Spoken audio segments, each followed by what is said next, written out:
Well, ladies and gentlemen, boys and girls, women and children of all ages, hello and welcome to another live stream commentary on The Watchable with me, your host, Jean-Luc Watch. We are back with another live prime time show calling the action for Raymond Muratalla versus Andy Cruz for one of the 4 championship belts at 135, the lightweight division. How you doing? Good to see you. Hopefully you're enjoying your day. Or rather, hopefully you enjoyed your day. Hopefully you had a time on the on this weekend. I know it's cold down here down south. If you had good weather, hey, look, the blessings to you, because Lord knows we dealing with it down here in the old Bible Belt. But Lord behold, hopefully I can warm you up with some energy, with some fire, with some fervor, with all around action and fun, because we got a whole lot of stuff to cover and a whole host of action that we're going to be right here calling with you on our show today. So thank you all for tuning in. Hey, thank you for listening.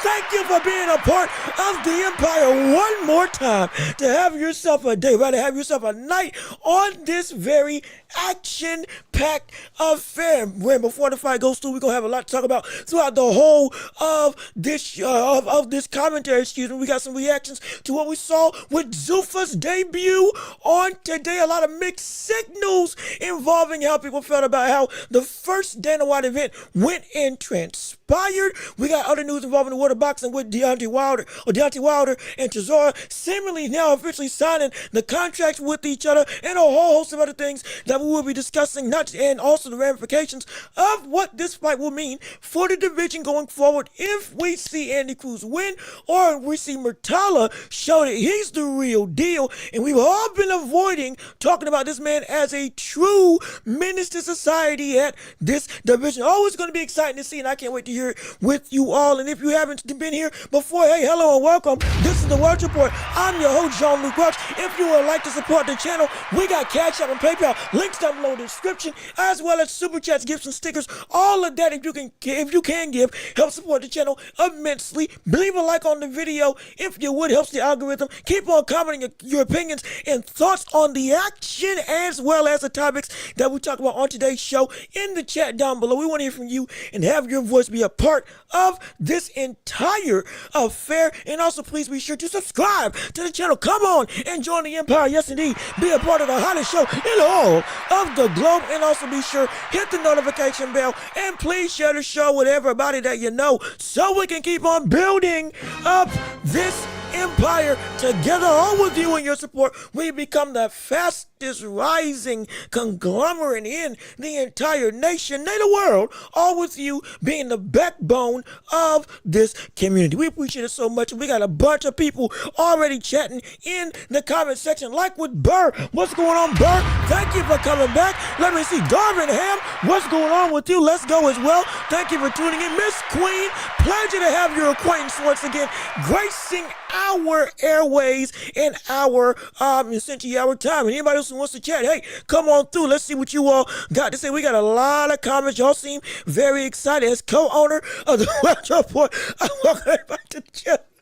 Be sure to subscribe. Now, I will say it is a one-man band, but yes, indeed, all of you all are an incredible part of this community. And please keep on subscribing, keep on sharing, keep on liking, keep on doing what you do to make this community so great. Yes, indeed. Hey, yo, Bert, you always here. Look, but I'm glad that you joined in. I'm glad all of y'all are here. It is a very exciting day of action and fun, and it's gonna be so enjoyable to watch. Hopefully it's gonna be an event worth talking about. I'll tell you this, and hopefully this is better than what we saw from the debut of Zuffa Boxing, which we can delve into just a little bit after I say hi to everybody in the chat. We're gonna talk about that absolutely. Let me see. We welcome you. Everybody grab your popcorn, relax, and we got so much news and discussions of boxing to discuss. Yes, we do. And in fact, let's jump into it right now, real quick. If you didn't get to see earlier today, Zuffa Boxing and Dana White made their debut, as we got some time before the event officially starts on the zone. We now have a lot of reactions, and it's a lot of I'll say this, though it is the first event of the inception of this organization, some people were a little bit lackluster in their viewpoints of what this fight was, or rather what the card was as a whole. Oh my, indeed. Oh boy. Do we have some dilemma? Is there some issues? Let's pump the brakes a little bit on the criticism with some context involved with everything. And Miss Queen, top rank on food, says, let me tell you something. There was a lot of comparisons with the presentation, a lot of comparisons with the card and fights as a whole that we put on, and the overall inception of this event was, if I'm gonna be honest, especially with the way Dana White was acting after the event kind of finished off in interviews and otherwise, it seems like they weren't really ready to launch with everything that they really wanted to kind of set the boxing world ablaze with their first event going through. It seems to be kind of a little bit of a letdown in the eyes of Dana White himself. Now, this is still a new regime. Be clear. I wasn't expecting everything to come through and all of a sudden blow out the water when it came to the Zuffa all of a sudden shocking us all. I'll give them credit. The fights were at least competitive. Everybody at least was game to come through and try to win. It seemed like there was some decent action, but the level at which competition we were seeing wasn't nearly eye-catch. Didn't really capture the imagination of fans to be like, oh, okay, we can expect not just some, all-around heavy hitters, which ain't going to happen for a pretty decent amount of time because they got to get a roster, we understand. But from the sense of the action as a whole, it wasn't popping off the screen. It was energy, but without the same skillful substance that makes you want to keep on appearing and say, oh, hey, I want to keep on watching Top Rank. I want to keep on watching Matchroom. There's some high-level quality as well as entertainment involved. You got to have both. You can't just have barroom brawls where everybody loves, what's it, Misfits boxing because, oh yeah, it's entertainment. Everybody's down to watch a bar fight all once in a while. Absolutely, but we want some quality. This is a sport. It is right now. It's a little lackluster for the beginning, but there's some room to grow. Now, I will say, with all that being said and being understood contextually, this is giving me a lot of trepidation as to if they can't get big names on a consistent rate within the first 2 to 3 years of their existence, which they're going to need to. Yes, they have Jai Patai. Sure. Yes, they have. There are rumors that they're going to have the likes of Ben Rodriguez on their docket with his contract getting ready to be up with this, I believe his current promotion being Top Rank or the Zone, but it could potentially be that Zuffa's eyeing up one of the most skillful pound-for-pound fighters we got in the world.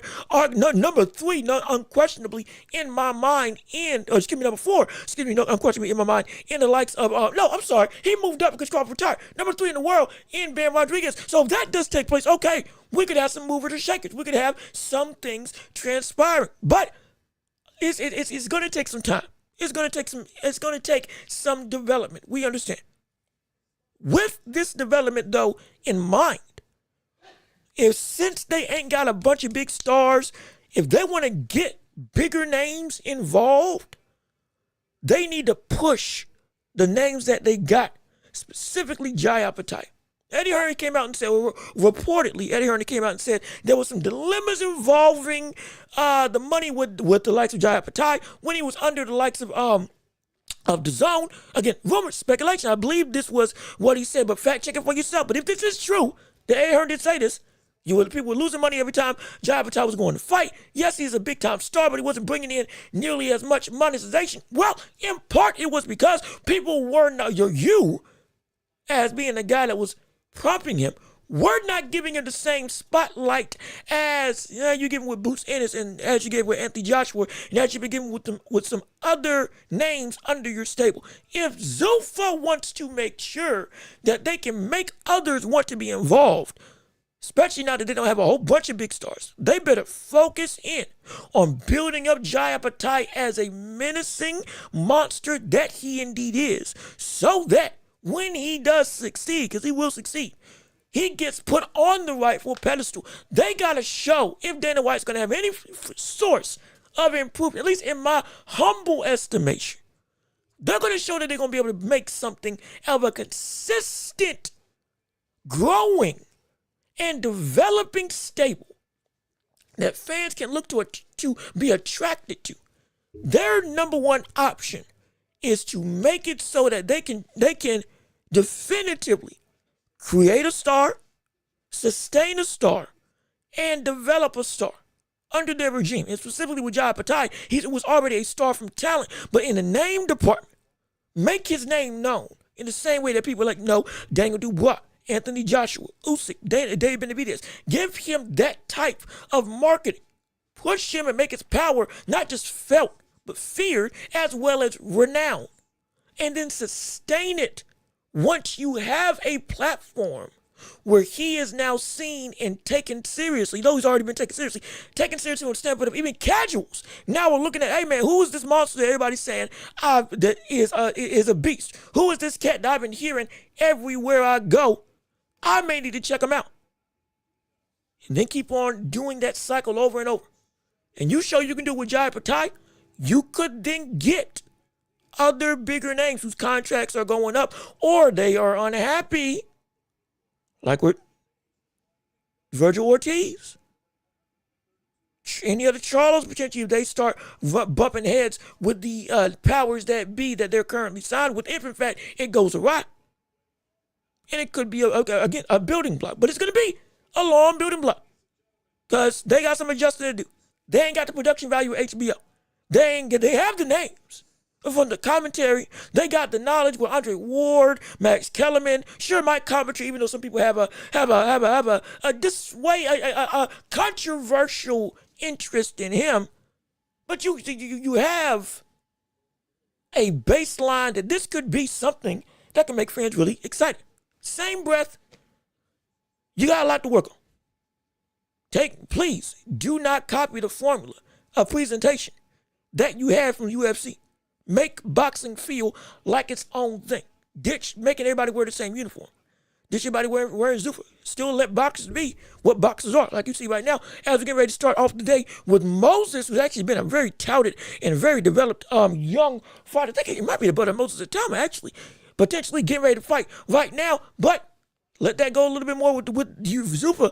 You could have yourself a time and potentially build into something great. But even still, we got boxing to cover. We got fights to call. And right now, we got Moses versus Medina in the first fight of the night. Yes, indeed. Let's get it started. Let's get it going. Let's get it popping. Round one of this 6-round affair between Moses and Medina. Moses already taking advantage of throwing jabs downstairs to the body. 2 minutes, 30 seconds at the start of round one. Double jabbing to her left hand by Moses, keeping Medina on the ropes. Medina very hesitant to throw anything, kind of trying to inch forward. Good straight right by Medina, even though Moses blocks it with his left hand, going through back to the center of the ring. Both of them cautiously working their way on the inside. Moses still popping out that jab. That's actually a really good, sharp jab by Moses. He's doing a pretty good job of having some sting and some legitimate what's the word? Stiffness to it. From the standpoint of it is quick, it's deliberate. And it's being able to keep this distance. 4-punch combination, by Moses. Good check up by Moses as well. Early offense for Moses on the head of Medina. Overhand right by Medina misses as Moses resets in the ring. 1:50 left in round one of this fight. Hook by Medina lands on Moses. Moses tries to respond with a check up of his own.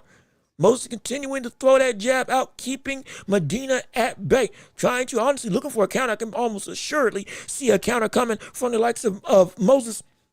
And Medina keeps throwing that overhand right a little too much. 1:30 left in round one of this 6-round affair in the first fight of this regime of the zone. What again, the headliner, remember, is Andy Cruz versus Raymond Muratalla for the title. And what should be an incredible barn burner affair. 1:07, good 1-2 by Medina. Going through and trying to got Moses on the ropes. Moses seeming cool and composed. Another jab by Moses. Throwing in 3-punch combination by Medina is indeed smothered on the inside. 1-2 by Moses misses. 50 seconds left in round one of this 6-round affair. If I'm behind on your stream, I do apologize. If I'm ahead on your stream, I also do apologize wherever you're watching across the globe of the airways, that is social media. As we're going again, 36 seconds of good. Straight right by Medina. Now that's the best punch of the night for Medina. Another straight right by Medina. Starting to get a little bit confident as he's starting to land on Moses. 25 seconds left in round one. Moses still trying to keep control of this round. Though he had a little bit of a scare in those last 10 seconds that we just recently saw. Medina again standing his ground. Slowly trying to inch forward on Moses. Keeping Moses on the ropes. Good right hand by Medina, even though it's partially blocked. 10 seconds left in the round. Been getting ready to end as the round is over.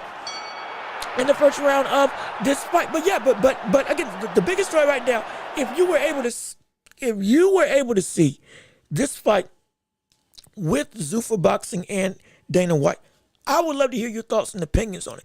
Like I said, we shouldn't expect it to blow anybody out the water. Yes, Walsh and Ocampo, I believe it was Walsh and Ocampo that faced off against each other. It was a good war. They had a lot of, decent fights to them. But it wasn't, it didn't stamp its claim as everybody was saying, oh my gosh, we got ourselves a big dog in the regime. We just don't, and nobody should be the wise. Now, it also wasn't a good look that one of the fighters was saying, hey, Dana, yo, pay me. We had some critiques about the fact that we were saying, Dana White, how much are you going to pay some of these fighters? And that was not a great look, saying, hey, Dana, I got a family to feed. I need some money. Give me some fights. Go on, and I'm ready in 6 months. That ain't a great look when we were already having some dispersions on whether or not Dana will properly pay the people that sign with Zuffa. So, hey, which, again, there's more to it, to that conversation, which we will delve into after this round as we're going into round two of this first fight between Moses and Medina. Good overhand right by Medina. Now, hold on, caught him in the back of the head with a hook as Moses tried to come in on the inside. Good 1-2 by Moses, though, as he's continuing to try to stay sharp. But this is, this clash of styles, that more so a reckless, sloppy nature that we see Medina fighting in with a dedicated inside fighting identity.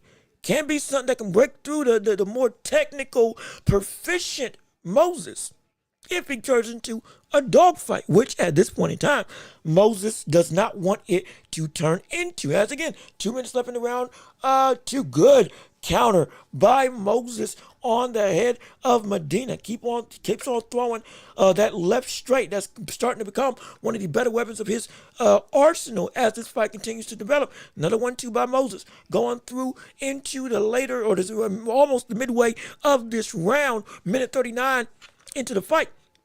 Or minute 39 into round two of this fight. As continuing, both of them almost land with big strikes of their own. As you're drinking some water to make sure I'm well hydrated as we continue to call this action. Minute 18, left in round two. Medina gets caught with a jab. This fight is supposed to be a showcase fight for Moses, who again I believe he's undefeated. He's won his last 5 fights. Majority of them, I think, by KO, if I have his resume on correctly. Let me actually fact check that to make sure that is correct. As we're still calling the fight, 45 seconds left in round two. Right now, good jab by Medina that lands. Good straight left by Moses that lands.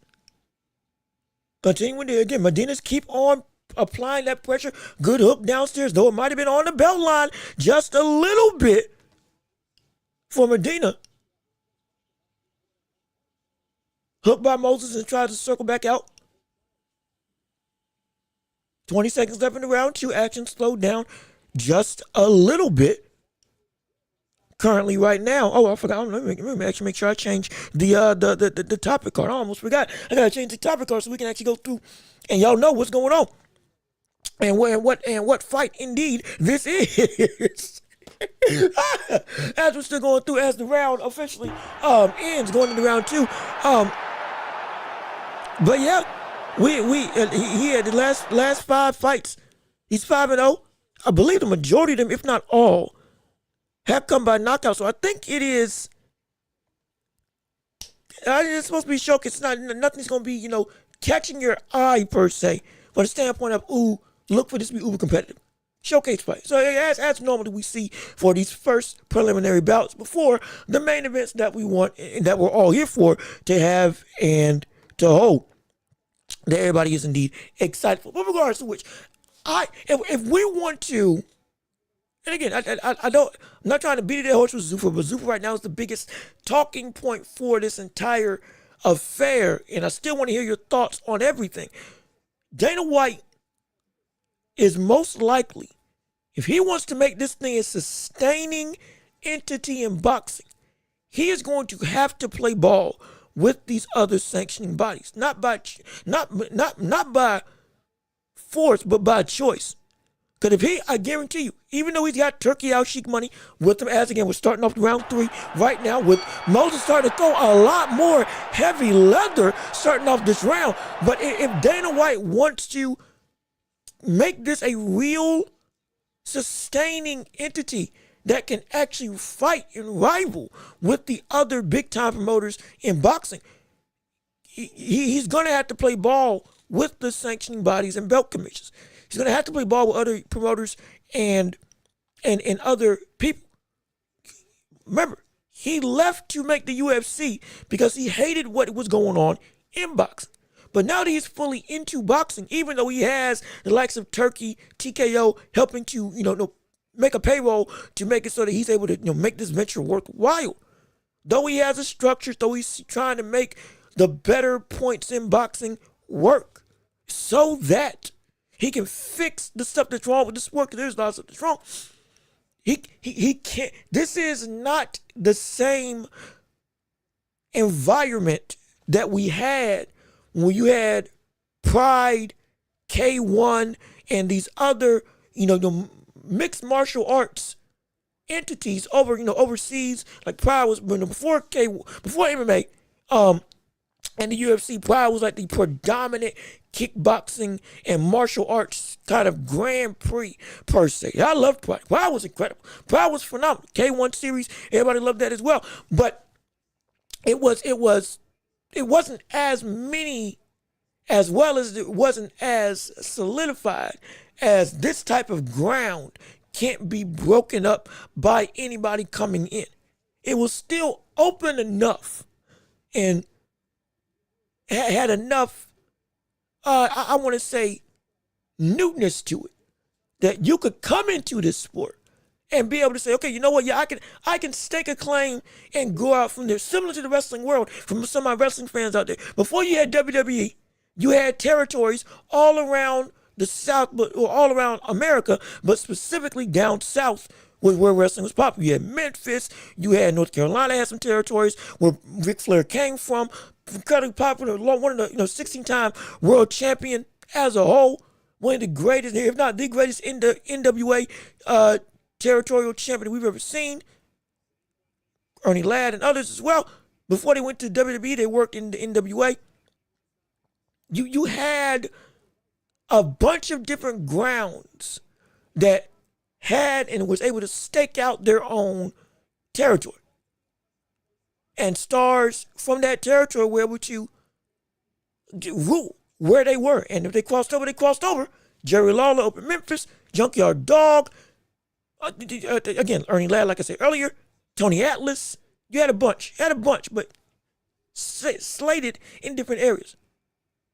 WWE was able to come in and take over completely as time went on. First it was WWF, trying to make a complete federation, going through and getting and eventually overtaking territories all throughout the South, then going up north, and everything turns into the World Wrestling Federation that you probably grew up on as a kid, if you're of the 70s and 80s, and then WWE as we know today.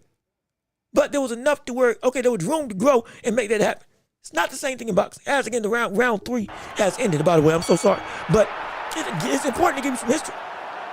Boxing been around for so long, and we have now had so much established people that have been running this thing and have put a lock, to some degree, on what boxing is at the biggest of big. Yeah, you got other promoters and other promotions, sure. But if you're trying to break into, we want to be one of the big 5, if not make them obsolete outright. you're dealing with some heavy hitters that this ain't the rigidness. It's going to be hard to overcome without some level of give and take. A lot of give in the case of Dana White early on. If he tries to go full steam ahead Stonewall, where it's my way or the highway, early on, as we go into, is that a knockdown? Is that a knockdown? Yeah, that's a knockdown. Hold on, wait a minute. Early in the round 4, we finally got a knockdown for Moses catching Medina. I don't think it hurt him, though. I think he caught him in the back, but it was off balance, and it was a punch that landed, so it counts as a KO. And now Medina's really trying to throw some leather and go and get that back, but Moses is now trying to go and put him down as well, throwing some big-time leather at Medina now. Both of them now swinging heavy, trying to land some big-time shots. Can Moses end the show going into this last? Oh, wait a minute now. Hold on. We might have some stuff on. We could have some dangerous situations. Can Moses finish the show? He's got 2 minutes left in round 4. 4 hooks land back-to-back. Medina lands with the jab and right hand of his own. Good hook by Moses, though, that lands on the inside of Medina as Medina tries to land his own hook as they both clinch up. Minute 45, 11 round 4. I'm so sorry. I'm not trying to overlook this fight, but then get early on. We got some time to be able to talk about some of this stuff in the world of boxing before we have to delve completely into what we have with Zuffa, the other things like Deontay Wilder and all the other stuff. But real quick, minute 30 left in round 4. Medina now got Moses on the back foot, actually trying to land some heavy leather. Moses might have punched himself out. He's sucking wind for real right now, mouth open and on the back foot, trying to catch his breath from that flurry that he tried to do to end the show. Medina might have a chance to turn this whole round around and get himself a real, I want to say come from behind victory, because he's putting Moses to the test right now. He really is. He really is at this point in time. I'm so serious. Medina, this was supposed to be a gimme fight, and Medina ain't giving nothing. Only thing that he's giving is some hooks to the body and head of Moses. 50 seconds left into round 4 right now. Moses with a jab. Medina again moving his head, trying to work his way on the inside, trying to be unpredictable. Hook to the body by Medina, slightly lands, pushing Moses to the ropes though. Moses trying to keep his distance. Moses is real. I'm telling you, he's trying to catch his breath. He is not wanting to engage with Medina right now. Medina looks like he got more in the tank. He's just waiting on something to happen as he almost lands a big hook on the likes of Moses. 20 seconds left in the round 4 right now. Back to the center of the ring. Good hook by Moses as he's now starting to get a little more loose and a little more back comfortable, putting his arms down, landing good pot shots on the head of Medina. Medina makes a miss though with a bunch of punches. 10 seconds left, roughly 10 seconds left in the round. Actually, I was wrong. The round is over, actually. Excuse me.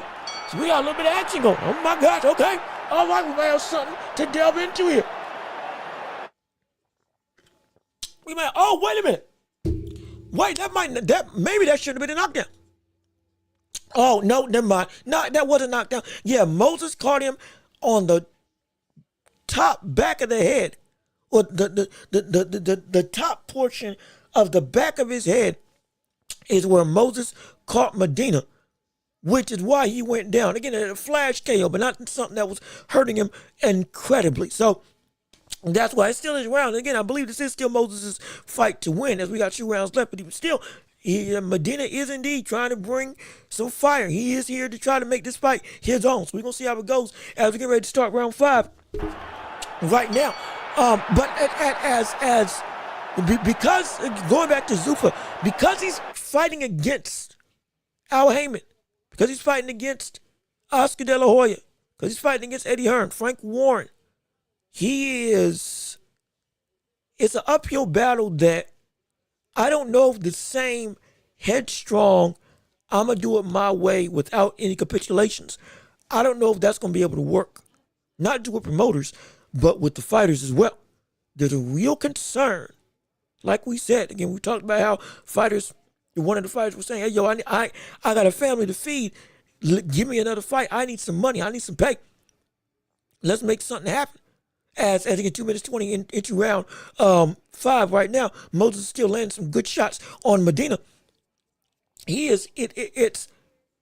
dealing with competition that not just are you not the only game in town, but easily you can be left in the dust because of that monetary concern that we've had that you may not pay your people, and you won't be able to keep the champions and keep the big stars that you have at your disposal, that you have, that you're trying to lure to you, even if you get them. And if that happens, this can go and end really, really quickly. You're going up against the likes of Al Heyman, who is routinely a fighter-friendly type of promoter. People want to work with him because they know they're going to get compensated. They're going to get what they deserve. They're going to feel like I'm valued and this person cares about what I got going on. Eddie Hearn, I can get you a fight at Wembley Stadium. I can get you a fight in your hometown. I got connections with every one of the biggest markets, both in the UK and in the States, to get you on a platform in the stadium with 17,000 to potentially 100,000 people. I've worked with some of the biggest names, from Jake Paul to Anthony Joshua, Tyson Fury, who's who. And those are just overseas stars, not to mention what he can potentially do for the likes of Boots over here in the States. If we see that pop off, Lord knows the heights that we can see Boots going to. You're dealing with that. You're dealing with that region. You're dealing with, again, the zone.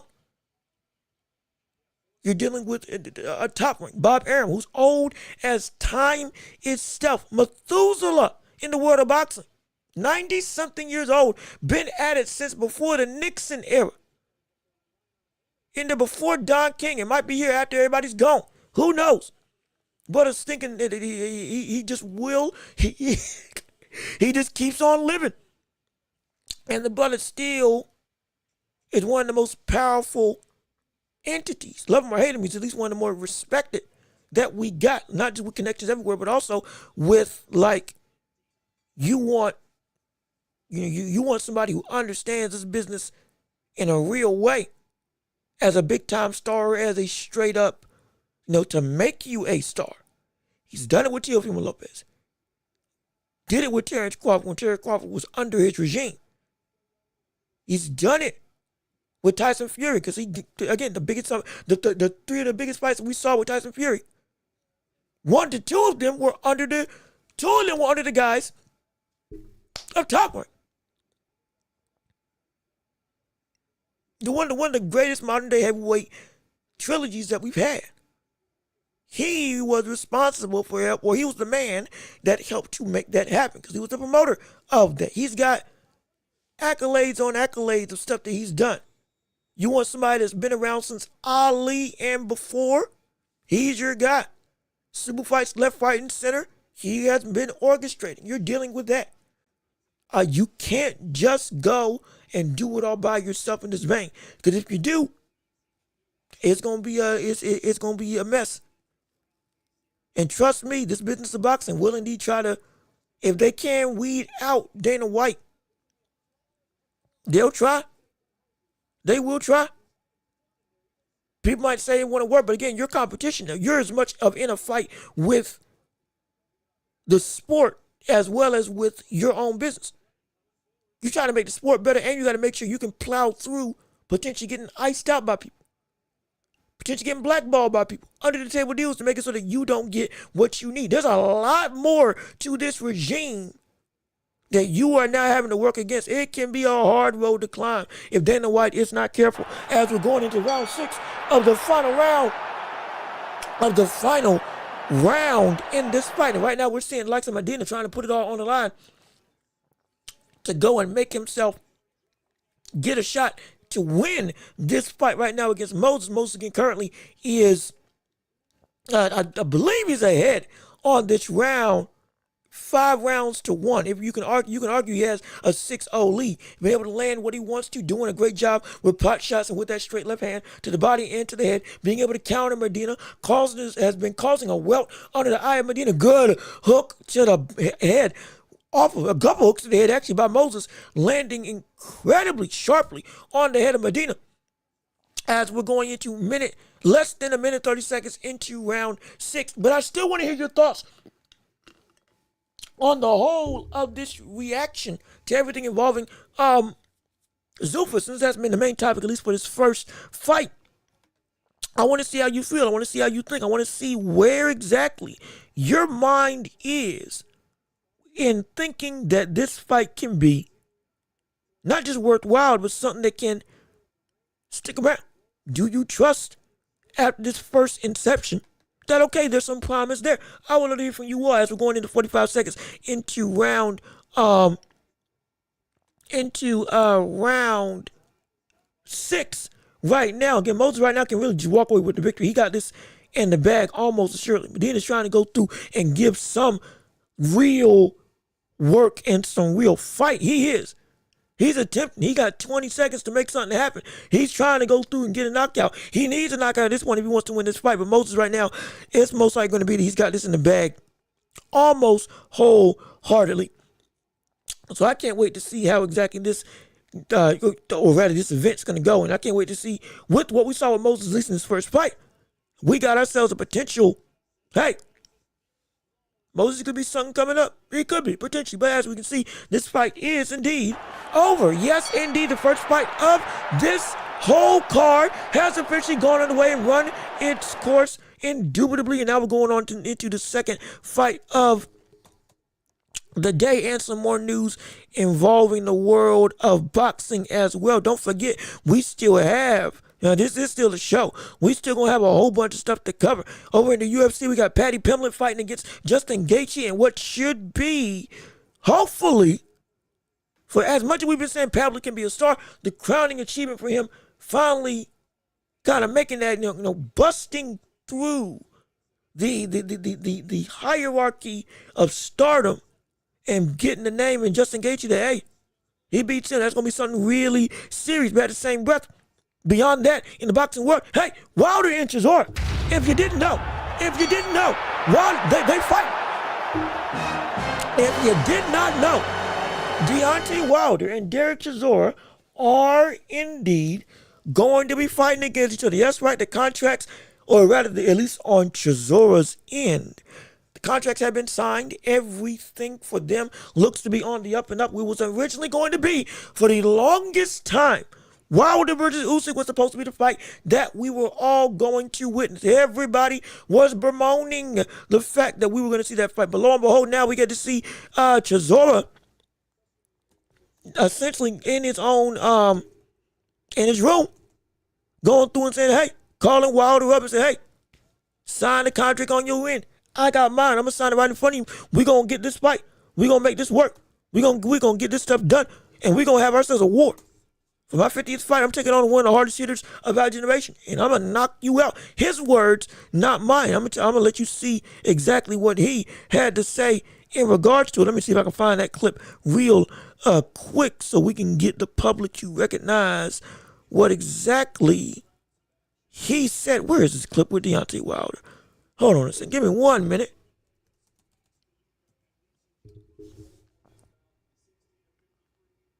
Give me 1 second to pull this thing up so you can see exactly what to do. Here it is. Yes, indeed. Here's the contract sign. I'll let you see it for yourself as we transition over into the world of picture and picture. If I can get this correct. Hold on 1 minute. Hold on a second. There we go. Okay, yeah, we good now. Here we go. Let me say you see exactly how the signing went about right here, right now. My ass. Signed. Let's fucking go! Signed. Let's go. Let's get Oh. I hope you're ready. Oh, man. If I ain't ready, then I'm going to get ready. I hope you are ready. It's going to be crazy. They buzzing, too. They buzzing. Yeah, so smoke time. It's smoke time. Get ready, bro. Let's go. Yeah. Let's go. Hey, I'm going to just let you know. I love you, bro, but this is going to be the last phone call that we next time I see you, it'll be the press conference, and then after that, we'll be in the ring, baby. We got to cut off. I'm telling you, man. This is the last phone call for me, too, bro. And I just told you to tell you, bro, good luck. And Thank you so much, likewise, both brother. Yeah. I love you so much, man, and let's make it happen. Yep. Oh, God bless, bro. So there we go. As you can see, it's officially signed, sealed. We're going to get a fight over. Where it's going to be, I have no clue. No clue whatsoever. Will it be in, again, this, mind you, everybody remember, this could be Derek Chisora's last fight. Because I think it's until he loses, he's going to keep on swinging. Until he loses, he's going to keep on going. So because of that, We're saying that we could wholeheartedly understand, buddy. One loss is it's done. The fact that he's had 3 straight wins, one of them against the likes of Joe Joyce, and what we thought was going to be, Joe Joyce's own comeback into a winning situation, shocked us all. Rather shocked me for real. And so now Wilder, as a opponent, we got to be honest about this. We said he ain't been looking good. We said that he has not been up to par when it comes to the boxing acumen that he's shown and the degradation in talent. Cool. Fine. Absolutely true. What we also have to understand, one of the reasons why that fight with Usyk was so important, though it wasn't a deserved opportunity for the likes of Deontay Wilder, is because of the fact that the next loss, as much as the next loss for Chisora, most likely spells the complete end of his career, especially after that 50th fight, which we've been searching for. The next loss for Deontay Wilder is gonna bode the exact same thing. Now, he wanted to go out in a blaze of glory, or potentially winning the blaze of glory, going up against the likes of Usyk. He would one more shot at a championship opportunity, but he goes against Derek Chisora, and he loses against Chisora. That $93 million deal, whatever the case may be, that was potentially on the table for him and Usyk, however much money it was, would it be bad for me to say, hey, that's off the table? Would it be bad for me to say he's not getting that opportunity again? Would it be bad for me to have a real notion that, yeah, you're done? Especially after we've been saying you're done the last 3 fights of his career, because he lost to Joe Joyce, he lost to Tyson Fury, and then he lost subsequently afterwards to Big Bang Jang. Knocked out in that fight with Jang. Completely blitzed against the likes of Joe Joyce. Knocked out against Tyson Fury. Knocked out against Tyson Fury before that. And a lackluster win against Hearn Dawn. Though it was a better performance than he had since that fight with Joseph Parker, it still was not, and Zhang, it still was not anything to show there's more in the tank that we can hope for. This fight, it's as much as it's a great send-off for Chisora, it's a must-win for Wilder. Because is Usyk, if we see Wilder lose, would Usyk still want to say, yeah, I'm going to still go after him? Would he?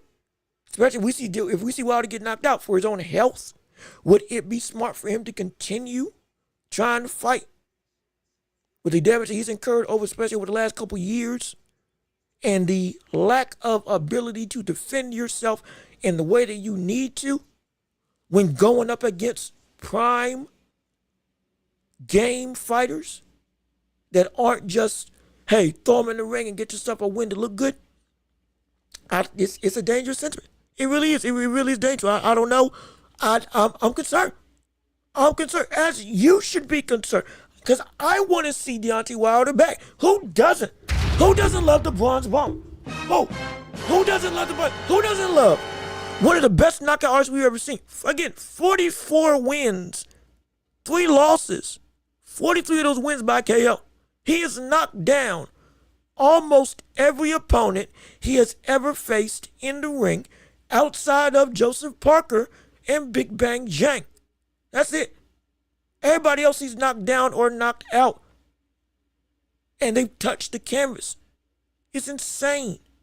The entertainment, the spectacle, it still draws on the imagination and makes everybody want to pay to see, hey man, can he do it one more time? Hey man, are we going to see an assault on TV? Everybody wants to see it. I have no issue with that. I have an issue with the ramifications of Wilder himself. His sustaining power to be able to not just fight, but fight in a manner that his own well-being is not as much in jeopardy as his opponent. And we say that because of the fact that as a knockout artist that he is, You can do all the right stuff against Wilder. You can still get put to sleep in a way that is life changing. Yes, but they had defense. They had reaction time. Some of the wear and tear at least said you were going to incur it against Wilder, but it wasn't to the point he was like, oh my gosh. The vulnerability was because he was that strong, not because you were that bad. Now with Wilder, the vulnerability is that strong because he, at this point in time, is that bad. Especially under the likes of Malik Scott, which again we've talked about before. I'm not a fan of Malik Scott. I think he's been a terrible trainer for Wilder. I don't think he's as great of a coach as some people may feel for other fighters, but it could be just a bad fit. Nonetheless, for this specific instance, fine, cool, no problem there. Regardless of which, because he's still under that regime, guess what? He's only going to get worse and worse. And against Derek Chisora, who is a beast of an opponent, a beast of a damage sponge. His moniker is War, similar to Marvin Hagler, but it's War where it is not necessarily tactical, but it's essentially who's willing to drop and give up first. Because if you can't knock him out, you are going to have to deal with a steamroll or a locomotive of an engine that has this carrying power to knock out or knock down one of the biggest chins in boxing in the likes of Joe Joyce, who's got still some of the hardest punches that we've seen as a whole, even when tired. In his second win, is second to none, when he feels, okay, yeah, I got a chance. And he always feels he's got a chance. So guess what? It can come at any point in time. All of a sudden, wait a minute, hold on. This cat's all of a sudden going for broke. What the world? He's been hit so many times, yet he will not quit. And against Wilder, that's dangerous for Wilder. Because Wilder has been a guy who has routinely, I don't care how much quality drive you have, I can pull the trigger to put you out, but now we can't do it. And Chisora has never been shot to be able to say, yeah, I'm throwing with conviction. I'm throwing with reckless abandon. I'm going to land something. I've said it before, it's a mirror image. It's a mirror image of a fight that we're looking at, that we understand completely. We know good and well Wilder is in a, if this does, because as of right now, it looks like it's going to happen. Once Wilder signs that contract, I've said it before, he's going to have to look at himself and say, hey, what am I going to be? Because going up against that, I have to be the old me mentally. Because if I'm not, currently, this guy will take me out. He'll take me out. He will take me out. Guarantee. And it can be incredible dangerous. But even still, I want to hear your thoughts and opinions on everything involving this and other things in the sports world. Like I said, we're still talking boxing. We're still talking combat sports as a whole. But we want to hear from you on everything involving the sports landscape. Again, NBA, NFL, boxing, all that stuff. The playoffs that's currently going through, that we got essentially the AFC and NFC championships happening right here, right now. We want to hear everything that you got to say and so much more. Because mark my words, I know you all got a lot to say, and I know we got a whole bunch of different opinions that people are going to want to have, and people are going to want to propagate, and essentially maybe say I'm wrong, maybe test me, maybe throw their own thoughts in the chat to have their voice start a whole new conversation. Whether it's about Wilder, whether it's about Derek Chisora, whether it's about Usyk, rumored to fight potentially Andy Ruiz in a tune-up fight, which again, that fight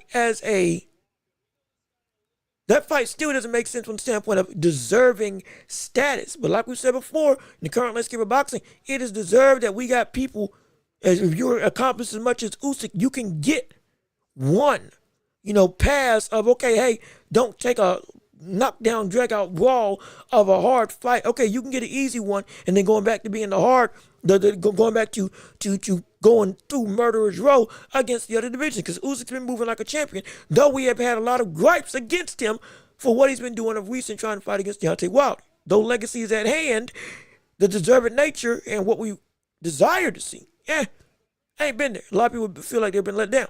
So, because of that, Ruiz as a opponent, sure, better than Wilder, but at the same breath, it's going to be an easy win. And this is Ruiz after denying a contract from Deontay Wilder, after having a close encounter with the likes of King Kong Luis Ortiz and King Kong Luis Ortiz. Too, again, he I believe he knocked down multiple times and beat him, but going up against Chris Arreola and struggling, getting knocked down to hurt against him as well. Even closer to his prime as he was trying to make even more resurgence or a earlier resurgence after his loss to Anthony Joshua. Then going against Jarrell Miller and that fighting in a draw that he lost. And let's be perfectly honest, that shouldn't have been a draw. He lost that fight. Let's be completely honest. He lost that fight against Jarrell Miller. He did. He absolutely did. Same card that was Terrence Crawford versus Magimov.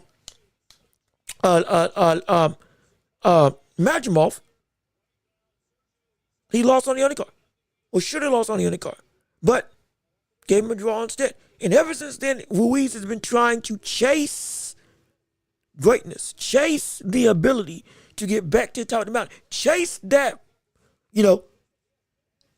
golden ticket one more time and get back to what he used to be. Because as of right now, he ain't. He is not.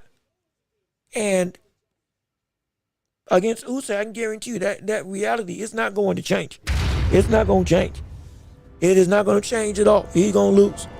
I wouldn't be surprised if he does. I wouldn't be surprised if he gets knocked out by the likes of Usyk, especially with the now more destructive power that we've seen Usyk be able to throw of recent.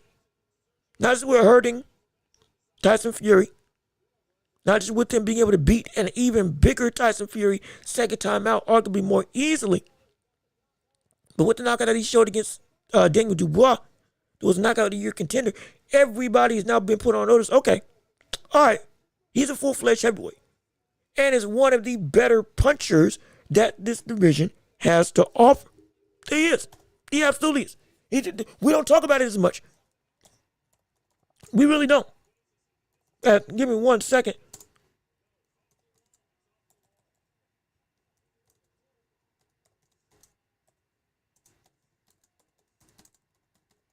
Hold on a minute.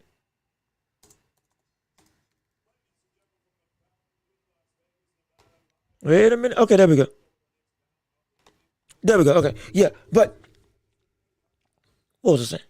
And Ruiz, Usyk, punching. Ruiz, not Ruiz. Usyk, excuse me. He is. We have to consider him now as one of the better punchers in the entirety of the heavyweight division. You want to say he's not stronger than Zhang? Okay, fine. You want to say he's not as powerful as AJ? Fine, cool. But you want to say he's not as powerful as Wilder straight up as a puncher? Yeah, fine. Because Wilder can track record speak for itself. But he went up against Dubois, and you saw he knocked out people in the same way Dubois could put people to sleep. And did it in a manner that was like, oh my gosh. There was no contrary. He knocked him out twice. That same punch like that, he could knock out Joe Joyce. Shoot, I dare say if he ever fights Fabio Wardley, the idea that Wardley will just be able to walk through everything that Usyk throws might not be as much of a concrete reality. Though the reputation of Wardley is that, yeah, I'll take punches left, right, and center. I'll get hurt, but I'll keep on getting up and coming back. Not when you're dealing with that level of skill and combined full-fledged field out size that has now shown, okay, of the better punches that you face, I belong in that conversation as well.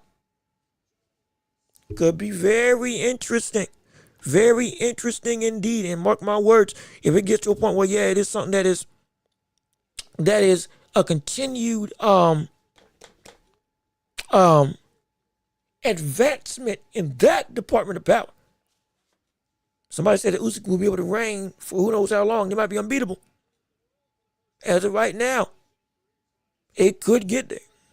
it could hypothetically, but even still, that's a conversation for as we see stuff continue to transpire as we evolve in the heavyweight division. But as of right now, we got another fight going on right here for your viewing and listening pleasure. We got the likes, of Jones versus Baxter at the 154 super welterweight pound division. I believe it is. This actually was a fight that was incredibly talked about because of the very intense stare down that came about between the two. Again, Jones is in the black and gold lettered trunks. Baxter in the black and white trunks. If you want to go gloves, Baxter in the red gloves and Jones in the black gloves. As Jones throwing out some really sharp jabs, attempting to go through and land something hard on Baxter. Big time feints by Jones that got Baxter backing up. Good straight left to the body. I'm sorry, good straight right to the body by Jones, as we're starting off round one of this fight. I mean, these are some aggressive feints by Jones. Good hook, good check hook by Jones. And already he's got the likes of Baxter wobble, trying to fight outside the clinch. He will shoot. He going for the kill right here. Wait a minute. Wait a second. Catches him. He catches him again. Baxter trying to hold on for dear life. It's only a minute 54 in the fight, and we already got the likes of Jones going in for the kill. Over here and hook by Jones. Misses. That's it back and center the ring. Baxter was almost in some serious trouble there with a big time shot. They had a wobble for a second from the likes of Baxter. From the likes of Jones, Another check hook by Jones that catches Baxter yet again. Jones trying to go and clinch up on the inside. Baxter to the center of the ring. Jones with a jab. Jones with another jab. Jones has hurt Baxter, I think, twice in this very round. Now really snapping off that jab on the head of Baxter. At this point in time, Jones is not messing around. Good chopping right hand by Jones that lands on Baxter. Baxter tried to lunge in with a jab. Right now, that height and length of Jones, is giving Baxter a real problem in gauging and getting through that distance. Because every time he goes and commits, if he commits too far, he gets caught with a heavy shot by Jones. As we're at less than 50 seconds into round one of this fight. Oh, good shot. Oh my gosh. Gets knocked down. Baxter's down. Oh, what shot landed? What landed? Was it a jab that landed that put him down? Oh my gosh. Oh, shoot. Oh my goodness. Wait a second. I'm trying to see on the replay what the word he got caught with. That was insane. 19 seconds left in round one. Jones is up for the knockdown. Jones is hurting a bad way, trying to circle and get out of dodge.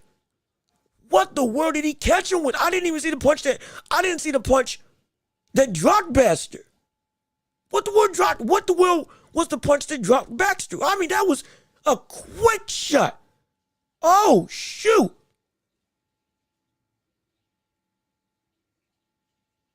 My gosh. As the round is over, great day in the morning. My word. My goodness. Wait a second. Hold on a minute. I'm trying to see for myself what the word happened. I mean, that was quick. Right now, Jones is in complete control, landing essentially whatever he wants into the power punches, catching Baxter whenever he tries to come in too far. Oh, okay. So the first wobble was a check hook off of a feint that caused him to get that hurt Baxter. What was the shot that caught him? What was the shot that put him down? It was another check hook that did it a second time that caused him to get hurt yet again. Was it a jab? Oh, it was a jab. Oh, it was a jab. So Jones landed a counter jab right on the chin that caused Jones to go out for a second. Oh, shoot. Yeah, Baxter's in some trouble. Oh, this fight could end within round. This fight could end within this round. Everybody get ready. Hold on a minute. We in round two. This fight could end real quick. This fight could end real quick right now. That length of Jones at this point in time is giving Baxter all he can handle. Baxter lands a jab, almost lands another counter jab on the chin of Baxter. Jones with another jab. Jones again standing tall, looking to use that leverage to land some cutting shots on the chin of Baxter one more time. Good chopping 1-2 by the likes of Jones. Uppercut by Jones. Yeah, Jones got some serious power now. So he's a little sporadic, I'm not going to lie, but that ability. Good three-punch combination by Jones, though. That ability, it looks raw from the standpoint of some of the refined aspects, but the cat can punch. Cat can punch for real. He can punch for real from either hand. Minute 59, 11 round 2. Another stiff jab by Jones. Baxter cannot get through the length of Jones. And every time he tries to go in and work his way inside, that jab from Jones continues to catch him. Catch him, hard. With some thudding force. Good flurry by Baxter, though. Tries to do some stuff of his own. Good slip by Jones to get out the way. Almost lands with another chopping right hand. He's throwing some heat. Jones is throwing some heat right now. Minute 28 left in round 2. Good hook to the back. Oh, good hook by Baxter, though. Minute 20, another jab by Jones. I'm telling you, that jab is, that punch is insane. That punch is insanely quick. And he's not even fully extending that shot. But my gosh, he is landing with a purpose. He's landing with a purpose. Good hook by Jones. Gets out of whatever jab from Baxter.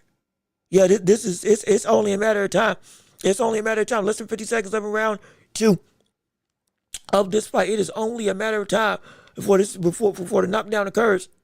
Or rather, before a knockout occurs. As 35 seconds left, he's looking for an answer, but he can't find it. He's looking for something to help quell this momentum. Some answer to catch the long and powerful Jones, but he can't do anything. He can't react. He can't go through and catch, or rather adapt to the shots of Jones right now. 10 seconds left in the round. As of right now, and the round is over. Yeah, now this is Baxter.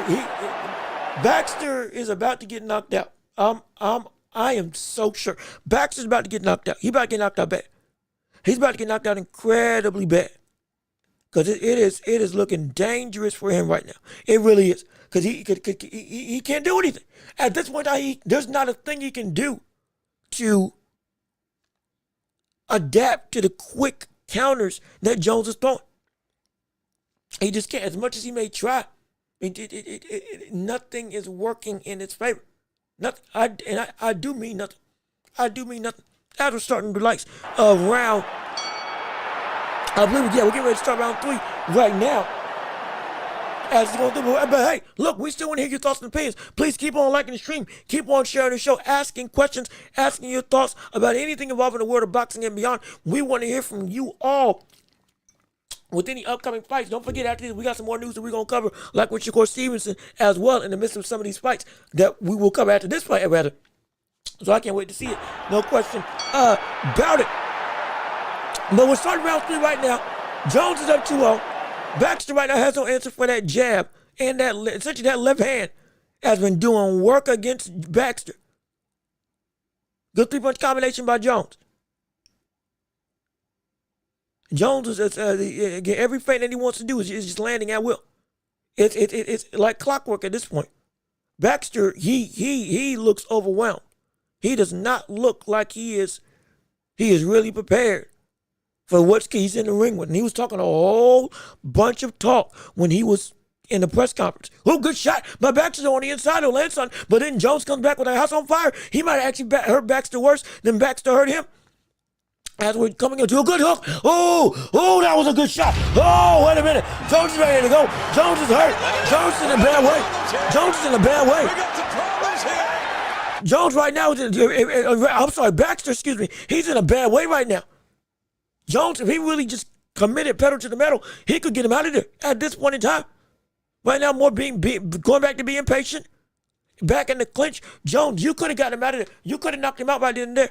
You had an opportunity to knock him out right then and there. Jab to the body by Jones. That check hook is probably going to be the thing that starts the beginning of the end for real this next time. I guarantee you, I promise you. Baxter now trying to bum rush and chase Jones. Jones gets out the way and circles the good straight right to the chin by Jones on Baxter. I mean, these are some stunning shots. Jones, I'm telling you, Jones is he's got Baxter exactly where he wants them, where he's scared of everything. He can throw naked shots now, and it won't matter because Jones won't. He'll be too scared. He's gonna freeze up. He's gonna freeze up. Every shot that Jones throws, Baxter's gonna freeze up on it. He's gonna get knocked. He's gonna get knocked out. He will. I guarantee you, he will. Good jab again by Jones. 45 seconds left in the round 3. Right now, this has been the most exciting fight of the night. Straight up, good one too by Jones on Baxter. Hey, look, man, I may not know who Jones is. I believe it's Omari Jones, but boy, I'm excited to see what he can do. At 154. We might have ourselves another. He's incredibly raw, but we might have ourselves another exciting addition to this division. I'm serious. I'm serious about that. 16 seconds left in the round 3. Jones has hurt Baxter multiple times in this fight and has had him on the ropes and almost ready to go. At least 3 times this round alone. Already knocked him down this fight. 10 seconds left in the round, excuse me. As it's getting ready to end. As another chopping right hand ends the round for Jones as the round is over. Yeah, man, this is, ooh, buddy. Jones is doing his thing as we got Al Booger. Thank you for tuning into the show.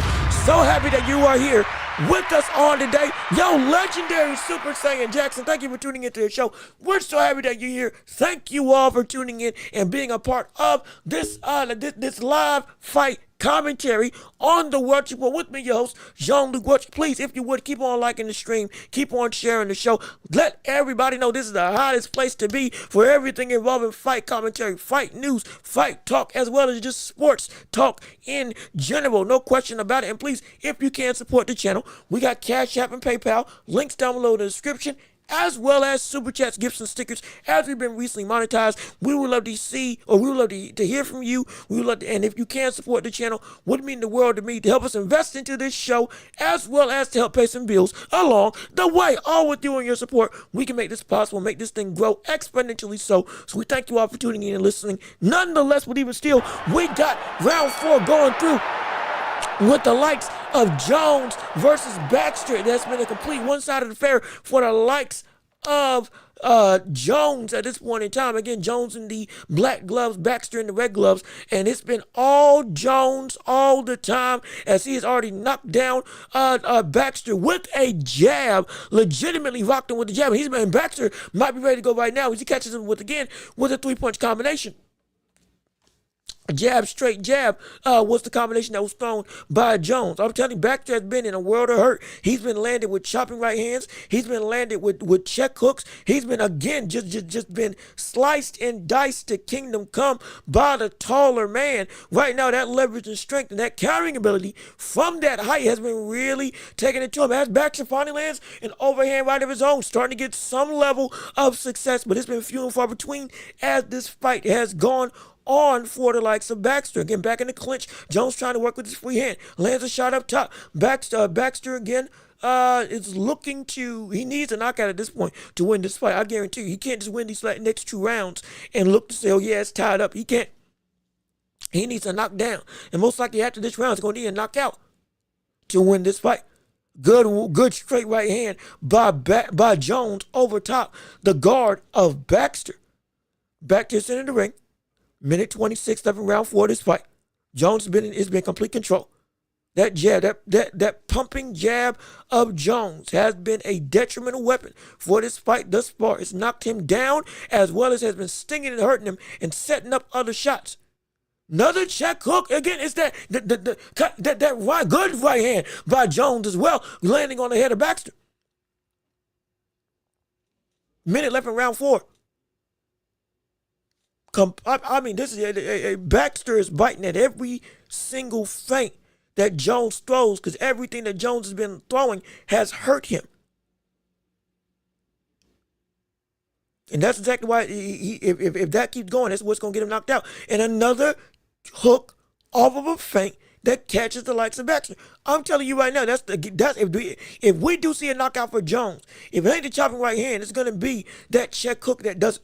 It's going to be a check hook that does it, or at least that starts the beginning and the end. I promise you. I guarantee you.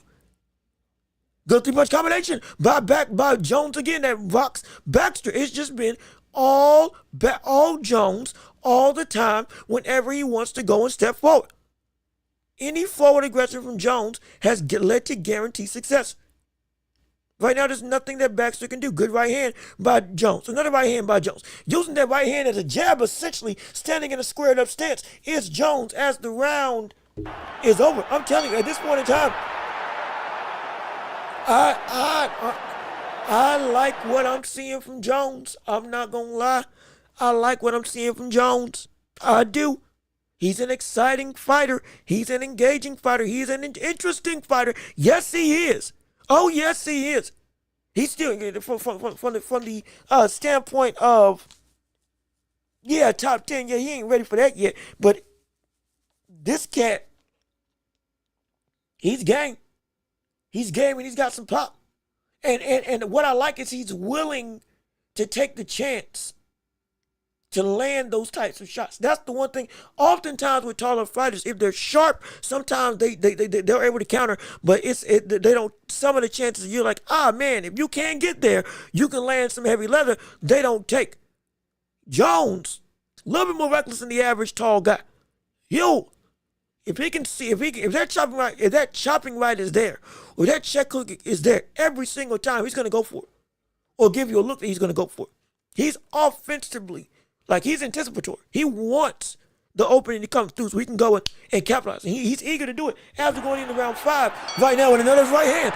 By the likes of Jones, starting up right and again, wobbles and rocks Baxter. A check hook as well that lands on the head of Baxter. Jones is.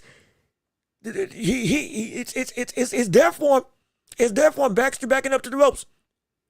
Another right hand by Jones that lands. It's been 8 times that we've seen Jones wobbled, or rather that we've seen Baxter wobbled and hurt against the likes of Jones. Another right hand from Jones that lands. Another right hand from Jones. Another right hand. And now they're going just straight up. Now they're just blowing. They're just throwing across to the wind now. Middle of the ring. Another chop right hand by Jones. It's just both of them are now just throwing blow for blow, punch for punch. Baxter got to make something happen, and ain't nothing going on right now. Another jab by Jones that lands. Back to the center of the ring. After that, a very aggressive flurry that Jones got the better of. Jones is going back to boxing, moving around the ring. Essentially, kind of in looking to. I mean, I'm telling you, he's got the look in the eye, look in his eye is right now saying, look, it's gonna happen. I'm gonna put you to sleep. I'm a boxer. I'm gonna put you to sleep. And right now, he is eager for that to happen.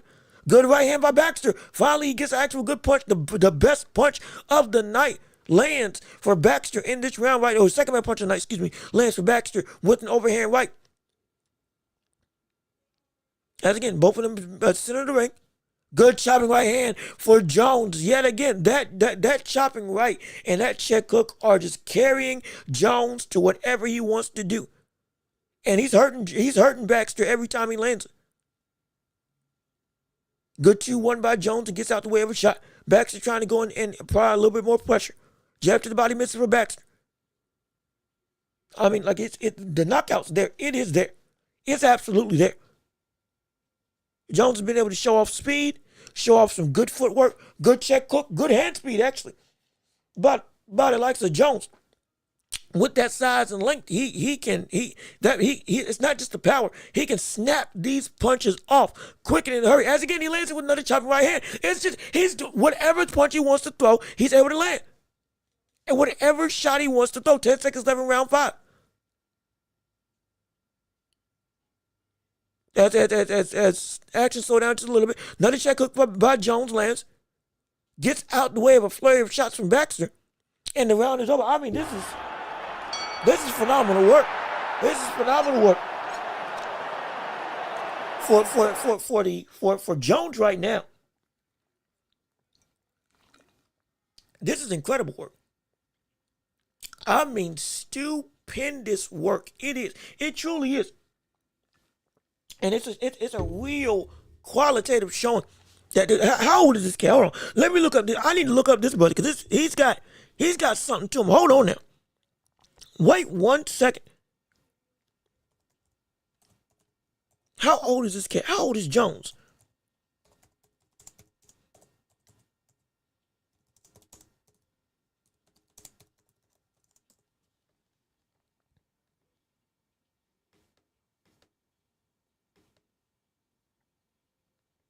Because this cat, if he's young, yeah, okay, so yeah, Jones is 4-0, Baxter 7-0. Yeah, Jones is 23 years old. He's looking like he's looking like this at 23. Early in his career, we might have ourselves in the future. We might have ourselves somebody really exciting. We just might. We just might. I'm so serious. We might have something to look out for. As again, we're starting round 6 right now. 2 minutes 30 at the start of round 6. And what's been an all-around complete destruction job by the likes of Jones right now. Yeah, this young cat, he got some promise. This young cat, he ain't perfect by any means. But he got some, at 154, he got some real promise to him. If he can refine these feints a little bit, because some of the feints that he throws, it's so aggressive that he almost puts himself in position to get caught with some stuff. If somebody doesn't bite on, or if somebody does bite, but they're also able to bite and react because they know what's coming your way, he could be in a position where he might be in a little bit of trouble. But as a raw prospect and talent, yeah, there's something there. There is indeed. There's something there to be competitive. Once it gets flushed out, I'm excited. I am excited. Again, this is still round 6, May 25, 11 round 6 of this fight. Jones is now looking like he's more willing to box rather than going in for the kill. He could go in for the kill, but he's more so changed his tune and is looking to box more to end off this round, using his feet, bouncing around the center of the ring, trying to keep himself off kilter so that Baxter can't get himself one big luncheon shot, quick straight right by the likes of Jones. Another shot cooked by Jones that lands on the head of Baxter. 55 seconds left in round 6 right now. Keeping Baxter off balance with movement. Shuffling back and forth, using the ring and using the ropes. Still leading with that straight right hand to land some quality punches. 45 seconds left in round 6. I'm telling you, there's some promise. Remember the name Omari Jones. In the future, there might be something there with this cat. There really might be something there with this dude. He's got good length. He's got good range. He's got height. I don't like the fact that sometimes he's kind of, doesn't have his guard up as much as I would want him to. But with the willingness to use his feet, he's able to use both hands as a jab in some regards when applicable. Good power in both hands that he can carry. If he sticks to being a little bit more deliberate when he has an opponent hurt like he did a couple of rounds ago and sustains that, yeah, we could be looking at a bad man as the fight ends in what most likely will be a complete one-sided affair. You didn't have a decision for the likes of Omari Jones. Yeah, Omari got something in him. He got something in him. He got some talent. He got some talent. We got some problems here. There is something to look to. There is something to look for. There is something to look for when looking at the likes of Omari Jones. There really is. I mean, I think I have myself another prospect to take serious. I think I do. I think he can go someplace. Remember the name of Omari Jones, because this brother, with what he looked like tonight, yeah, it's not elite competition. Yes, he's starting now. He's 4-0 now. But there might be something to this cat at 154. There really could. There really could. And if so, I can't wait to see what that end is going to be. I can't wait to see. I'm so excited to see. But as we keep on going through and talking through this show, we got more stuff to cover in the world of boxing, in the world of sports as a whole. As we got some time between fights, we got some stuff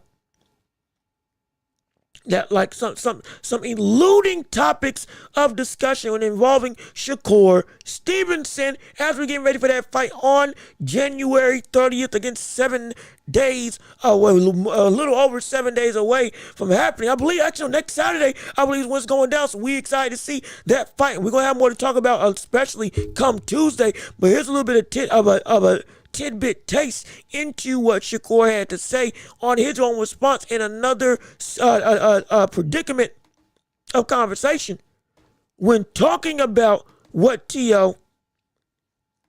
does for the sense of his mistakes. In his fighting style, are you looking to expose come fight night? I got to keep my secrets to myself. You know, a good chef never says his recipe. So, it's a lot of mistakes he make. It's a lot of mistakes that I've been watching over the years that he make, and it's one that's a very big mistake that's going to be capitalized come January 31st. And I already played it out of my brain a million times, and it's nothing he gonna be able to do to stop it. Tell us his fighting style. I'll say this. Because again, like I said, I'm gonna do some more film study. I'm gonna be looking at trying to break down the fight even more.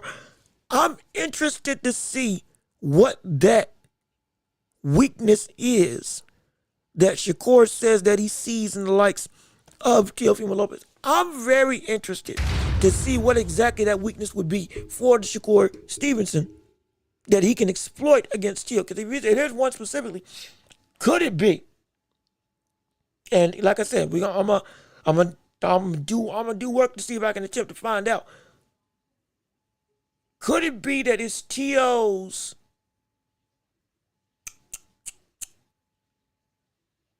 is it something within the string of his combinations that he loves to throw? Could it be? Could it be sometimes how sometimes he'll double up on his shots offensively?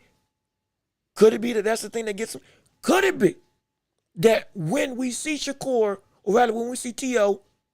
go and get to a little bit of offensive flow and try to, as he's walking you down looking to punch against you, he goes and slightly leans forward.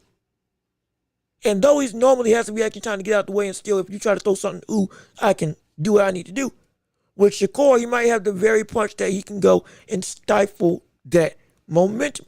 It's a lot of different things that I'm interested in. Because for when we look at Teofimo Lopez, what is a weakness for most is a strength for him because of his athletic prowess and ability. That's real.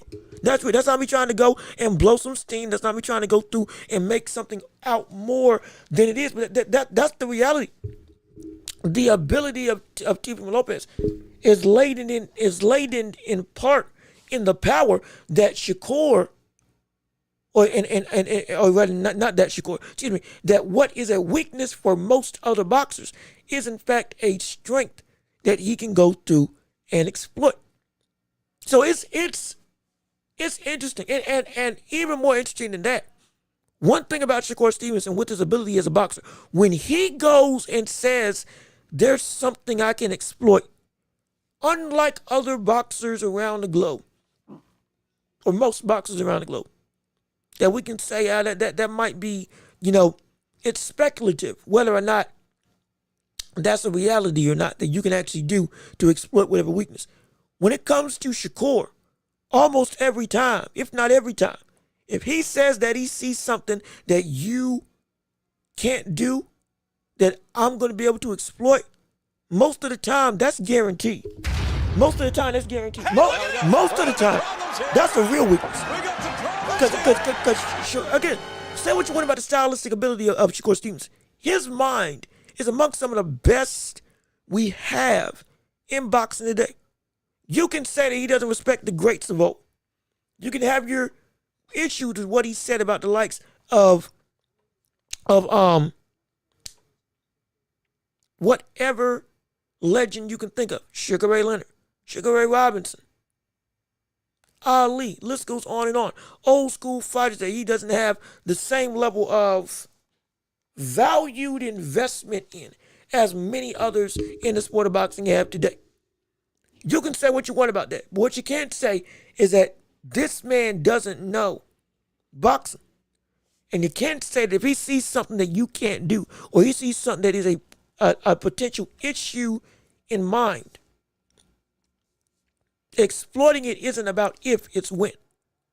Exploiting that particular instance is not just about, oh, if it will happen. It's when. When will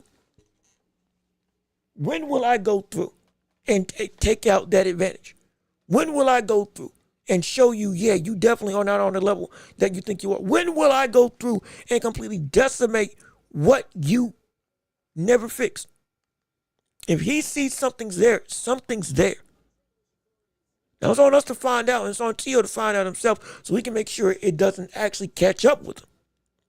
But if I'm Teofimo Lopez, I'm taking that statement as seriously as I can. Because the one thing, when it comes to boxing, the one thing about Shakur, he don't lie. You can say a lot of different stuff. He don't lie about what he sees and what he feels. Not just because this is his opinions, but because most of the time, if not every time, what he sees is in fact what is the reality of whatever you're dealing with. What he sees is in fact the issue at hand. Almost every time. So because of that, we you gotta take it seriously. You have to. And it could be a situation where if that ain't fixed, we could see Shakur actively take this fight completely into a one-sided affair. We indeed can. We indeed can. Quick and in a hurry. Quick and in a hurry. It can get to a point where, yeah, he's running to the table. He's running to the table. And it could lead to that frustration aspect and the poise of Teofimo Lopez that we say if he loses his cool, this fight's already lost. We can see that happening in this fight. We really can. And boy, if that does, oh, that can be dangerous. That can be really dangerous, man. That can be dangerous for Tio. He better take heed. He better take heed for real. And look inside and say, you know what? What problems I may have, I need to fix. I got to get myself in order, because if I don't, Lord knows we could have a bad time. Lord knows we can have a bad time. And it can, ooh, boy. My goodness, it can be dire. It can be really dire. Absolutely. But we still got more to talk about. And we still want to hear from you in regards to everything involving the world of boxing and beyond, as well as we got some updates with like the Jaya Patai. As we say, with Zuffa, officially Jaya Patai has been allowed to move between Zuffa and Riyadh season events in order to be able to get his want for undisputed status. Now, because of the working relationship with Riyadh season and Zuffa, again, with all that being attached under the likes of TKO and Turkey Al Sheikh, that sway makes sense. The issue is when it's other promotions that have belts that isn't just Riyadh season, will they still work with it? If the PBC has a fighter that has a championship and all of a sudden somebody under Zuffa is in position to gain a title for that championship and they're not under Riyadh season, they're not under that partnership with Turkey Al Sheikh, TKO, and Zuffa, will Dana White say, nah, you ain't having it? Or even worse, will just as bad, will PBC be like, nah, you ain't gonna let somebody from Zuffa fight for the belt. We're gonna drag it out, drag it along. This fight can be claimed some for thee, not for me, amongst the fighters, and it can also be claimed that, hey, we can't get no traction working with Zuffa because if I do reach the summit, ain't nobody gonna work with me while I'm under him. So, like I said, dangerous things are afoot as we keep on going through and continuing this march to a new era, supposedly, in the world of boxing today. But let me see what you all got to say. Or rather, let me keep on reading what the news is in regards to the world of boxing. And one thing that is indeed very exciting for the world of boxing. a little bit of news with the world of Ryan Garcia. Now, I'll play that after this fight because I do want to, would like to let a little bit more people to come in. Would like to let some more people have some talking points and conversation to delve into with this fight. But there's some news with Ryan Garcia with how he's prepping for his championship opportunities, and specifically who he's training with. And we're going to talk about that later on after this fight with Madrimov. And if you didn't know also, Israel Madrimov is fighting on this card in his return. Yes, indeed, the first fight back since his loss to Virgil Ortiz. Now he returns to the ring as still a 154-pound contender, looking to go and make a splash and make himself another, or still sustain himself as a powerful contender at 154, as he looks to reclimb the ladder to get to the World Heavyweight Championship status. And mind you, he's already fought against because he's fought against Crawford and Virgil Ortiz. He's had two of some of the most dangerous fighters in front of him back to back to back, and has given each of them some pretty good fights. Crawford being the closest fight I've seen to a loss in his entire career, and Virgil Ortiz taking him into 12 and really having to make him work to go and turn that fight around from round 6 on, similar to what he did with Terrence Crawford. But so he's been able to, give some of the best in the world a run for their money in the biggest capacity possible. He has. He indeed has. No question about it, he has. So with that being known, do we think we'll see some retooling? Do we think we'll see some regrouping? Hopefully, if everything is healthy, without any potential situations of dire aptitude, from him being sick, from him having an injury, all that should be well and good done with by now. Though I believe he's fully healthy going into this fight. So this version of Madrimov, I would love to see, exactly how we can go through and show the world, I really am like that. And you gonna from here on out, you're gonna get the best of me with what I can do. I'm telling you, I do believe it. I do believe we're going to see it. And I'm incredibly excited for it. A lot of people didn't even know he was fighting. Be clear, a whole host of people did not even know that Madrimov was going to be fighting on today. A lot of people didn't know. And again, outside of Muratalla and Cruz, most of the fights kind of went a little bit, not even a little, a lot under the radar for people to kind of recognize and say, hey, there's some real talent on this card. And this is a pretty decent card from a showcase at 154. This is pretty all right. A good stable of a good showing of some of the younger stars that can look to take up the mantle of I'm next in this division, like with Amari Jones, And then you got now Madrimov, a older dog, though again he's only 10-2-1 in his resume, but still not just live, but competitive, fervently dangerous, stylistic nightmare for most people in this division. Still trying to show that, I'm still here. Actively, I'm a threat that everybody needs to not just take seriously, but if you can avoid me, you better avoid me. Because if I go, you try to fight against me, boy, you're going to have yourself a time and a half. So we can't see how his return continues to flourish or how his return is going to pan out. But even still, please keep on leaving a like on the stream. Keep on going and walking through, or keep on going and sharing the show with everybody that you can, so we can keep on building up this empire of a community together. Also, be sure to leave a like on the video. Keep on commenting your thoughts and opinions. Ask some questions that you may have. Your responses to anything involving the world of boxing and beyond, sports, NBA, NFL, all that stuff. Even if you're watching the UFC, we want to hear what you got to say in the matter of the Paddy Pimblett card against Gaethje. Do you think that Gaethje will be able to stifle the fast rise of Paddy Pimblett, who's had, again, an incredible start to his career, though he's had some performances that some people may have said have been lackluster in some regard. We want to hear from you on all those topics on today. Absolutely. And please, Keep on going and supporting this community if you can. We got Cash App, we got PayPal, links down below in the description. We got all the stuff to make it worth your while. So if you can give to the show, would mean the world to me. As well as we got super chat, super gifts, and stickers. All of which, if you can support the channel with, would mean the world to me and help me to pay some bills, as well as to help invest into the show to make it better for you and all that enjoy the Welch Report. No question about it. But as we're going through, match them off, return to the ring right here, right now.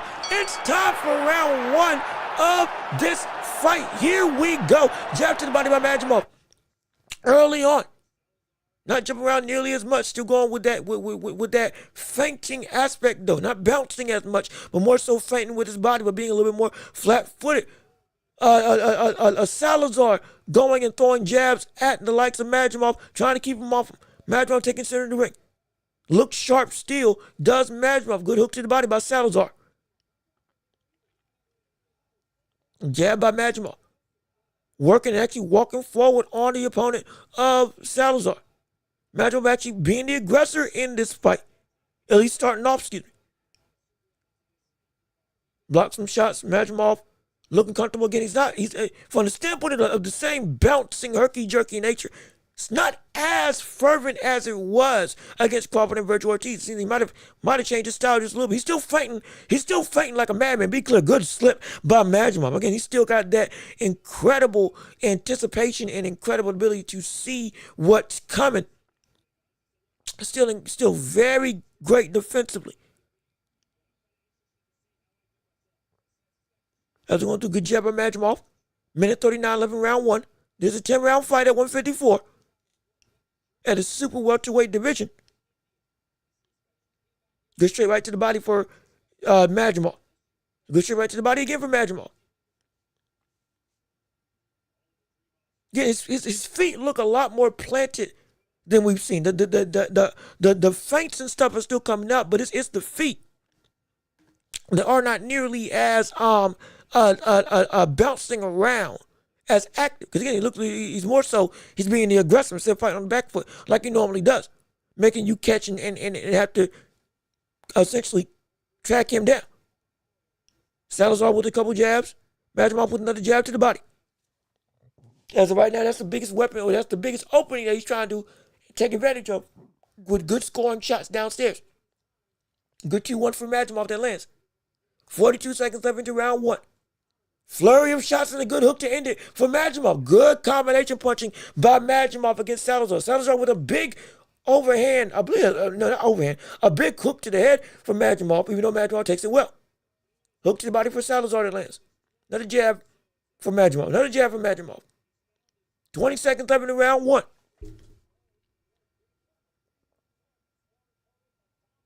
Good big hook by Majimov. Looking loose. Again, planting his feet a lot more than what we saw in the last two fights. 10 seconds left in the round.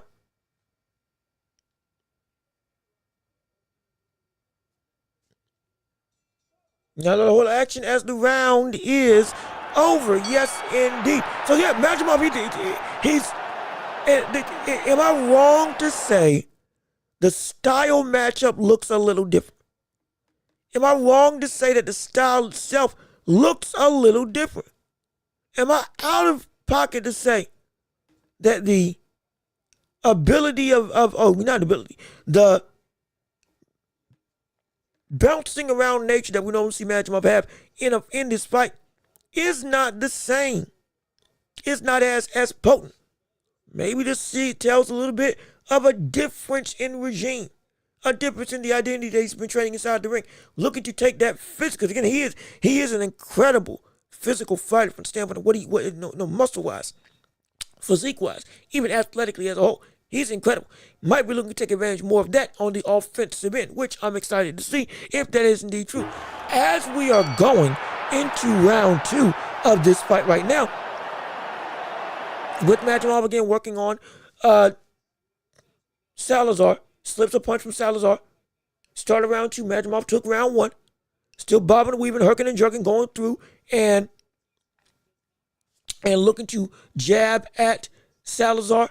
Walking down, shoot. He's walking with his hands down. I mean, this cat looks incredibly comfortable. Majimov is legit Like boxing with a little bit of confidence now. Throwing combinations at Salazar as Salazar is on the ropes. Looking for some scoring shots. Very loose is Madrimov. Not bouncing, but still moving all the time. Cause now we're starting. See, now the real fainting of Madrimov now starting to coming back now. This is what he looked like against Crawford a little bit more. A lot of twitchiness, a lot of fainting, a lot of hand movement, head movement, body feints, all of it to set up different types of shots. But he's doing it now without the bounce in his step. He's more so planting his feet, which might be a better turn of his stylistic ability to be able to make him not just conserve a little bit more energy, but also to make it so that his punches can have the sting that his body looks like it can actually create. Good jab by Salazar, though it says slipped by Madrimov. Madrimov again slips another jab. Salazar trying to slowly plot his way forward into landing shots on Madrimov. Madrimov with a slip, going downstairs and countering to the body. Makes Salazar miss yet again, exposed with a hook forward. Going through another jab by Madrimov. Another hook downstairs by Madrimov. 3-punch combination by Madrimov. Going through again, he's really working really well at this point in time. Good overhand right by Salazar, though, that lands. But Madrimov still making a miss and making a pay. Short shot downstairs by Madrimov is blocked. Minute left in round 2 of this fight. And Madrimov, he's definitely changed. Good double hook by Madrimov, though, that lands. Good double hook by Madrimov. 45 seconds left in round 2. Good 3-punch combination by Madrimov. That hook nearly missed for Madrimov on Salazar. Jab to the body by Madrimov. Salazar tries to prod with that jab and extend the hand. Set to 25 seconds left in round 2. Madrimov in the center of the ring, trying to stalk down Salazar as Salazar ekes closer to the ropes. Jab to the body from Madrimov. And again, got Salazar in the corner. Exploding forward with some shots and then getting back to safety. 10 seconds left in round 2 right now. Overhand right misses for Salazar. Good hook for Madrimov lands. As the round is over. Yes, indeed. Let me see what you all got to say. Let me see. Barry, what's going on with you? How you doing? Good to see you. Thank you for tuning into the show. We're so happy that you're here with us on today on the Watchable with me, your host, Jean-Luc Watch. This is indeed the live stream commentary for Andy Cruz versus Raymond Muratalla, the entirety of the card. No question about it. We want to hear from you and your responses. Virgil took Madrimov's soul. He's done. Well, he ain't done. I'm going to say that. He isn't done, but it looks like that fight may have caused a stylistic change. He's still doing a lot of the jerkiness, a lot of the unpredictability with the upper body movement and the feints all fight long. But he's taken away the bouncing nature, the feet. Not saying that he still doesn't have good footwork, but he's not wasting a lot of energy jumping up and down and in and out the entirety of the time. Now this might be a better use of that feinting style to make it so he doesn't gas out nearly as much while still being able to be even more destructive because his feet are on the ground. When he does throw, okay, it's a little bit of better leather behind it, hypothetically. But even still, we're going into round 3 right now as Madrimov goes to work to the body, to the head of Salazar, landing shots downstairs and upstairs, trying to overwhelm the guard of Salazar as we start this round off early. Salazar weathers the storm, throws a couple jabs downstairs to the body. Salazar is very much in a situation where the jabs or rather the speed as a whole from his jab and punches are not matching the likes of Madrimov at this point in time, as Madrimov again works to go downstairs to the body. Salazar missing with a shot to the head upstairs with the right hand. Good hook to the body for Madrimov as he slips a hook. Good jab and another hook downstairs. Again, now digging a little bit more downstairs to the body, landing with that lead left hook. Almost throwing it like a scythe as he goes and tries to overwhelm the guard of Salazar. Good hook by Salazar as he tries to move Madrimov off of him. But Madrimov won't budge. Still fainting, but still, again, flat-footed. Looks to be he might not run into the same stamina problems that he had against Crawford and Virgil Ortiz. Especially with him being completely healthy and not sick like he was against Virgil Ortiz. Going through it, still fainting. Still looking to see what's going to happen. Good uppercut to the body off a slip by Majimov. But the punch placement is incredible. Going back downstairs to the well. Good hook. Overhead hook. Body likes a Majimov off of a slip. Salazar might be rocked just a little bit, but he's still composing his own. Straight right to the body. 1-2s downstairs to consistently land where the openings are. Salazar missing with a shot of his own. Good hook to the head by Salazar. Overhand right by Salazar. Though it misses. Back to the center of the ring. A minute left in round 3 right now. Majimov's been in complete control. Big swing and a miss by Majimov, trying to land with a catch and shoot hook. Still fighting, posturing in front of the likes of Salazar, trying to go without a counter opportunity. Goes through and lands a hook to the head. Hook to the body by Majimov. Gets started to feel the flow now. Walking back Salazar. So with good hook downstairs again by Majimov, even though it's blocked. 3-punch combination by Majimov. Salazar, again, he's going to have to throw a little bit more or land something to stifle this momentum from the likes of Majimov. Good hook by Salazar, even though it's blocked. Going through back to the center of the ring. 25 seconds left in round 3 of this fight. Majimov having his own, doing whatever he wants right now. Good big leaping hook by the likes of Majimov. Good hook downstairs by Majimov as well. Walking Salazar back to the ropes with another 3-punch combination. Both of them are posturing in the center of the ring, or rather in the ropes in the red corner. 10 seconds left in the round. Big hook lands for Salazar as the round ends. Majimov takes it well as the round is over. With a dominating performance by the likes of Majimov, as he had complete control going into the end of round 3. Let me see. Majimov ain't got the killer instinct anymore. He's cooked. Well, I strongly disagree. If we are being completely honest, and if this is your first time here, again, hello and welcome. We appreciate you tuning in, but we gotta be serious about this. We're saying that Majimov is an X factor for the likes of Jerron Boots Ennis. Because of Boots Ennis struggling against Shukajan, we're saying that Majimov, because of his ability to be so elusive and have a lot of different looks and unpredictability, similar to the vein of Shukajan when Boots fought against him 2 times in a row, we're saying he can be a very dangerous test for the incomparable and very hyped up Boots Ennis. And he deserves the hype. He deserves the acclaim. He deserves us talking about him as a man who can go through and decimate the likes of 154, especially if he ever gets to fight with and dominates Virgil Ortiz. If he does that, then the world is his oyster. But even with that being said, with the amount of talent surrounding this division, we understand that there's a lot of killers out there. And even those that look like they're washed, they ain't washed. They can still give you some trouble. And Majimov is one of them. Absolutely. As we're going into round 4. Of this fight right now, Salazar trying to land some hooks of his own, but is made to miss. Majimov with a straight right hand.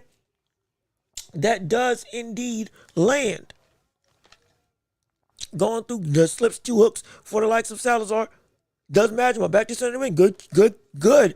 Trading straight left hand, right hand. No, I'm sorry, yeah, left hand. Excuse me. By the likes of Majimov, beating Salazar to the punch.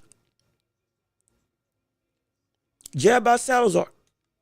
Another jab by Salazar. Salazar has not been throwing nearly as much as he needs to, but he's also wary because he understands the countering instincts of Majimov have been able to get to him already. So he doesn't want to risk getting caught with a big shot and putting him down for the count. Good hook downstairs and upstairs by the likes of Majimov. Catching Salazar again. Really trying to apply that offensive pressure. He is. Going through minute 30, 11, round 4 of this fight. Let me see, didn't Virgil beat him already? He did beat him. And Virgil had a tough time. Rounds 1 through 4, rounds 1 through 5. And then just like with Terrence Crawford, turned the fight around, waited for Majimov to get tired and started to slow down those feints and the combination punching and the movement. And then was able to take it to him downstairs to the body, pick him apart, rip him asunder, and then go and beat him in round 12. And completely win the round, or completely win the fight. Wholeheartedly. So yeah, he's given Crawford and Virgil Ortiz really good tests. This is not a bad fighter. And the likes of Boots against this specific style can be something that he struggles against. He can't. He really can't. Has to keep on calling the fight. 44 seconds left in the round 4 of this fight. Virgil with a straight left hand. Virgil with another straight left hand. Three straight left hands back to back to back, backing up Salazar to the corner. Overhand left for the likes of Majimov that just misses the chin of Salazar. As Salazar cannot deal with this, with this very awkward and offensively centric movement from the likes of Majimov. I'm telling you, this is not the same Majimov that we've seen before. This is a Majimov that looks to be more offensively minded, looking to do some real damage and control the pace by coming forward. And his stamina looks like it's holding up just fine, unlike it was in the last two fights when it came to the later stages, as the round is over. Yes, indeed. So it's exciting to see him back. And like I said before, many people didn't know that he was fighting because it kind of went under the radar because of what we were seeing with all the other news involving the world of boxing. Like with Shakur and Tio, like with the whole Anthony Joshua situation, as well as with, even some rumblings with Frank Martin and the other happenings at 154, 135. He's kind of been forgotten about just a little bit, but he still is a dangerous cat. He really is a dangerous fella. I'm so serious. I am dead serious. Please, I want to hear your thoughts on anything involving the world of boxing and beyond. Questions, the comments, and concerns for your favorite fighter. What do you got something to say about Tank Davis? Will he ever fight again? Is he indeed going to jail? He still is on the run from the police, or whether or not, what happens when he gets caught, Lord knows what can be. This could legitimately be the end of his career, as we know it, being touted as a champion in recess, but it's been stripped fully of the WBA title, which should have happened long ago. But even still, we're going into round 5 of this fight, as Salazar lands a good hook downstairs to the body, but Majimov again takes back control with a volley of punches and jabs and hooks with the same left hand. Going through a good hook by Salazar that time. That was good. That was really good. That was a good shot by Salazar. I'm not going to lie. Majimov takes it well, though. Going into less than 2 minutes, 30 seconds into round 5. Jab to the body by Majimov. Let me see. You think Shakur will actually go toe-to-toe? Or will he run in response to Teofimo Lopez and the offense that he brings? I think he's going to, Shakur isn't a runner. He ran against De Los Santos, yes he did. Same way Devin Haney ran against the likes of Jose Ramirez. He definitely did. But in fact, he's not a runner. He's a great defensive fighter, but he is a very precise defensive century counterpuncher. Pick you off, pot shot you, make you miss, clinch you up, turn you around, and then do the dance all over again, but not in the vein of just trying to stay away from punches. He'll be defensive, but he'll be able to land on it. He won't run. He'll box. He'll definitely use that outside reach, that jab and length, and looking to counter the offensive explosiveness that Tio aims to do. But if it gets to a point that he's got to fight, he will fight. He will fight. He's shown he can do it. He showed his hands can hold up to fighting and brawling, going up against the likes of William Zepeda. Not comparing William Zepeda to the same talent of boxer as Teofimo Lopez, but the answer of can you fight in a phone booth and your hands hold up as well as can you dominate from the inside as much as you can from the outside. He answered that question. I got the capacity to against one of the most voluminous and revered volume punchers that we got, not just in the division of 135, but in boxing as a whole. He showed it. He did show it. So because of that, we gotta take some. We have to put some respect on. Now, do I think that Tio is a better fighter than him on the inside? Yes, I do. Do I think it would be smart for Shakur just to fight on the inside? No, I don't. Do I also believe that he's going to need to do both box and brawl with Tio in order to have victory? I do. I strongly do believe. Unless the boxing, yes, in fact, takes hold and, yeah, he can make a miss and doesn't have to worry about anything, I don't think it's going to be as easy as just, I'm going to go and jab with you, Philly shell, counter right hand, counter uppercut, back up, and do it all over again. Tio's too fast just for that type of, I don't want to call it rudimentary, but that one facet of the defensive plan that we know Shakur is so adept at, even though he's adept at all facets because he's the best defensive fighter in the game. Again, we called it wall versus water. I'm serious. I'm saying, that's it. Let me see. So Shakur by boring points decision. It ain't. When we say boring, the potential for a boring fight is indeed there. Be clear, it's there. That's one of the scary parts about this fight.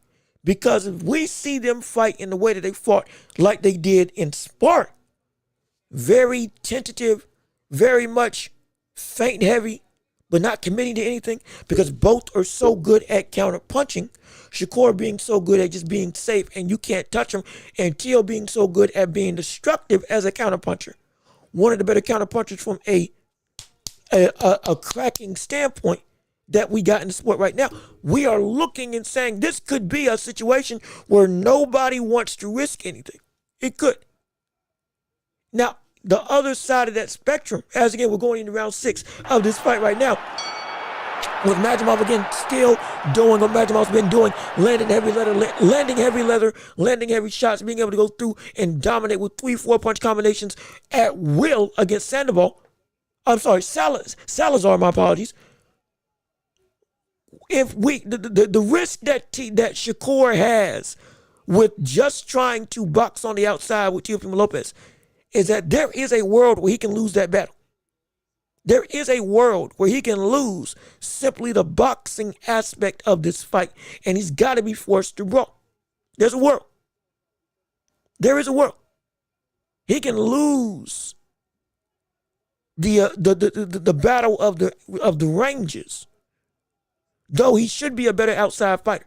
Good 3-punch combination by Magomedov. He can lose it. And if he loses that, and let's say by round 6 or round 7, all of a sudden that's what 1, 2, 3, 4. It's 4 rounds to 3. Tio's up. 5 rounds to 2. Tio's up.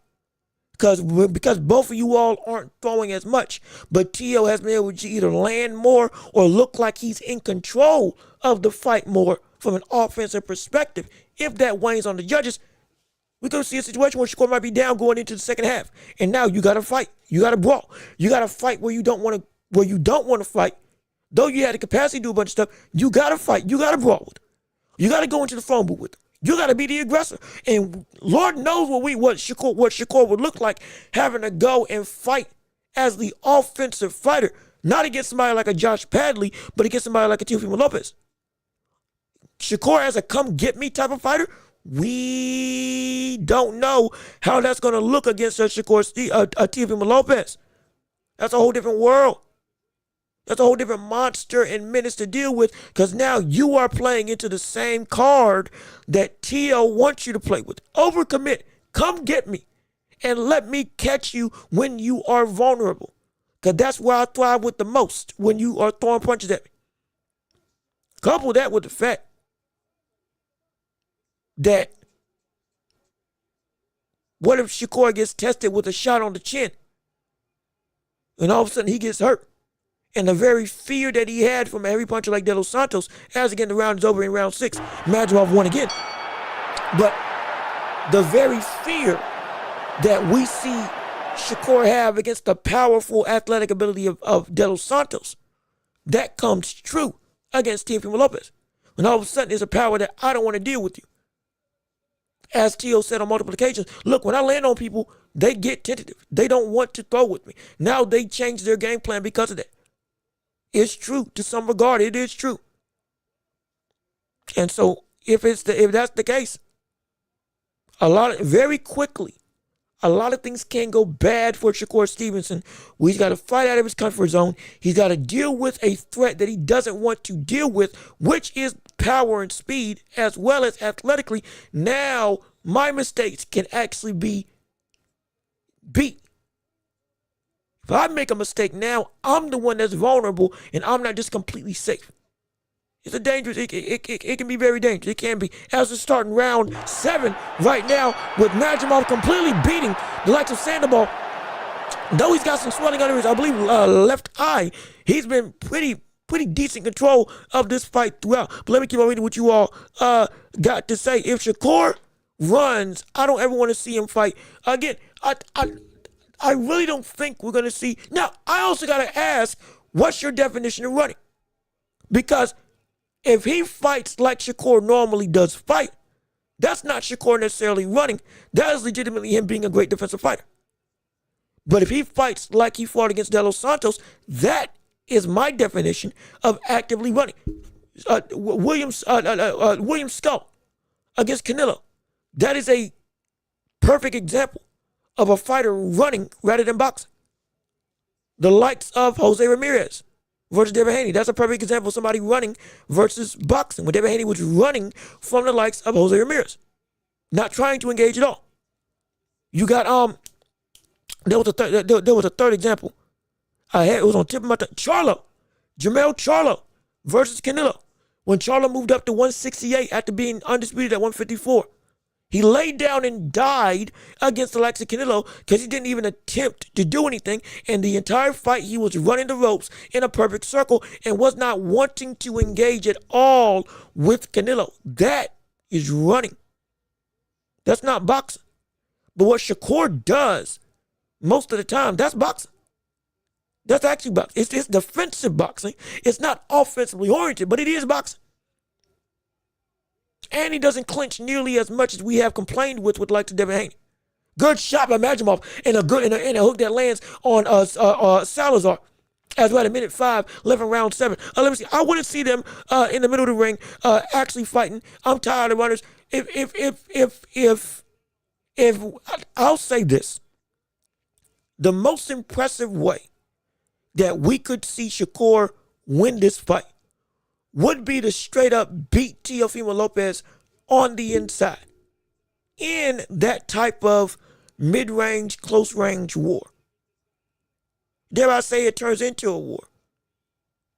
Where he just said if he beat him in that capacity, that would be the most impressive way he could win this fight. That would be more impressive than him just outboxing Teofimo Lopez. Because that's expected if you win. We know what that can look like if you win that way. We don't believe, most people don't believe that you have the capacity to beat the likes of Teo on the inside for 12 straight rounds. Most people don't think that. If you do, go back to what you did against William Zepeda as round 7 is over. Majimov won again. Though Salazar is getting a little bit of momentum, he's still pretty decent control. If he does against Teo what he did to William Zepeda, that would be the most impressive way he can win. Mind you, Zepeda versus Shakur, that's the best quality win from a standpoint of individual performance I've seen. Of the others best, him versus Jamal Herring, him versus Oscar Valdez, and him versus Yoshino. Those are some of the 3 best wins we've seen from a quality standpoint of Shakur Stevenson, from an all-around fight aspect. Those were a combination of both. Landing heavy leather, putting people down, and boxing on the outside. If we see that, okay, we got ourselves a great potential performance that can have us saying, hey, look, at 140, everybody better look out now. Not only did he beat the best 140 pounder in the world, Teofimo Lopez, and take his lineal titles, he beat him in a way that we didn't think he could do it. And now, anybody else that comes up in this division or is in this division, they're going to have a time and a half trying to stop that monster. And all of a sudden, like the 147 looks a little bit more not just realistic, but beatable for Shakur, because he can't get up to 147. He can't. E&D can't. And my gosh, if he does, with that under his wing, would be insane. That would even elevate him higher in the world of pound for pound if he beat him in that way. If he did, it absolutely would. As we're going again, it is round 8 of this fight. Majimov is indeed walking and doing whatever he wants against the likes of Salazar at this point in time. This is actually a really good returning fight for the likes of Majimov on the whole. Has been able to keep up this pace and keep up this work. Hasn't looked tired. He's gone away from the bouncing footwork that he had against Crawford and Virgil Ortiz, and he's more so moving forward. He's taking some damage, absolutely, but it is the whole of the performance that is looking pretty good. It's looking pretty good as we had a minute 33 left around here of this fight. Let me see. What happens if T.O. wins? Well, if T.O. wins, if T.O. wins this fight, already on most people's pound for pounds, he's ranked number 8th or 9th in the world. He elevates if he beats Shakur Stevenson. Teofimo goes into the range of probably top 6, top 7, elevating from 8 with a medium average of 8 that he's been on for most people's pound for pound rankings. As well as he gets favored against almost everybody, not almost, he's favored against everybody in this division and above him. Not only does he become a huger star than he already is, he gets favored against the likes of Brian Orman Jr. at 147. He gets put as, okay, if anybody could beat Devin Haney, it's Teofimo Lopez. He gets put on that pedestal at 147 as well. He goes down to 140, or he stays at 140. He's beating Sabril Matias. He's beating Richardson Hitchens. He is beating any quality fighter. He's beating Frank Martin. And he's favored to become undisputed. Straight up. Good 3-punch combination by Majimov as we go into 10 seconds left in the round 5. Good chopping right hand by the likes of Majimov as well. That one hurt him. That one hurt him bad. My gosh, that was a good shot. And last 10 seconds of the round, as the round is over. But yeah, he gets favored and he looks to do whatever he wants at that point. The world is literally his oyster.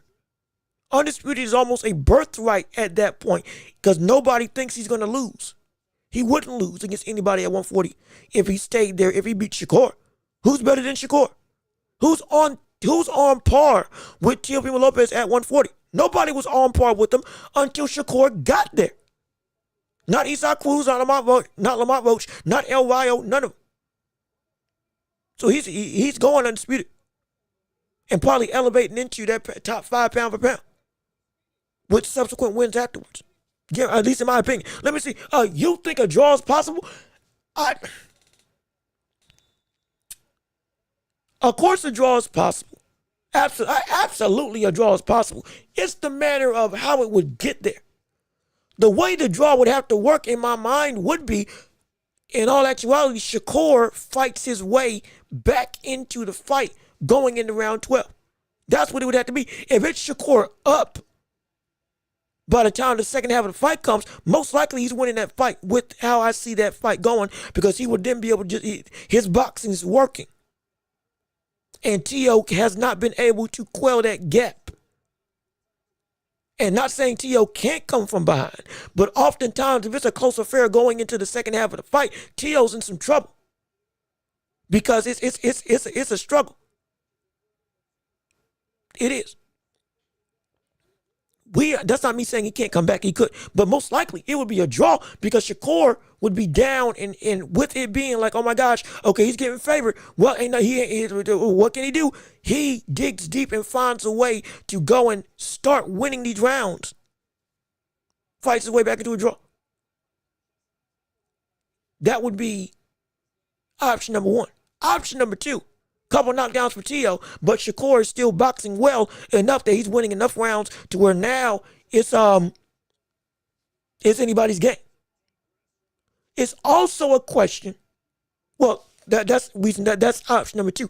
Option number 3, it's T.O. that's down, and as much as I said that could be a detriment for him going into the second half of the fight, he in fact makes adjustments and grows from what he was when he was younger, where frustration would cause him and losing efforts would cause him to not be able to be what he can be, and he gets beyond that stopgap, and he fights his way back into the fight and gets to a point where all of a sudden, okay, we back, and round 12 is anybody's game.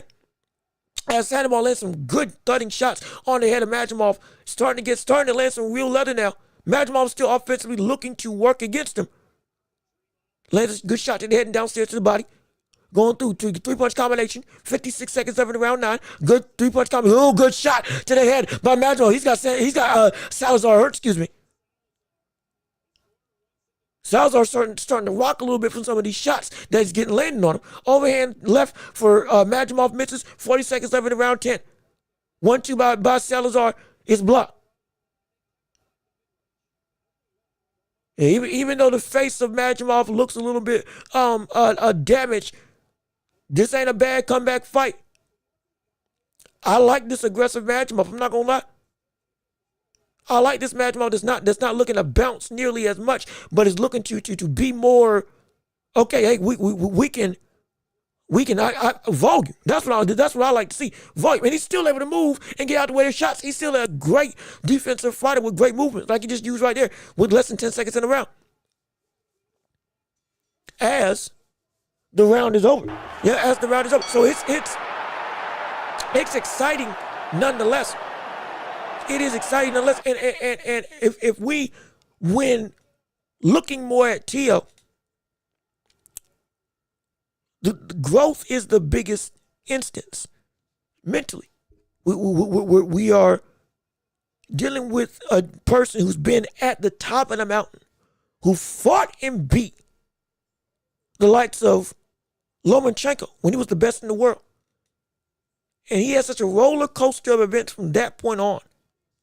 Mentally, it took a huge toll on his psyche, both in and outside the ring, with other issues that were compelling in this fight, or in this fight that we call life, as well as the fight inside of boxing. That he massively took a hit against him. However, though that was the case, when he is on his game, he's one of the best talents we got right now. And a big question is, as much as we ask, as we're going into round 10 in the last round of the fight, which we'll talk about more often, we'll talk about this after, but it's a question to ask. As much as we may say that we have Tio fighting up to the level of Majimov, what can he do? What if it gets flipped on its head? Not Majimov. If Tio fighting up to the level of Shakur, boxing-wise, can he do it or can he not? What if he gets on the other side of the spectrum and all of a sudden Shakur is looking like, oh, wait a minute, you're not on Tio's level. Now, what can you do to elevate your game? We don't talk about it enough. We don't talk about that enough. What if Shakur has to elevate his game to match Teofimo Lopez, and all of a sudden we're starting to see, wait a minute, what we thought was supposed to be a closer matchup in boxing ability, we have underestimated exactly what Teofimo Lopez can do and what he can be. Oh, good big shot by the likes of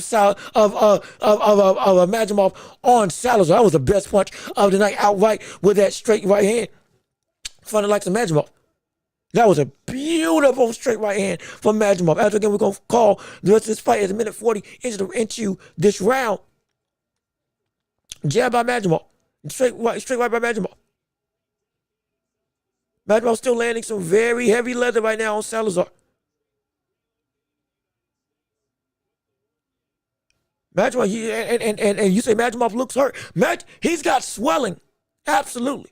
But he swells good, another good straight right hand for the likes of Majimov on Salazar. I mean, my gosh, man, that straight right has been eating Salazar. He's hurt. Oh, he's hurt for real. Oh, wait a minute. Oh, he's hurt. Salazar's hurt.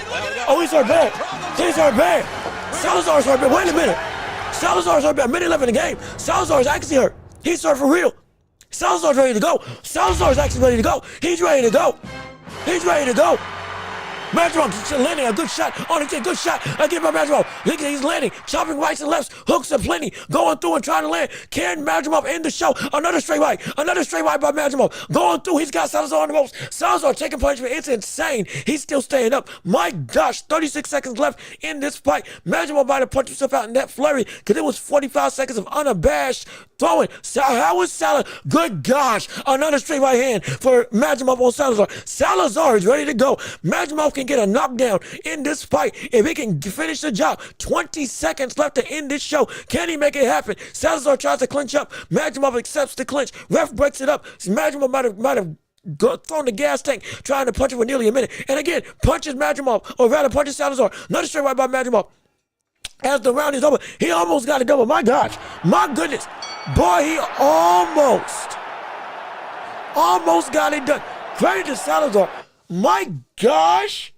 How in the world did you take those types of shots? That's insane. That's ridiculous. That's preposterous. How in the world? That's some of the best punching I saw from a detrimental standpoint with the new flat-footed nature that we're seeing with Madrimov. That's some of the best stunning shots I've seen from Madrimov in his entire career, especially in that 12th round. How in the world did Salazar stay up from that? That's ridiculous. That's preposterous. Oh, shoot. Credit to Salazar and that chin, but my word, man. That's some insane level of punishment. Mind you, Madrimov is what now? He's 10-0. I think he's had 7 KOs in most of his career. Most of the fights have ended by knockout because of this type of volley and legitimate latent power. How did Salazar? He was ready, man. That a credit to his chin, but that boy. If this was another round, if there was another round or maybe a minute left in that fight, he would have gone down. I do believe he would have gone down because he was ready to go. Absolutely. But let me keep on reading what you all I have to say. Madrimov lost his power. Virgil destroyed. He didn't destroy him. He beat him. He beat him more soundly than Crawford, but he didn't destroy him. Absolutely. And Madrimov is not the same. Again, Virgil didn't destroy him, but I'm gonna tell you this right now. Virgil is different. Virgil is different. He's adapted what his style is in a way that I think can work. Stamina was a lot better. He wasn't nearly as tired, except when he blew it all away trying to go through and get that knockout straight up in that 12th round. The head movement and defense is still there. Yes, he bruises and cuts easily. That's not me trying to make an excuse for him getting caught. I'm saying he's been a lot of his career. He's had swelling. He's had bruising. His fair skin is able to the damage you land flush on it's going to damage quick enough, or it's going to have a lot more damage and swelling a lot quicker. That's been a thing for a lot of times in boxing. We don't say Jake LaMotta isn't a great puncher and doesn't have a great chin, even though he was swelling up nearly every fight that he was in. Because that brother was a warrior. Rocky Marciano, same situation. Took punishment, had a lot of swelling, but the brother could eat shots. He just could. Madrimov, I'm not saying Madrimov has the same level of chin, but that's why he looked the way that he looked in this fight. But don't get it twisted. He did dominate this fight. He did in this type of style. Retaining more of the gas tank. Retaining, especially when he's healthy. Retaining more of the ability to go late and still carry your speed, balance, and dexterity. Unlike what we were seeing the other two times, with him constantly on his toes. I think this can be advantageous for him. I do.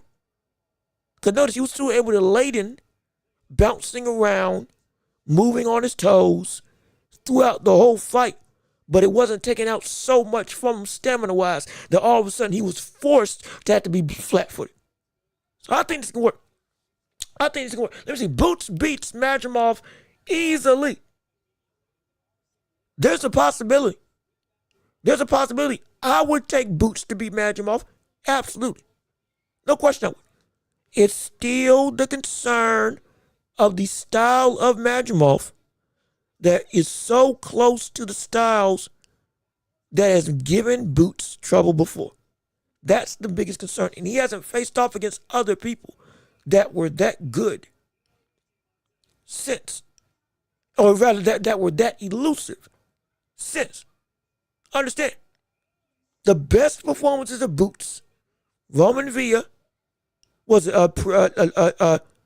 Panina, Pereira, was it Lima? Whoever the one it was that he fought in his debut at 154, David Avanesian,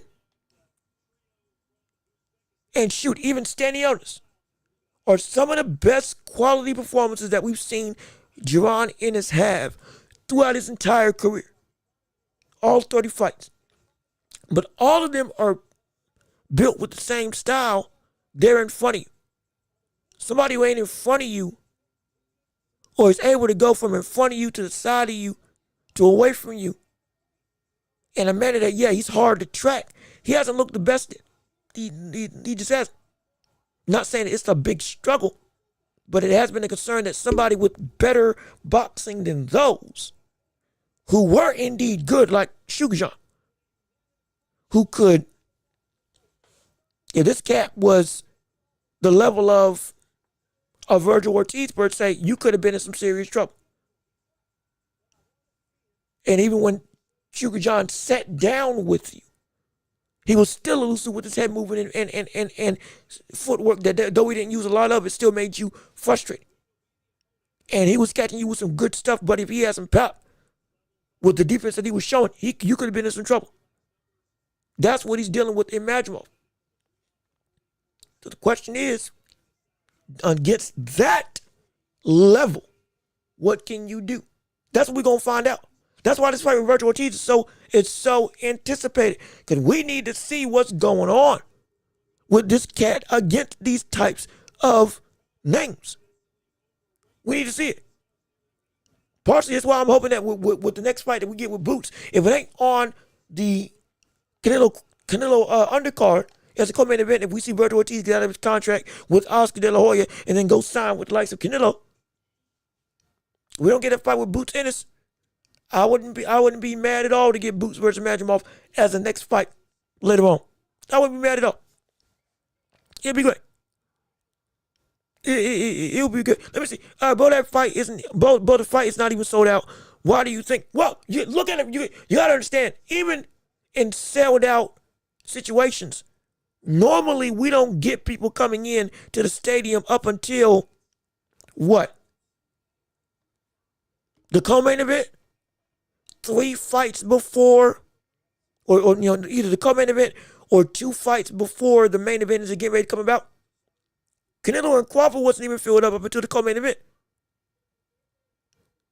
Fury versus Usyk wasn't even filled up until the later stages of the fight started to come about, where the main event got closer and closer. Eubanks and Bent didn't fill up all the same way. It's a normal thing. But the same breath with the venue and the sold tickets as a whole, Muratalla and Andy Cruz aren't huge names.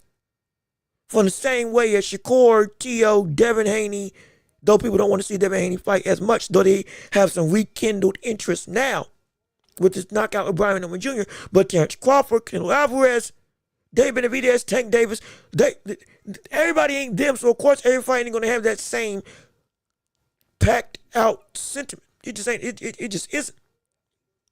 It just ain't. It's not a knock, but this is why these fights are important. Win against other big names, get your name out there, and all of a sudden now, okay, fans can start taking you even more seriously. That's why this fight is so important for Andy Cruz, because Andy Cruz is a fighter who has a massive pedigree from the standpoint of amateurs. An incredibly hard to beat Cuban style fighter. With pop. He does have pop.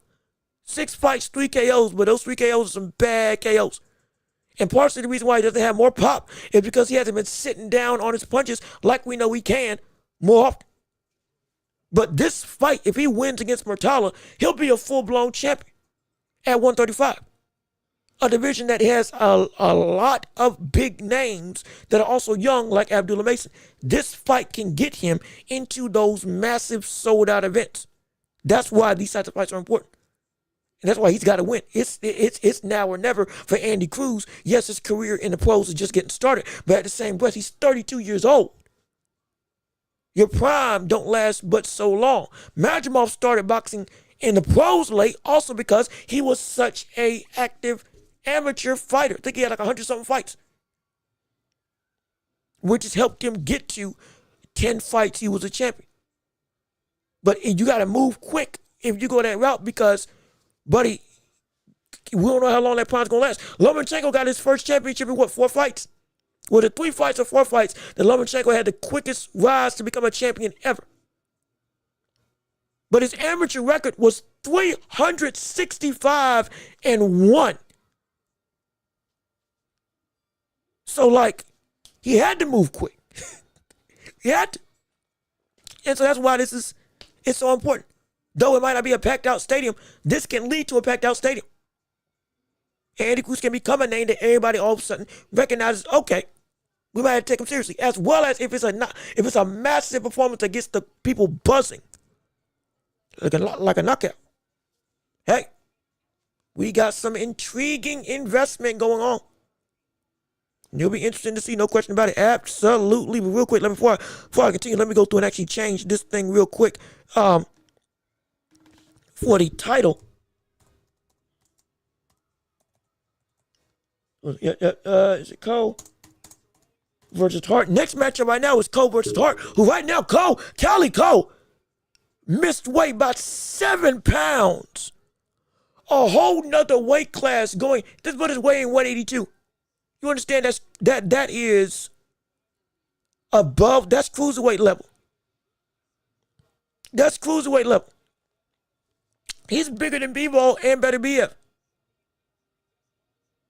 Like, that's ridiculous. And he's coming in this fight, and credit to Hart, this fight's still going on. He could have gone through and denied it outright and said, nah, we ain't doing it. But I mean, like, Calico, and I think we've seen Calico before. Calico, I believe, got knocked out in the last time we watched him fight, if I remember correctly. So, like, he's got some stuff to prove. He's still a very good, powerful puncher, but especially now coming to the fight at 182, but he can come into this fight stinking. I wouldn't be surprised if not at the fight, he's weighing in 200 pounds. I wouldn't be surprised if right now he's weighing in above 200 pounds going up against Hart.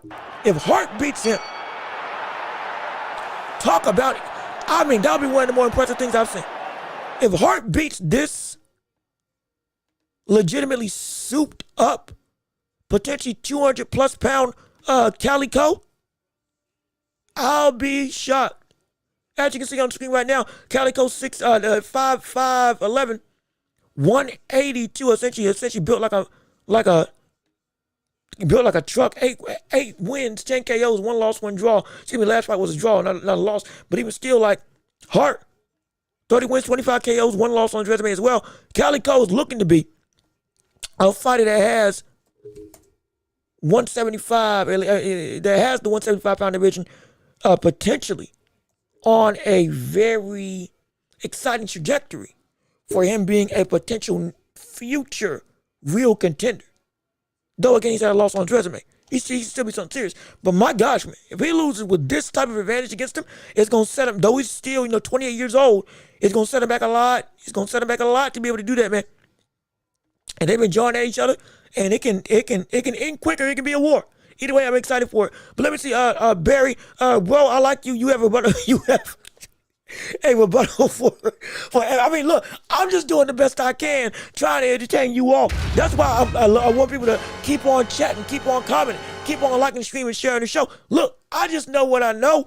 And if I'm wrong, I'm wrong. So be it. We want discourse. We want conversation. Y'all came here to be entertained. We calling fights at the same time. We're going to help you learn. Hopefully, we're going to help you grow. Hopefully, we're going to help you make you laugh, make you think, make you go and get some new opinions. Go in and reinvent your way of thinking, or have a debate with me. I don't care what you do. We just want you to enjoy your time, whether you like what I'm saying or not. And hopefully, you are indeed enjoying your time right here on the hottest show in all of the globe. The Watchable with me, your host, Jean-Luc Watch. Yes, indeed. And we are happy that y'all are here. Please keep on chatting, keep on commenting. And again, shameless plug, because I got to do it. We got to pay the bills if we can. If you can't support the channel, we got Cash App and PayPal. Links down below, as well as we have super chats, super gifts, stickers, and whatnot. If you want to give for a chat that you want to respond to, have a topic that you want to discuss, we're going to read them all regardless of which, but it would help immensely to invest into this show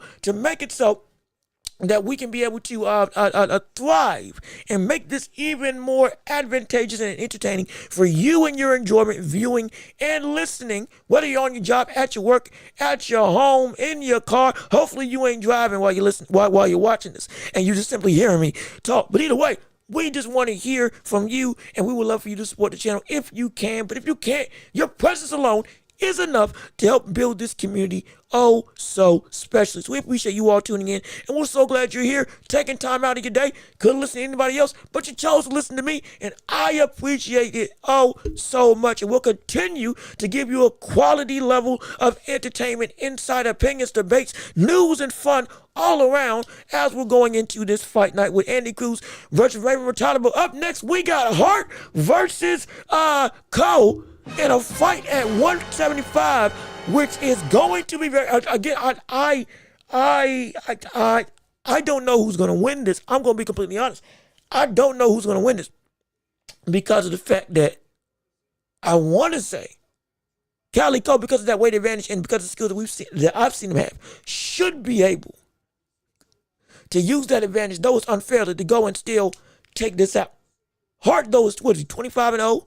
No, I'm sorry, 25-1. 23 KOs. I'm sorry, no, 30-something and 1. With 25 KOs on his resume, if I have those stats correctly. They're about to pull it up right here on the screen, so I can make sure we fact check. So it could be a Keyshawn Davis situation where we saw Keyshawn Davis go and fight against a guy named Lemos back at 135 at lightweight when he used to be at 135. Now, why that is so important is because Lemos intentionally came in overweight at 168 pounds, a over 30-pound weight difference. Now you can see right now Josh Hart, 31 wins, 3 losses, 25 KOs. He is a big-time puncher, though he is older in this division. But Lemos came in at 168 against a 135-pound Keyshawn Davis, and Keyshawn Davis knocked him out in 2 rounds. That helped put Keyshawn on the map in a huge way if he's able to accomplish it because of his accomplishment of that. All of a sudden, everybody was saying, hey, man, he got the power to knock out Tank. Keyshawn Davis against Shakur, I would love to see that. Keyshawn Davis against most of the bigger names, like with De Los Santos when that fight was actually going to be made, or Andy Cruz, Andy Cruz beat him in the Olympics, which is why that beef and rivalry has been such a vaunted thing that people are looking and clamoring to have happen at 140 pounds. If we see Andy Cruz move up to 140 after this fight with Raymond Muratalla, if he wins, that's if he wins. We're gonna find out absolutely as we go into as the night continues to wane on. We still got a bunch of action to cover. We got a lot of fights to have happen. Barry, you might be right. This might be fight of the night. This is one of the most anticipated fights of the night with the amount of animosity that everybody's seen involved with these two. And I can't wait for it. Oh, it's going down. It's going down. Boy, it's going to be exciting. Everybody get your popcorn ready. Get your food in hand. Don't go anywhere. This fight could be quick or this fight could be a war. We're going to find out right here, right now, as the round 1 goes underway. Here we go. Cole versus Hart going down right here, right now. Ring the bell. Let's get it started. Yes, sir. As we're going into round 1 of this fight with, good gosh, Hart with a very unorthodox type of jab with a high guard. Hart in the, I want to say gold trunks.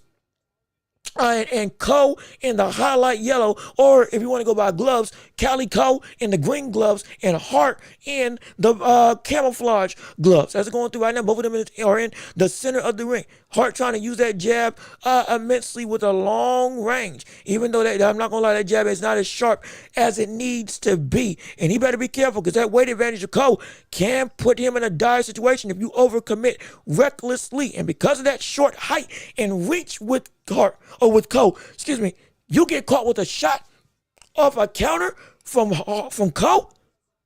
With that type of length that you got, you won't be able to recover. You're going to be put down. So you better be mighty careful.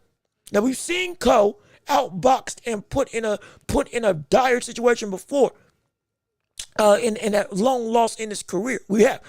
But I'm telling you, if he's fixed that issue and gotten a little more sharper and a whole lot better defensively, we could see Hart be in a world of trouble.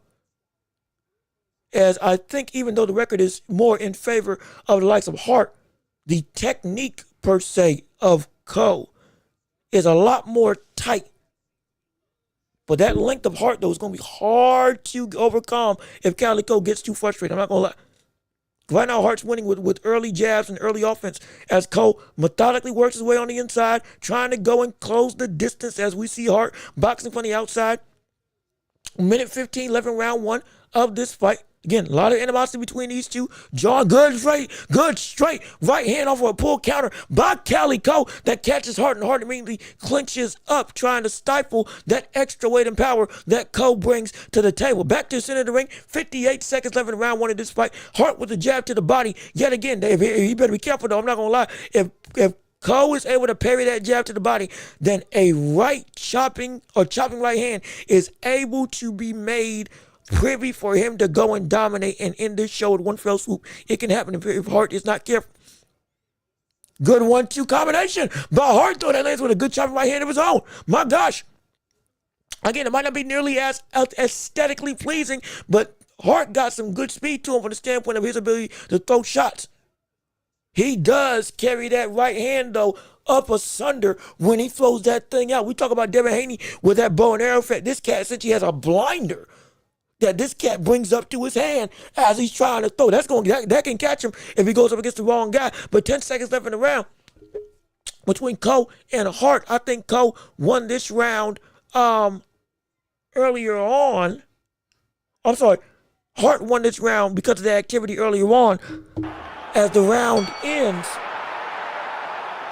early in this fight. But please, any more questions or comments that you would like to discuss? Well, if you want to talk about the likes of the NBA as we approach the All-Star break coming about. If you are an NBA fan, I can talk about that. If you want to talk about the NFL with the likes of reactions to the Bills and essentially not just them losing, but everything going under. Their coach getting fired. Josh Allen getting completely wrecked online by people preying on his downfall, saying, see, I told you were not that good. And again, without Patrick Mahomes, without Lamar Jackson, without Aaron Rodgers, you failed to get past the first round and not get to a Super Bowl in one of the most wide open races that this playoffs has seen in a mighty long time. Shoot, Jalen Hurts ain't even there no more in the playoffs, and you still couldn't get there. It's a lot of backlash going up against the likes of Josh Allen at this point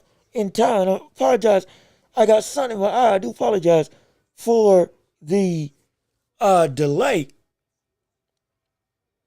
Something was in my eye. I do apologize for that. But even still, we're starting round 2 off right now.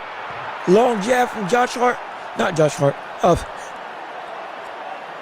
I'm still stuck on the NBA. I'm sorry. Long jab from Hart on the head of Calico.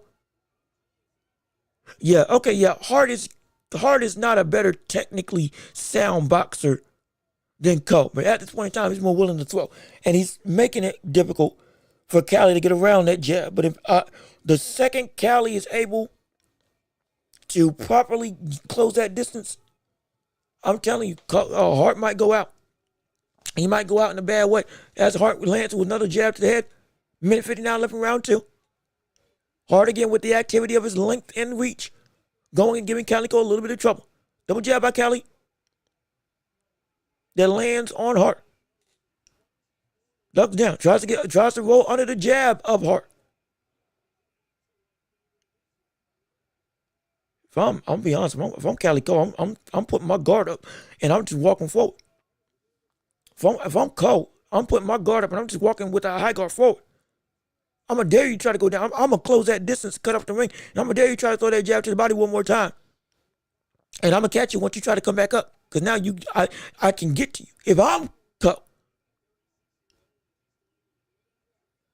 Good jab by Cole that lands. Hart still staying on the outside. Minute left in round 2. Kind of a lull in the action per se, with both people being a lot more. Oh, good shot by Hart though. Good gosh, that was a quick right hand by Hart that lands on Cole. Cole felt that. Cole had to get on straight. Yeah, Cole felt that. Like I said, it might not be aesthetically pleasing, but boy, Hart, that power, because of that leverage, that's not fake. That ain't fake at all. That's some real pop that he got to him. And if Cole ain't careful, he can be into trouble. That Cole needs to not be on the outside. That's the problem. The problem is that Cole is being so willing at this point in time to fight on the outside. He's not giving Hart any new looks to go and make something happen. Double jab by Cole. But again, to no avail. It misses. 10 seconds left in round 2. 1-2 by Hart, exploding forward. But Cali, he's got to, and 1-2 by Hart again, as the round is over. See, here's the problem. As the round is, here's the problem.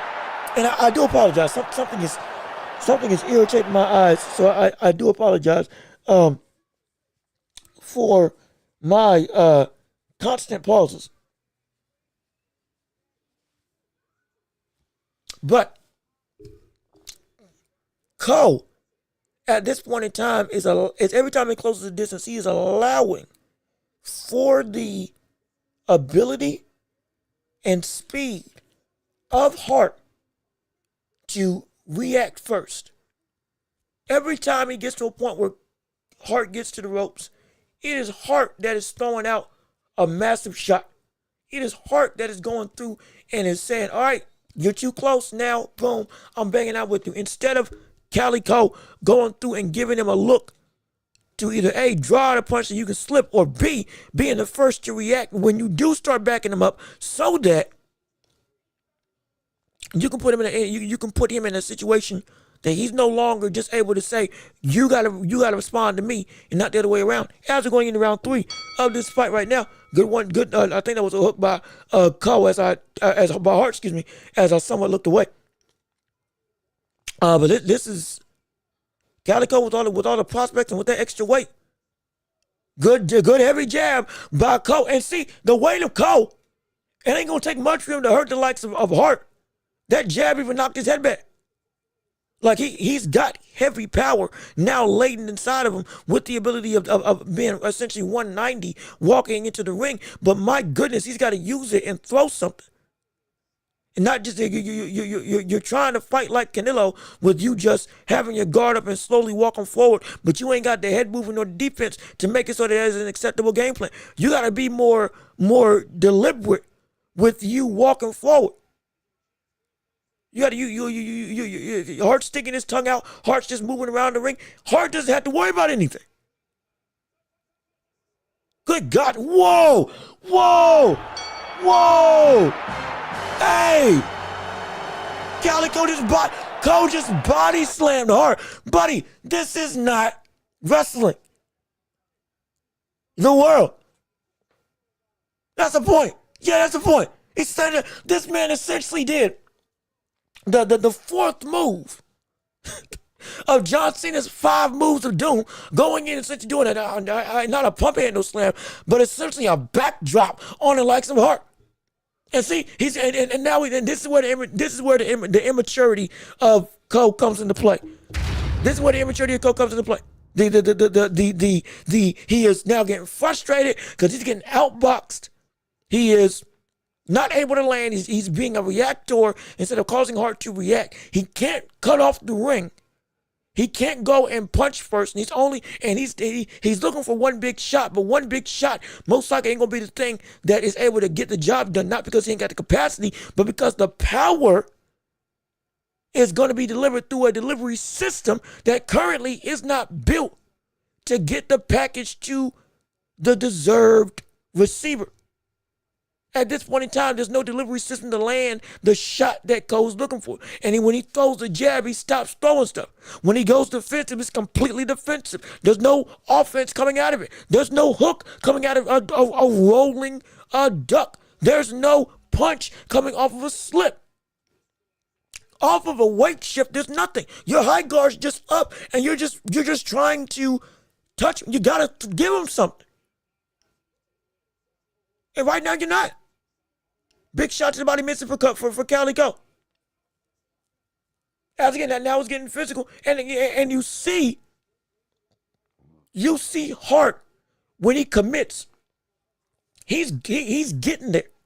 Calico right now, he's being put into a situation, as you can see right there, as we're running into 10 seconds left. He's slipping, he's ducking, he's trying to do all this stuff, but he's not. He's just being defensive to get out the way, but it's nothing to get and open up something for his offense to be actually viable. And if this keeps up, he's going to lose this fight. He's going to lose this fight. His corner better start telling him, you better start hooking downstairs.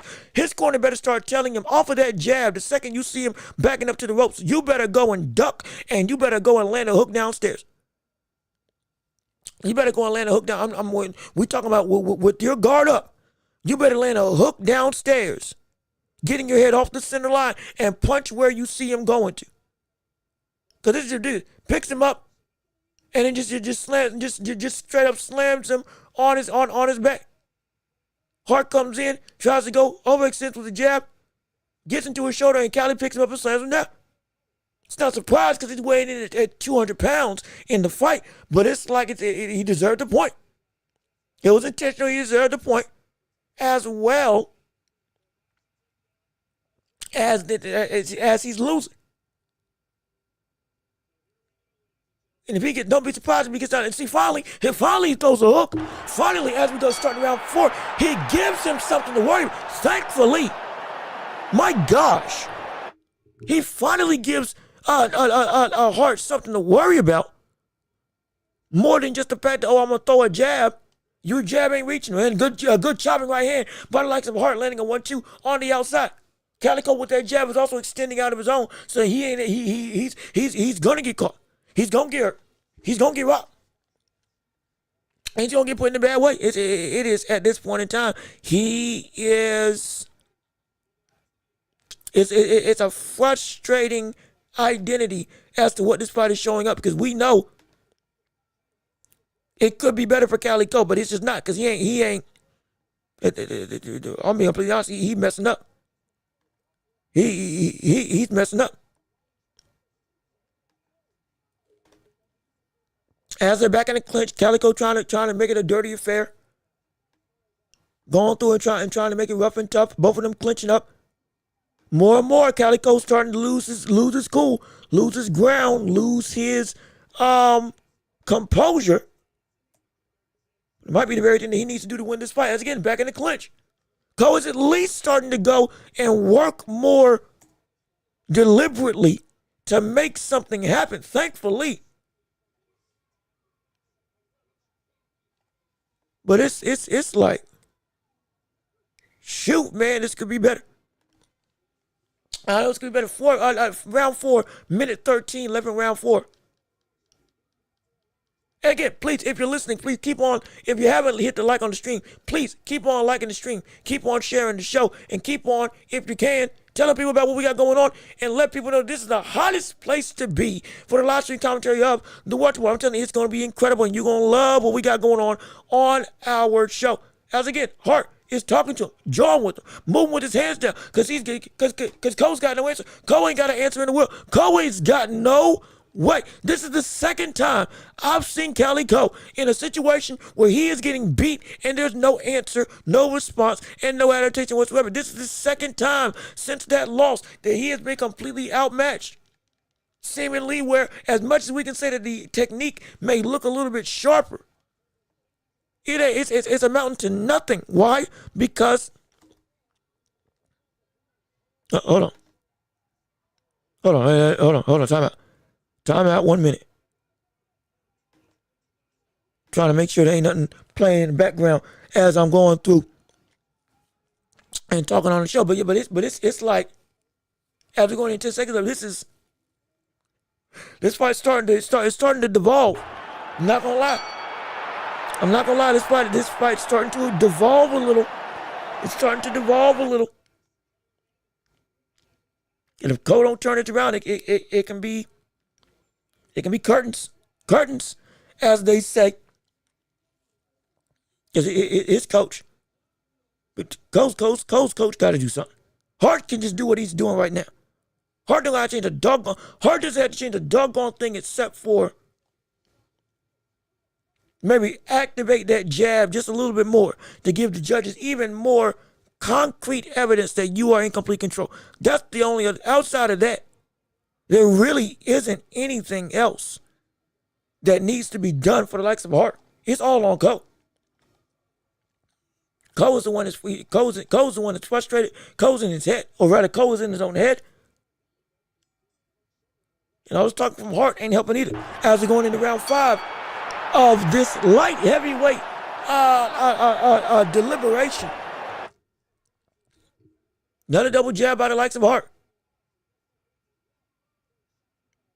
Yeah, that speed from Hart at this point in time, it's Calico. He hasn't been able to adjust to it, and he's not cutting off the ring to where Hart's trying to go. Straight right to the body by Cole, misses. As again, another clinch, but Cole isn't able to capitalize on anything. Roughly 2 minutes left in round 5. Two shots by Hart going into a clinch. Calico throws him off. Double jab into a right hand to the body by Cole. The cleanest punch that we've seen of the night as of right now. Going through, good shot by Cole, though. That was the best punch of the night for Cole. A straight right hand that lands. Hart might be wobbled just a little bit. Hart's in the corner. Cole's trying to now land some heavy leather. Hart clinches up. There might be some life for Calico just yet. Finally landed a clean shot on the likes of Hart. Double jab by Hart. Cole again now stalking and walking, being a little bit more aggressive now, thankfully. Hart counters with a jab of his own. Minute 20, 11, round 5. Calico makes Hart miss. Chopping right hand by Hart. Somewhat lands on the back of the head. Both of them in the clinch. Cali trying to look for a straight right hand with his free hand, but can't get it. Ref finally breaks him up. Minute 5 left in round 5 of this fight.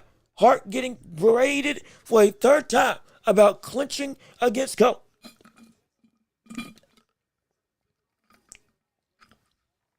Jab to the body by the likes of Cole. Hart again still trying to use that length and box away. Big hook by Cole misses. But backs Hart up to the ropes. Hart again goes into the clinch but then releases. Good shot by Calico. Almost landing with a pull counter. Or rather a slip counter with a straight right hand. 29 seconds left in round 5.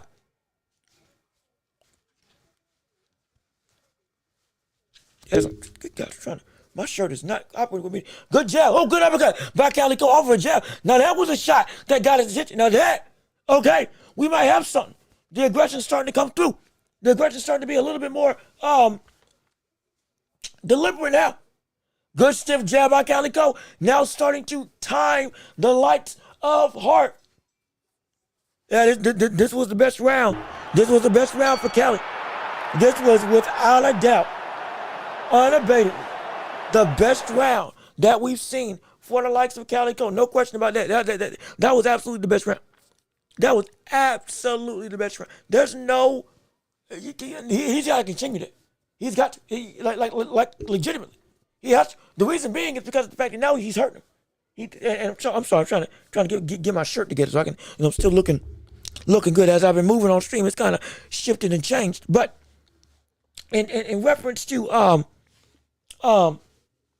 Calico, at this point in time, he has actively now garnered a real sense of structure. There's a weapon now that can be used, and that weapon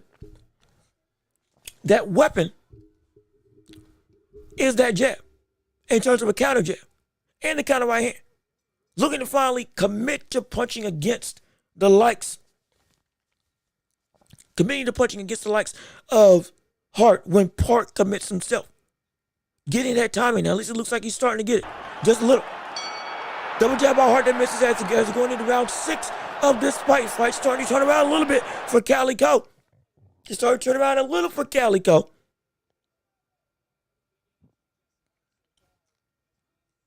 Again, we are in round 6. Both of them in the clinch with each other. Hooked to the body by Hart. Hart's missing with a big hook of his own. Hart has been incredibly active. 165 punches thrown for Hart compared to only 86 for Cole. That activity might be the thing that wins the day for Hart. Both of them in the clinch with each other, trying to fight out of it. Punching with their free hand. Hart trying to go and get to the waist to be able to land some shots. Hook by Cole. Another hook by Cole inside the clinch. Both of them. Hart is continuing. Again, Hart is starting to clinch more and more. Hart is starting to clinch more and more and more. Yes, he is. Yes, indeed. I think the shirt might be stretched a little bit. I'm not gonna lie. I am not gonna lie. This is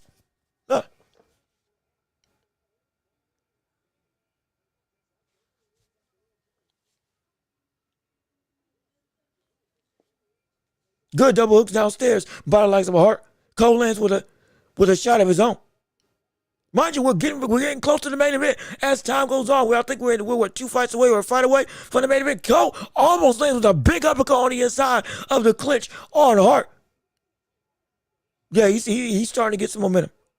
He's starting to get more and more privy. Good straight right to the body by Calico. He was in position for an uppercut right there if he had been able to land. Mike Tyson would have thrown that uppercut if he was in that same spot. I think Cole recognized that. It would have been a death blow for the likes of Cole. Good shot for Cole on a hook on the inside for the likes of Hart. Yeah, this fight's starting to turn around now.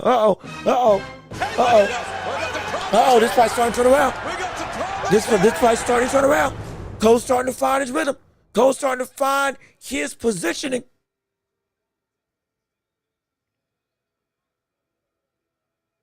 And now Hart gets a point deducted. Oh my gosh. Hart now gets for the excessive clinching. Now it's Hart that gets a point deducted for clinching against Calico. This could open up a real window for Cali to be able to go and land on the inside unabated without the clinch being a major concern. Now, we could argue this fight might be back to even with the recent rounds that we've seen Calico win, plus this essentially 10-8 round in round 6. Wait a minute now, stuff could be turning around. Cole's getting a little bit more confident. Hart trying to talk, still trying to shake his head and say ain't nothing going on, but something's shifting. We feel it. Something's moving. Something's shaking. Good hooks by Hart. Big shots by Hart, but Cole takes him well and is able to block him with his guard. 10 seconds left in round 6. As the round is over. Yes, give me 1 second real quick. Give me 1 second real quick. I will be right back. Let me step away from the mic. Hold on a minute.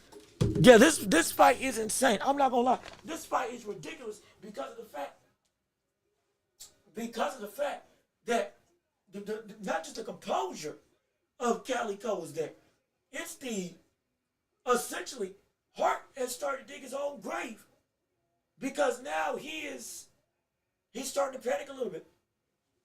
Not just is he getting caught, is he getting hurt? He's starting to panic because the stuff that was in his favor now is beginning to be the thing that's his demise. The very jab that was working it for him and that was able to make stuff happen in his favor is now starting to work against him. The punches that were the things, or the punches that were able to really help to control this fight now are starting. Yeah, I think this church is stretched. Now we're starting to go and run a little awry. I'm not going to lie. Good shot right hand by Hart though as you're starting the likes of round 7. Jab by Hart that lands. Yep, I thought so. Yep, Cole's starting to close that gap. On the unofficial scorecard, it's 75-77. Oh, I'm sorry, 55-57. Some people might have it 56-57 if they gave Hart either round 3 or round 4. But he's starting to make a turn in this fight. 2 minutes into round 7. Good hook by Hart, but it's blocked. A lot of shots are being blocked now from the likes of Cole.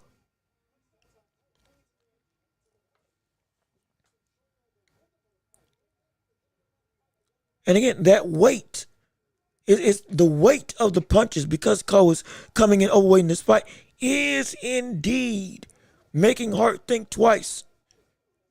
Good hook to the body by Cole. Almost lands with a chopping overhand inside of the clinch. Stiff jab by Cole. Fouls land with a big hook. Minute 30 left in the round thus far.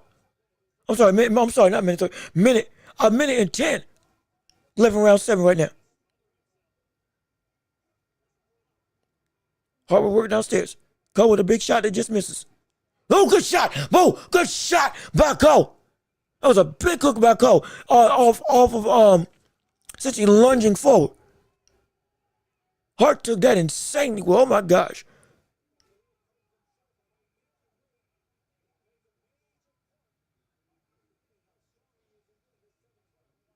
Uppercut to the body by Hart on the inside. Both of them fighting on the inside of the clinch. Swing and a miss for Calico. 30 seconds left in the round 7. In a fight, it looks like it's turning around. Yes, it is.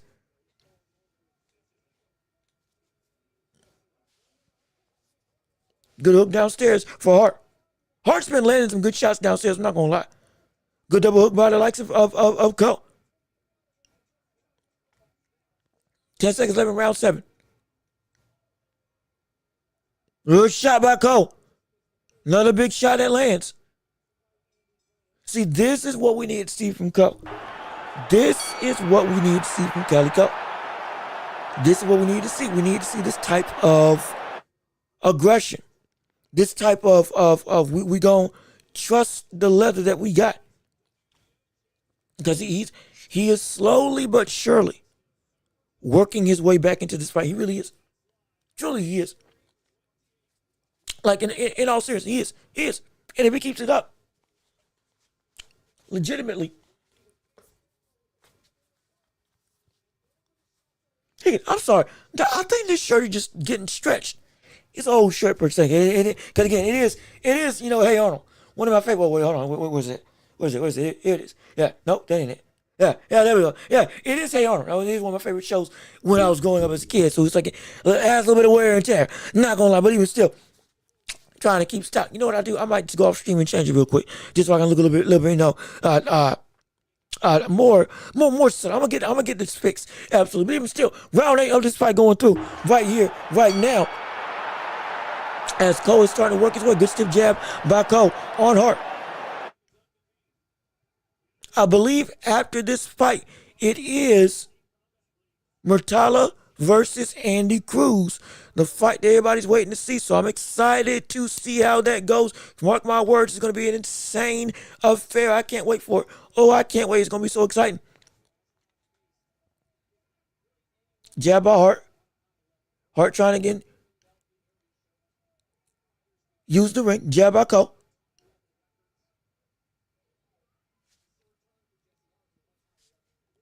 Double jab by Hart yet again. Trying to go in again, keep Cole at bay. 2 minutes left in the round 8. Oh, good shot by Hart though on the inside as he closes the distance.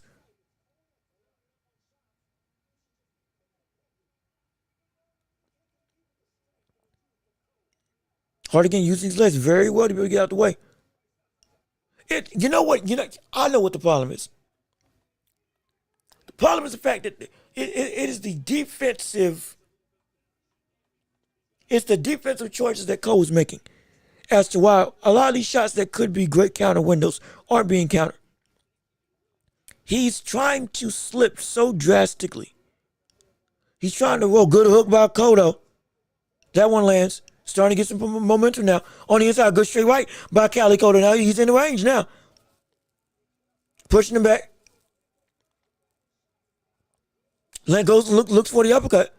Tries to frame Cole to land some shots.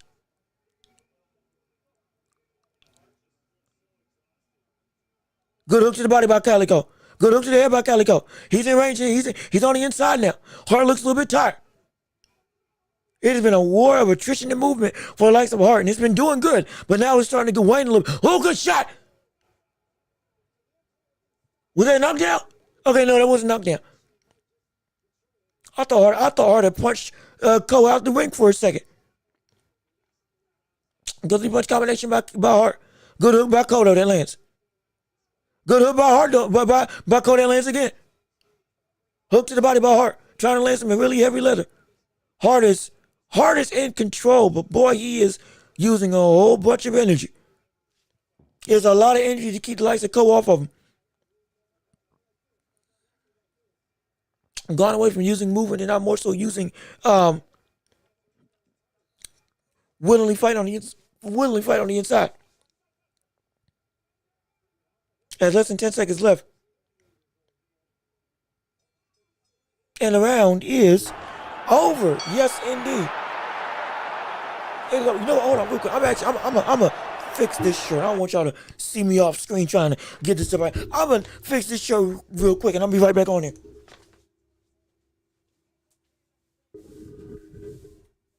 But I'm telling you, this fight is in a position that Calico can win this. via knockout. It is. I'm telling you right now, it is. It is unquestionably possible that we can see Calico go through and get this win. It's just a matter of, can he finally, with the war of attrition that we have going up against the likes of Hart, can he finally make it so that he's done, that he's finished?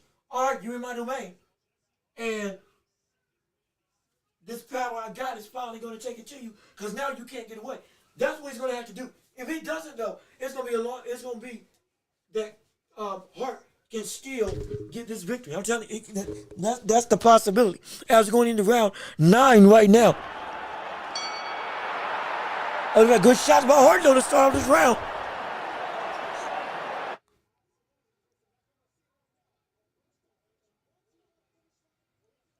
Hart knows that he wins one of these next rounds. He got this fight in the bag, so he is egging him against the odds of attrition. He is egging himself on to continue to get the victory. He is egging himself on to be able to go through and get this win. Unofficial scorecard has a 75-75. Shoot, they got it tied. Oh, wait a minute. Wait a second. Hold on now. Uppercut by the likes of Hart to the body. Go against smothering Hart in the clinch. Hart is looking in a bad way stamina-wise. His mouth is open. He is really fighting through attrition, throwing a volley of punches, trying to still be active. Trying to still show the judges I'm still the one in control. But as it stands right now, it could be a tied-up game. He's got to make sure he secures this win. Good jab by Hart off that 3-punch combination.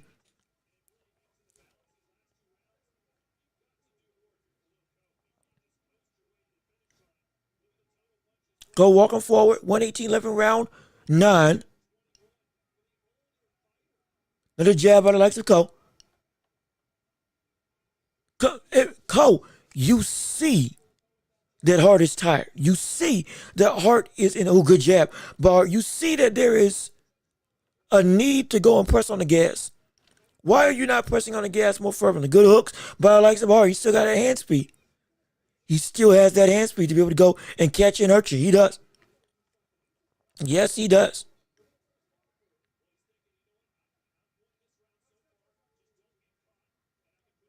.40 seconds left in round 9 right now.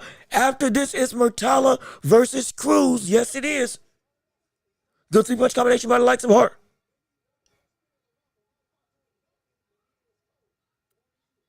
Fading jabs is Hart. Cole still walking forward. Where is the urgency from Cole? Where's the urgency? Where's the urgency? Brother, where's the urgency? Why are you not pressing the pace like you need to? Why are you not looking to go and push the envelope?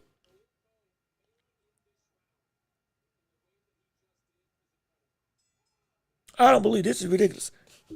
This is ridiculous. Round is over. This is insane. To be honest, this is preposterous. I'll be completely honest. Where is the coaches? Where is the energy from coaches? Where is Cole's coach? Where is Cole's coach? Why is he not going through and saying, hey, we got to make some stuff happen? Where is the energy and the urgency to tell people, to tell Cali, you are losing this fight and you might need to knock out the wing at this point in time? It just happened. Let me see. Cole's the worst fight I've ever seen. Look, hey, Trey, how you doing? Good to see you. He ain't the worst. But I'm going to tell you this right now. This is the second time I've seen him in a position where he could not find an answer. And he could not get himself into the mode of urgency to make something happen. He couldn't do it. He's got to find it now. He has to find it now. If he doesn't find it now, this fight's over. Good overhand hook by the likes of Cali. This is Hart's fight to lose. Be clear, this is Hart's fight to lose. This is absolutely Hart's fight to lose. Hart had gotten tired. Hart had gotten into a position where he was in a dangerous state. Hart was in a position to where something could have transpired. He was ready to go at one point. And the buddy he just kept on not pushing the envelope. And he looked like he had stamina to blow. So where was the pushing to go and make the shot open for you to go and put him out? Instead of just trying to go and it's going to happen eventually. Right now, this level of boxing, it wasn't working. It's not working. It's not going to work. It just ain't. Let me see. Hart was dead to rights and Cole just not throwing anything. That's the thing. His defensive options, he's getting out the way, but it's so exaggerated he can't counter off of them. We need somebody to go. Even the commentary is saying this cat needs to. Even the commentary team is saying, "Hey, you gotta go," and he ain't doing it. His corner is telling him to go, and he still isn't trying to throw. What is going on? Minute 13 left in the fight. My gosh, man.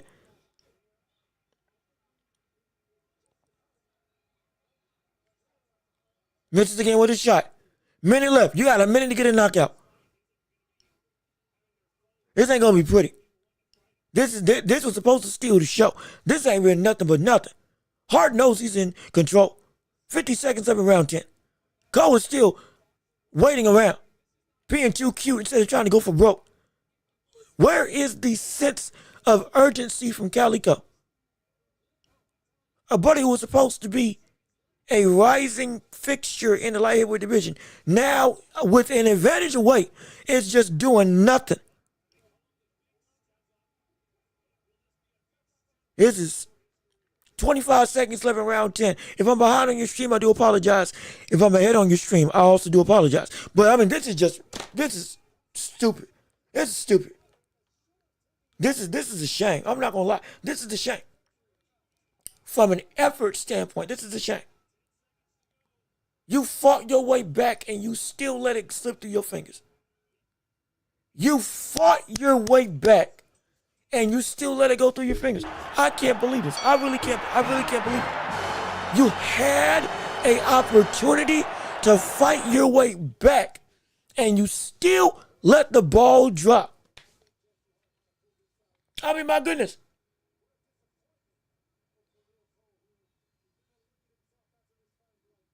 Huh.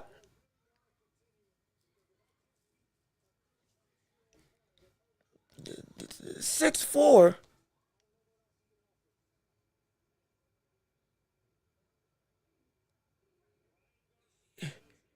You could argue it's bigger than that, depending on what you had, depending on what you value as for judging. I mean, close or far, it's all the same answer. You lost. You lost bad. You lost in a way that you cost yourself. You lost in a manner that you put yourself in a bad situation. You messed your own stuff up. That's what you messed your own stuff up. Cole doesn't even deserve a draw. He doesn't. Not for this fight. He fought his way back into this fight and still let it go through his fingers. Post getting a point deducted and then also his opponent getting a point deducted. I mean, it's insane.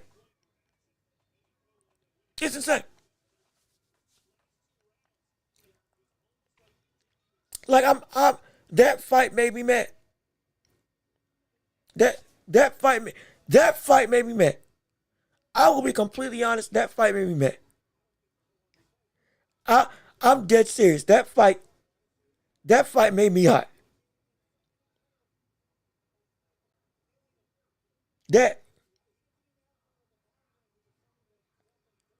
That's so insane. I'm like, hold on. I gotta take a walk. That is I cannot believe Calico lost this fight after struggling, looking like he found an answer, and then letting the answer just slip right through. Are you kidding me? I didn't even have money on this fight. Again, I don't bet. But like, if I did,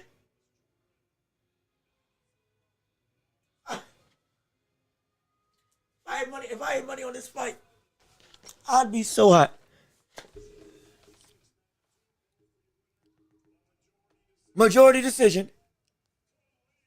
No! No, what? No, what? What? There's no way. Calico won. No way. Oh my gosh. Majority decision. Calico won this fight. That's one of the worst decisions I've ever seen. There's no way. No way. No way. No way.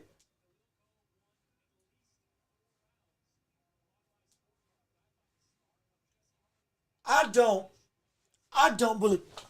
That's a robbery. That's actually a robbery. That is actually a robbery. There's no way Cole won that fight. Khalil Cole, there's no way he won. There is not a soul way he won that fight. Impossible. I repeat, impossible. Impossible he won that fight. Preposterous that he won that fight. In all actuality. Yeah, that's also I'm putting, trying to keep my aesthetics nice. I'm putting some chapstick on so my lips ain't cracking while I'm talking. But no, that's ridiculous.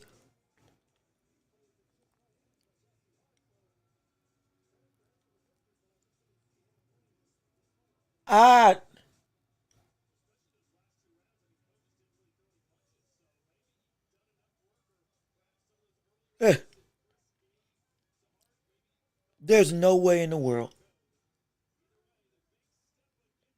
There's no way. He got away with one, all right.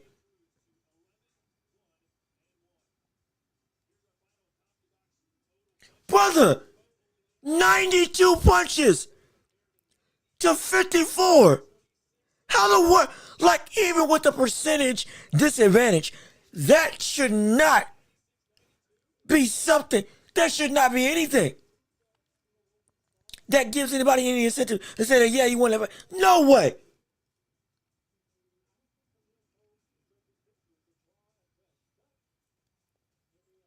He didn't. No. Yeah. Khalil Cole, he gonna get knocked out in his next fight. And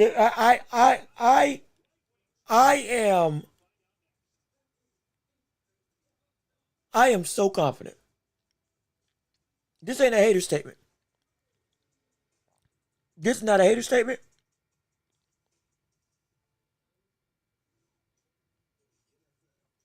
And I'm sorry, again, like I said, gotta keep up appearances. So I'm trying to make sure lips ain't chapping. But I guarantee you, Calico's getting knocked out the second he steps up.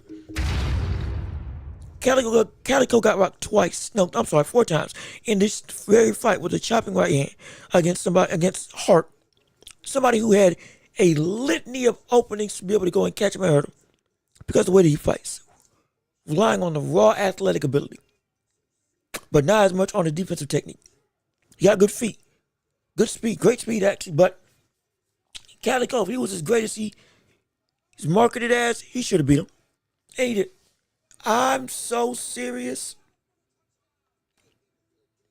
when I say the second this man takes a step up into the world of real top 10 contenders, he is going to get put to sleep. He's going to get put to sleep. David Morrell beats that guy. David Morrell knocks him out. The guy that knocked down David Morrell beats him. Better BF, dream of it because you'll never see it. Bevo, dream of it, you'll never see it. You and your temperament, frustration level, all that, you still let it get the best of you. And even when you found something that worked, you still didn't you didn't keep it up. That's the problem. That's the problem. That is the problem. And so, like,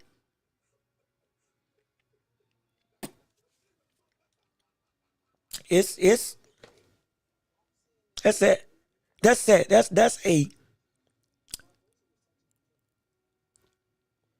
That's an insane robbery.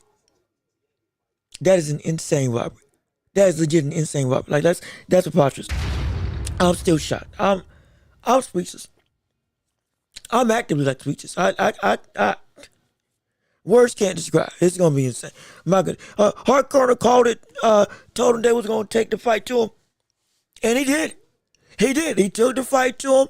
He went through. He was able to go and land chopping rights, land hooks. Went downstairs to the body. He was doing body work and head work in the clinch. Yeah, he got a point deducted for going through and clinch too much. But even still, in those last couple rounds, like when he needed to do what he needed to do, he was the one that was winning. He was the one that had control going into, even if you had it tied up within the last 2 rounds. Even through the fatigue, you still able to go and to make what he needed to make out of this fight. It is preposterous that Calico wins. I'm legit, like I'm hot. I'm actively hot. That's insane. That's actually insane. But even still, we got the main event now coming on. Andy Cruz versus Raymond Muratalla is getting ready to happen right here, right now. For your viewing and listening pleasure, we've been talking through the whole of the boxing world for a multiplicity of times on this show. In between fights, we talked about Zuffa going into this fight and the reaction to that card compared to the other cards on the year for the inception of Dana White's boxing journey. And I want to hear what you all have to say on the matter. Again, we discussed that earlier in the commentary. We discussed Teofimo Lopez and Shakur Stevenson. We discussed that in the commentary as we were waiting on fights to come about. We've been talking about a whole bunch of stuff, and I want to hear from you on anything involving the world of boxing and beyond. We want to hear your thoughts and opinions, and please keep on sharing the show. Please keep on liking the stream. Please keep on letting everybody know that this is the hottest ticket in town and the hottest show in all of the globe right here on YouTube and on every podcasting platform imaginable. Thank you all for tuning in and listening to the show. They could be anywhere else, but you chose to stick around with me on today for this fight with Muratalla versus Cruz. And again, if Muratalla does win, we're looking at a star that not only finally gets a belt around his waist, but a boogeyman has been bragged about for a multiplicity of years with his amateur background, now getting his crowning moment to have the world have to go through him at 135. And if he does win, well, it could reach a massive potential championship unification with the young budding star in Abdul Mason, who's also looking to reign and rule this division as well, who's one of the other champions at 135. And if all this comes to fruition, we can have a massive, I do mean massive, time with two heavy-handed, slick, powerful punchers that are looking to make a splash and to take control, to become undisputed in this division. Oh, we can make it happen, and we can see it take fruit. And I, for one, am so excited to see what's going on.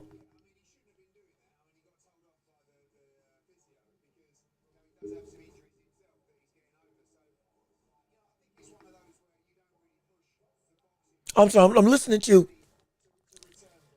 Eddie Hearn talking about what Anthony Joshua was telling him in terms of his career, if he's going to keep on fighting.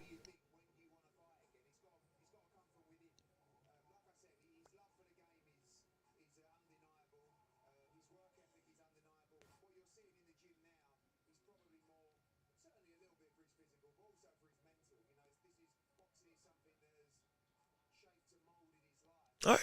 So it sounds like Anthony Joshua isn't done with boxing, but is also going to take his time to come back into sport, which is understandable. And boxing as his hub, his muse, his meditative state, his kind of centering fixture in life is a thing that's going to help him to not just make the decision, but to help to heal what's been a very damaging investment.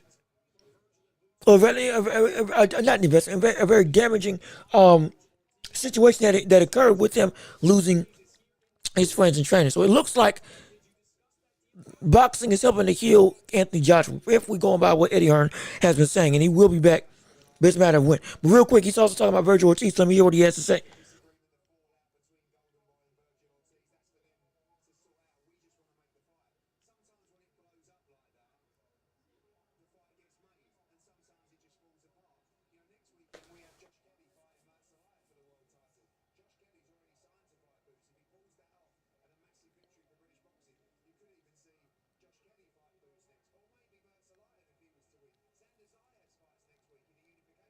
Oh, okay.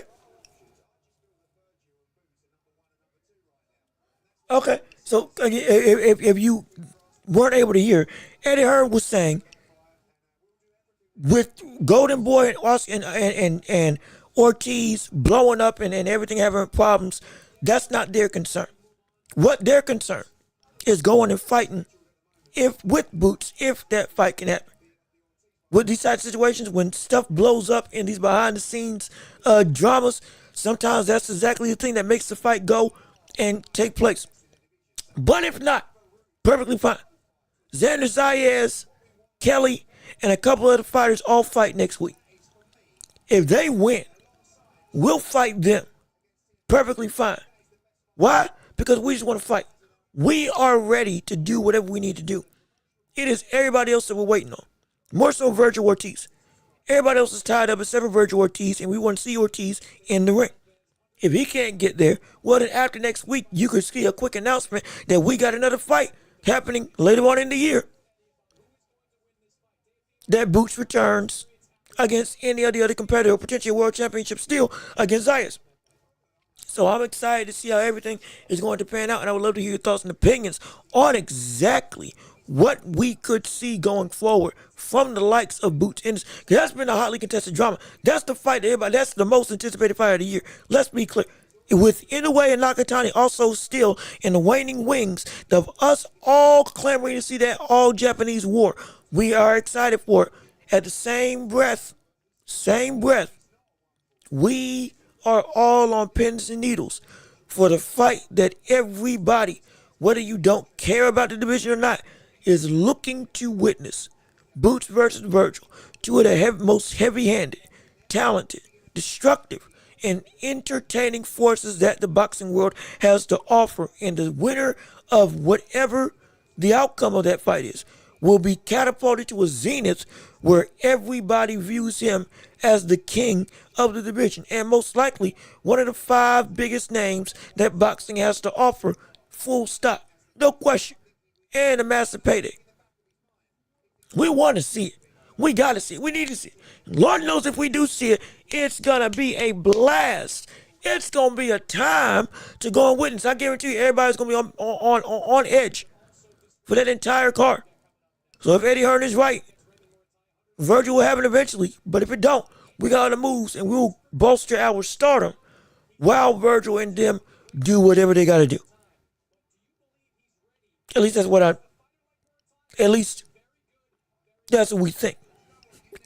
Right, that's what we hope happens. That's what we hope anyway. But even still, we still want to hear your thoughts on everything. And we want to hear your predictions on what we have with Muratalla versus Cruz. With Muratalla versus Cruz, we want to hear from you on whether or not you think it's going to be a winner or not, or could be a draw like we thought this last fight was going to be, even though I think Cole should have lost that fight outright. But even still, with Muratalla and Andy Cruz, do you think that the speed and power of Muratalla is going to be something that Andy Cruz cannot overcome?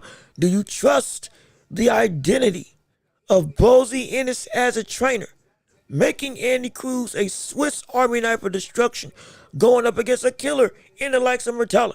What do you think that with the first initiation of the Robert Garcia versus Boots versus Bozy Ennis rivalry that most likely will crescendo with Boots Ennis and Virgil Ortiz this year, does that start with an early win on the side of Robert Garcia? And do we see Muratalla come through and take reins, take hold, and keep the belt around his waist? Could we see it? I'm excited for it. I can't wait for it to happen. And I want to hear your thoughts on it all. No question about it. Real quick, I'm going to take a quick break. Let me use the bathroom real quick. And when we come back, we're going to be calling the main event of the night. Don't go anywhere. Stay right here, locked in. Please come on, keep on sharing the show, and get ready for Andy Cruz versus Raymond Muratalla right here on the Watch Report with our live stream commentary. Don't go nowhere. We're going to be right back after this quick break.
There we go. Hello, and welcome back to the live stream commentary of the What's with me host, Jean-Louis, and we are now here for the main event of the evening involving the fight of Andy Cruz versus Raymond Muratalla for championship glory and a potential opportunity for a big time fight between the rounds of 135 and 140. Don't forget, we got the likes of Keyshawn Davis also in the building with us on today. Also, I thought that was Chris Brown walking out with the likes of Andy Cruz. And I was like, oh, that when they got a close look, that is not Chris Brown. I will tell you what, but he was still, regardless of which, no shade to the singer, but even still, we are excited to see everything going about for this fight. And if he wins against Andy Cruz, if Andy Cruz wins against Muratalla, we could see Keyshawn Davis face off against him and call him out for a fight up at 140. And if that fight does happen, that will be a mega type event that the globe, or at least the immediate fandom of boxing, if you've been keeping up with the world of boxing, especially with the beef between them two, going all the way back to the Olympics when he beat him, and Keyshawn Davis was saying that big speech and then got made fun of by the likes of what was his name? Snoop Dogg and Kevin Hart. That's who it was on the Olympic on that Olympic slow. I remember that. That was funny. But he was still, payback is something he's looking for all so fervently, and I guarantee you, if he can get it against the likes of Andy Cruz at a new division, he'll want to do it. He'll look to do it. He'll aim to do it. And it's going to be so exciting. Nonetheless, let me see, Barry, what's going on with you as well? Thank you for coming back on the stream. I'm watching UFC and boxing. At the same time, good gosh, man. Well, look, hey, hopefully I can give you some play-by-play that if you need to look away and watch Pimblett go up against Justin Gaethje, you can make it happen as well. And don't miss a beat from the standpoint of whatever goes on inside of the squared circle. Also, give you some updates on what's going on in the octagon if you can, because I would love to see if Paddy the Baddy can actually submit Justin Gaethje, or if he's going to get cold hard knocked out, hypothetically, it's going to be interesting to see what this potentially, what I can consider the biggest step up in Paddy's career. I'm interested to see what this is going to be for him. Because he wins this, Lord knows, especially with that storm that he can get up on. Titles may be quickening in a hurry in his favor. I'm excited for it. I can't wait to see it, but boy. And please enjoy both events. And hopefully you're listening to me on the boxing end as I'm giving you the best play-by-play breakdowns, punch-by-punch, dissections, game plan overviews, opinions, debates, and comments on everything involving the world of boxing and the sports world. As a host, we appreciate all of you tuning in. We appreciate all of you listening to the show. And again, thank you for taking time out to join in on my live. You could have been anywhere, but you chose to be here, and it means the world to me. Absolutely. And please keep on liking the stream and keep on sharing the show with everybody that you know. No question about it. Absolutely. But now we're going into the main event, the big kahuna, for all the marbles of the world championship acclaim in a fight that is an action-packed affair. I'm telling you right now, this fight could end quick and in a hurry. I'm dead serious. The amount of power that we see with likes of Muratalla bring to the table, it can end quick and in a hurry. If Andy Cruz is not careful, that slick movement that he goes and does can lead him into a shot that can put him out real bad. I mean real bad. Raymond Muratalla is a heavy-handed puncher. I mean, if you want to say that the slickness of Andy Cruz is the biggest weapon in this fight, I'm gonna tell you this right now, that one punch level power is the biggest thing that can put Andy Cruz on ice in this fight as the most damaging sentiment possible. It's a bad turn of events going up against this type of cat. I'm dead serious. I'm so serious. But if Andy Cruz not just can show that there's levels to this boxing game, if he can not just show that there is a real difference when it comes to pedigree versus power going up against like Raymond Muratalla, this is his championship to win. To strip away one of the more forceful and damaging fighters in the world of 154 and turn that into his own glory and reign, and potentially, like I said before, reign into an opportunity to fight at Keyshawn Davis at 140.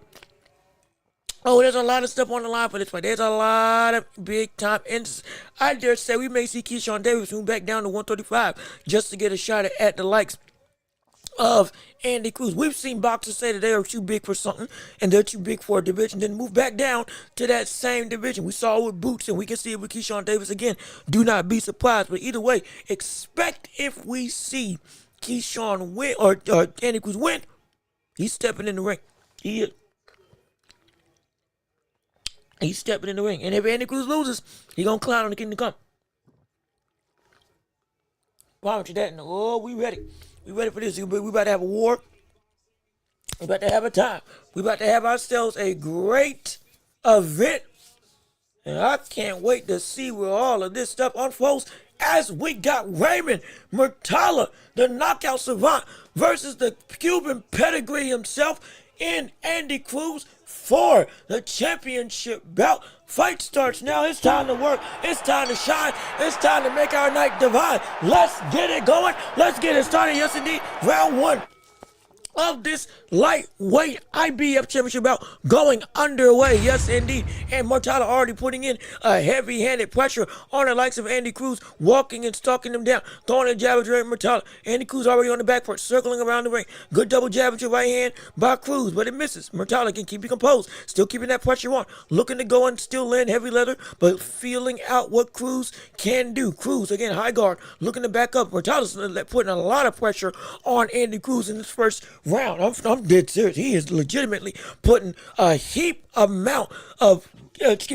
intense aggression, not necessarily from throwing, but from the immediate out the gate willingness to say, I'm taking the front foot and I'm gonna put you on the rope. Slips a jab, does Muratalla. Andy Cruz in the blue trunks and blue gloves, Raymond Muratalla in the brown trunks and red and gold. I'm sorry, in the red and gold trunks and brown gloves. Good pull counter by Andy Cruz, landing that straight right hand on Muratalla. But Muratalla keeps on walking through with it. Minute 48 left in round one of this fight. Good jab by Andy Cruz, showing off that sharpness in guard. Muratalla showing some good jabs of his own. The timing of Andy Cruz, though, is a very dangerous thing that if Muratalla ain't careful, he can be put in a bad state and start having this fight go away from him. Andy Cruz, again, being very conservative, fighting on the back foot with that high guard up, trying to go through and make sure he is safe from the power that Muratalla can bring to the table. Minute 22 left in round one of this fight. Andy Cruz feints a jab, lands a good jab, and then throws two chopping right hands on Muratalla. Yes, sir. It is starting to work. And I initially said that I thought that Muratalla had faster raw hand speed than the likes of Andy Cruz from what I had seen in film. But it might be that it's actually wrong, as we're seeing with the likes of Cruz in this fight right now. Good 1-2 again by Andy Cruz that lands. 58 seconds left in round one of this fight.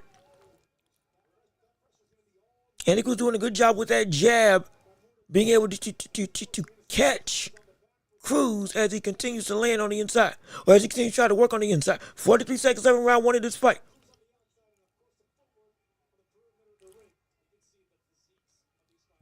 Muratalla's got Andy Cruz on the ropes. Muratalla almost lands with a chopping right hand of his own.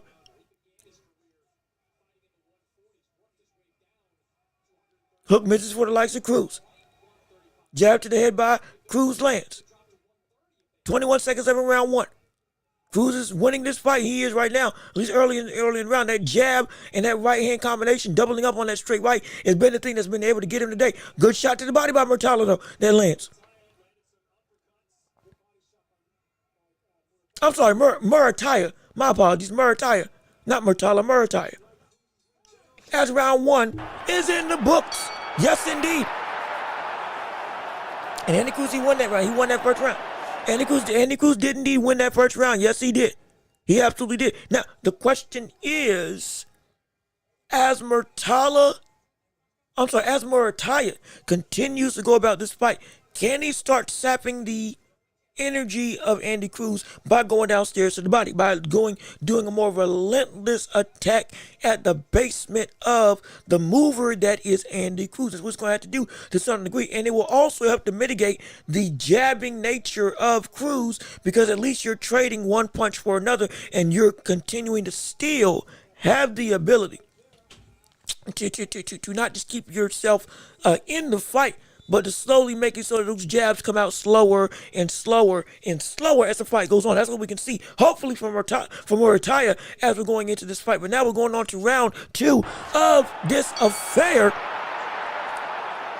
Again, I still want to hear your thoughts and opinions on everything we do involving this fight, and I want to hear your thoughts as to how this fight is going in your mind. I got it 1-0 for Andy Cruz at this point in time. Andy Cruz with another jab to Muratalla.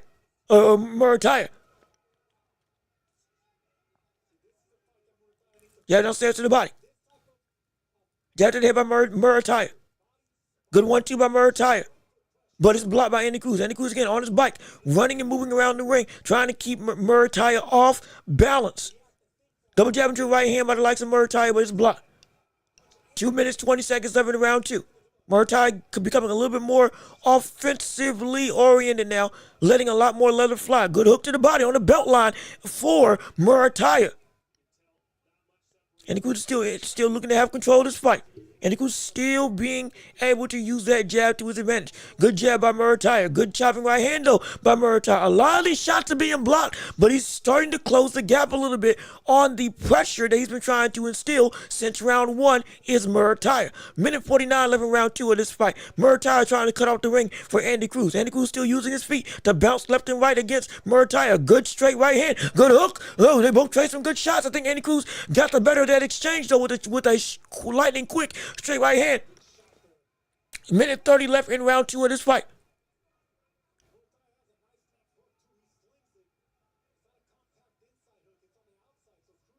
Hook to the body by Muratalla off of a jab to the head. Good 3-punch combination by Andy Cruz, though. Yeah, I think Andy Cruz is a sharper puncher with those straight punches. That jab and that right hand specifically is coming out quick as lightning. Good straight right. Oh, both of them trade with each other yet again. I think Muratalla's looking to move a little bit more confident now. Andy Cruz, oh, well, hold on. That expression on Andy Cruz's face, I think Andy Cruz got caught with something.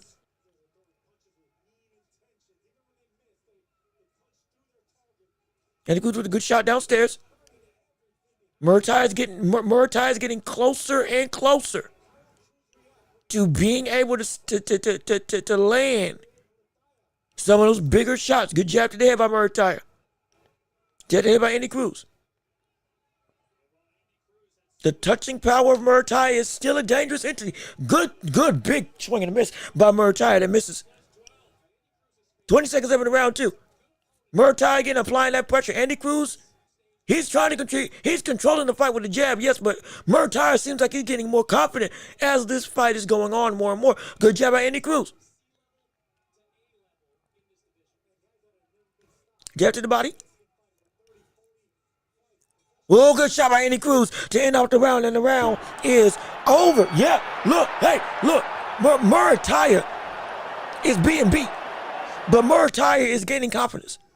Andy Cruz is winning with that jab. Yes, he is. Absolutely he is. But Muratalla is starting to gain some ability to have a feeling of, okay, yeah, I'm getting closer and closer to you.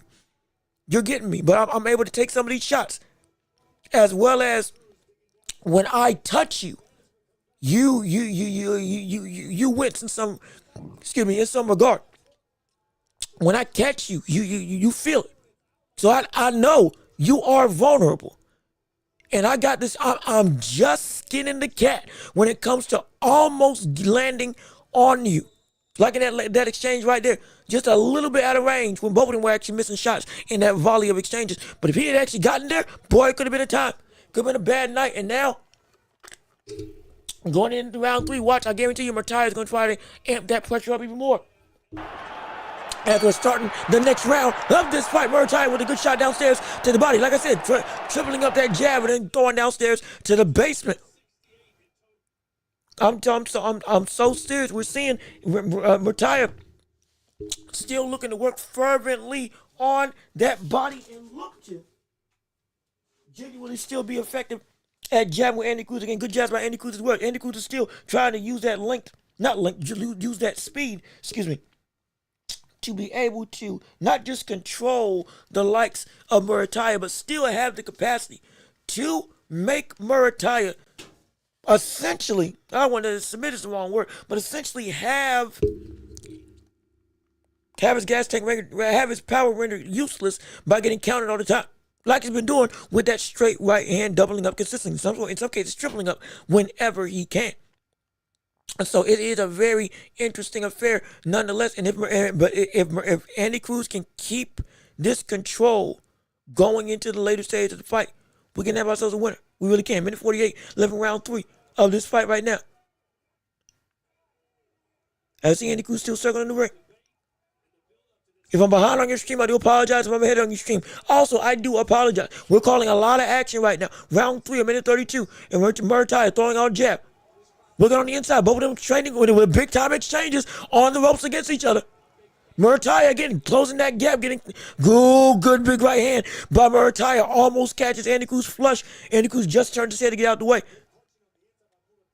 Yeah, that pressure is really starting to take a hold on Muratalla, having the capacity to now, he's getting dragged into more and more of a flat-footed war a little bit. He's still winning. Still doing a good job of catching and landing with that straight right hand. Good head movement by Andy Cruz and landing with the hook of his own off the ropes. Good one, too, by Andy Cruz that lands. But Muratalla lands with a tripling up on the hook to the right of Andy Cruz's body.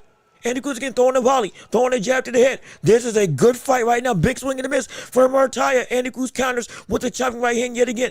42 seconds left in round 3. Andy Cruz is again he's getting pressured more and more. He's getting drawn into more of a firefight than he may want to, but he is winning still.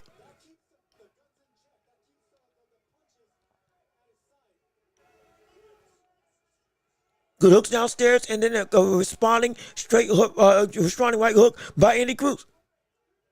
Both of them in the ring. Good straight right, good jab by Andy Cruz. Three-punch combination by Andy Cruz. Straight right to the body by Muratalla.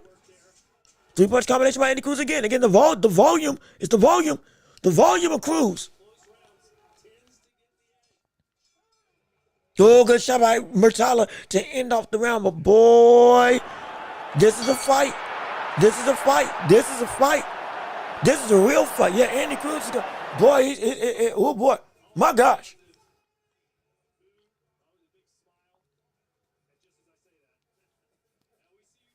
My gosh, man.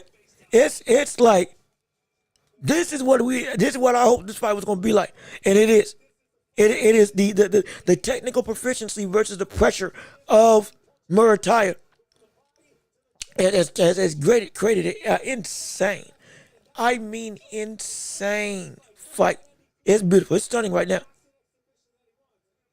And he wore the paper. As at this point in time, hey, Bossy Indies is doing Andy Cruz right. He got that buddy being able to be slick and still be effective, taking advantage of the countering opportunities and not letting any wasted chance go to waste when it comes to trying to look and do some damage to make sure he tells Muratalla, I am here and I'm more than game, buddy. I'm a better fighter. As we're going into round 4 of this fight right now. Muratalla again on the front foot. Andy Cruz again now more so standing in the middle of the ring rather than trying to just move back entirely. Muratalla is still trying to apply that pressure. Andy Cruz throwing a volley of jabs, trying to go and keep Muratalla at bay. Double jab by Muratalla. Muratalla's got Andy Cruz in the corner. Andy Cruz tries to bounce back out. Muratalla again trying to be patient. Andy Cruz with a jab. Makes Muratalla miss. Goes and throws another double jab. It's blocked, but still Andy Cruz trying to keep control. Hooks to the body. A lot of those shots were blocked by Andy Cruz. Good shot to the body by Muratalla. In that opening, in the crack of that high guard, does Andy Cruz get caught with? Again, now he's starting to switch it up a little bit. Going through and using that straight right as a jab is Andy Cruz, and it's working effectively. Three-punch combination by Muratalla. Yeah, this is a good fight, man. This is a great fight. Jab by Muratalla.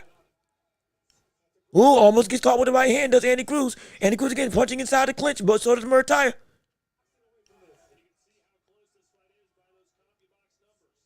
Jab to the head by Muratalla that lands. Another jab by Andy Cruz in response. Tripling up the jab is Andy Cruz. Andy Cruz using that volley of volume to try to go in and keep these rounds under his control. Straight right hand by Muratalla misses. Good jab to the body by Andy Cruz. Going in framing with each other. Minute 15 left in round 4.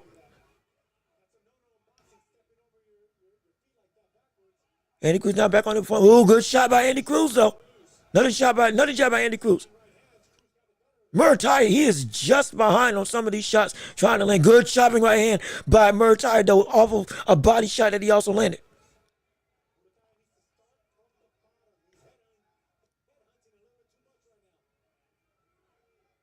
And Cruz again still throwing. Muratalla again trying to be patient and can put Andy Cruz on the ropes. Both of them in the clinch, straight right hand. Another 4 straight right hands, back to back from Andy Cruz. Some of them misses, but he's throwing with bad intentions. Makes Muratalla miss. 30 seconds left in round 4.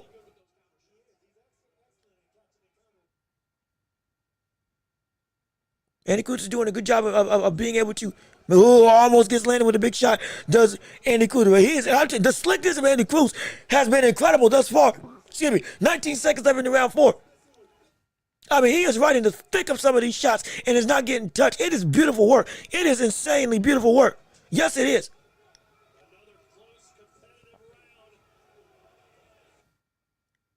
I mean, my goodness, as we're drawing near to 10 seconds left.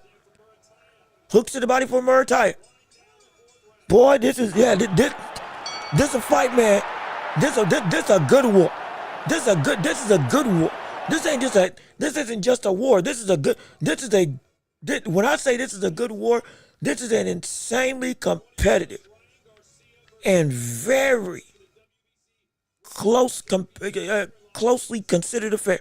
These folks are fighting in a phone booth.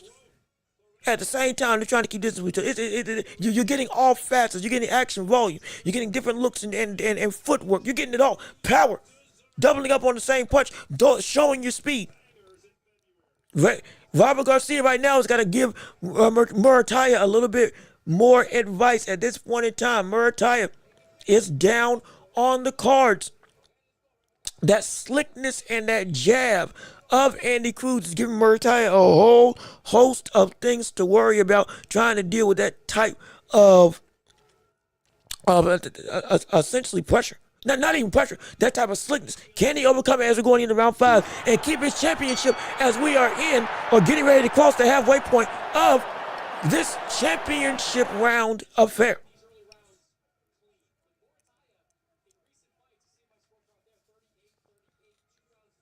Right now, judges got it tied 38-38.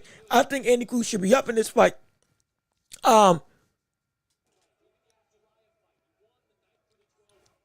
Me personally, it's only slightly. But it's a close fight, but I think he should be up in this fight. But even still, it's still anybody's game with the way that this fight's going about. Muratalla now starting to parry some of the shots that Andy Cruz has thrown at him. Andy Cruz keeps on trying to change his footwork to make it so that Muratalla can't catch him and it can't track him. Jab to the body by Andy Cruz. 2 minutes, 11 seconds. Good big hook downstairs by Muratalla as he starts to fight a little bit dirty inside of the clinch to go and do some damage. Good hooks to the body, to the head by Andy Cruz, in response in kind. Shots blocked by Andy Cruz. Muratalla with 3-punch combination that gets Andy Cruz's attention. Muratalla again starting to get better at closing that distance. Got Andy Cruz on the ropes again. Feints a shot to the body. 2 punches misses from Muratalla. That jab lands from Muratalla. Andy Cruz again using his feet, trying to keep Muratalla at bay. Minute 25 left in round 5 of this fight. Jab to the head by Andy Cruz. Jab to the body by Andy Cruz. Jab to the body by Muratalla. That one landed. Hey. That one hurt a little bit. And in response, Andy Cruz lands a sharp, straight right of his own. Minute 5 left in round 5. This is some really good work by both fighters. Andy Cruz specifically has been doing a great job boxing with his speed and with that lead hand. 1-2 misses for Muratalla. Straight right to the body, lands from Muratalla. 50 seconds left in round 5. Ooh, good shot by Andy Cruz. Good shot by Andy Cruz. That was a great shot, making him miss and then essentially being able to taunt afterwards. Andy Cruz starting to get a little bit more comfortable now. Good hook uppercut combination by Muratalla. 25 seconds left in round 5. Jab to the head, triple jab to the head. Straight right hand by Muratalla, just misses. Starting to track and walk down Andy Cruz a little bit more fervently. Andy Cruz feints to the body. Andy Cruz with a jab. Andy Cruz with another jab. Muratalla tries to throw a jab. Hook to the body by Muratalla. 10 seconds left in the round. Andy Cruz won. I think Andy Cruz won this round. He's been winning these last couple rounds. He's been winning these last couple rounds. I'm not gonna lie. He's been Andy Cruz, and that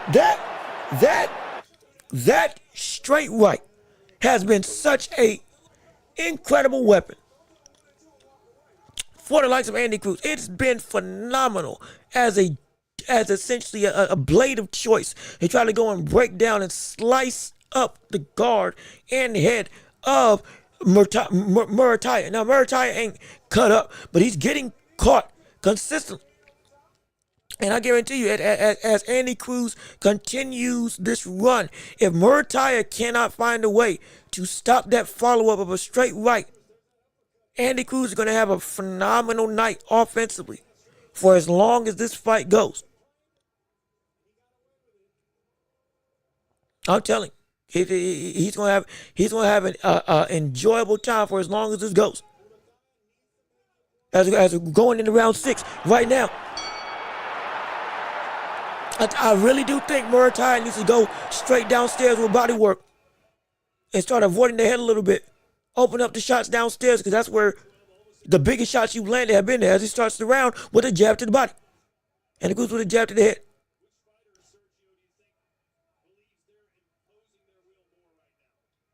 Minute 42 left in round 6.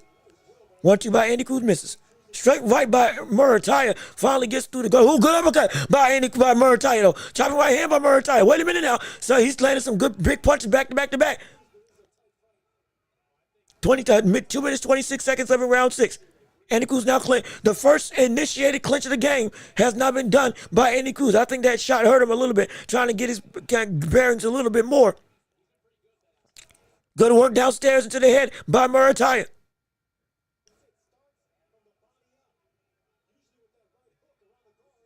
Jab by Muratalla. Andy Cruz again trying to go and control that jab. Muratalla, I think, now starting to get a little bit of momentum back in his way now. Landed some big time shots and done some really good work. Go keep on going downstairs. Yep, good. Going downstairs to the body is Muratalla. It's blocked, but it's making other openings. And it will make other openings if he keeps on going through. Slips some shots from Andy Cruz, does Muratalla. Muratalla with a jab to the head. Uppercut to the head by Muratalla. Straight right to the body by Muratalla. Now going and dedicating more work downstairs. Jab by Andy Cruz to the head. Minute 31 left in the round. A lot of action, a lot of punches, a lot of good quality work by both men. Andy Cruz with a couple of shots. Muratalla responds in kind, but misses his responses in punches. Muratalla still stalking and walking, still working the track and corner the likes of Andy Cruz. Andy Cruz lands with a flurry of shots of his own. Minute 15 left in round 6 of this fight. Uppercut by Muratalla. Muratalla starting to get the game plan change has been effective. It has been working for Muratalla. 50 minute left in round 6. His downstairs work and then going back downstairs off of the combination when it ends has been effectively making it so that the openings of the sternum, the midsection, and the hips are being available. Of any round that Muratalla won outright, I think this is the best one as we enter in 40 seconds left in the round.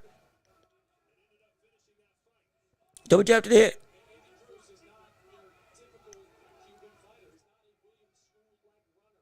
Hook to the body by Muratalla.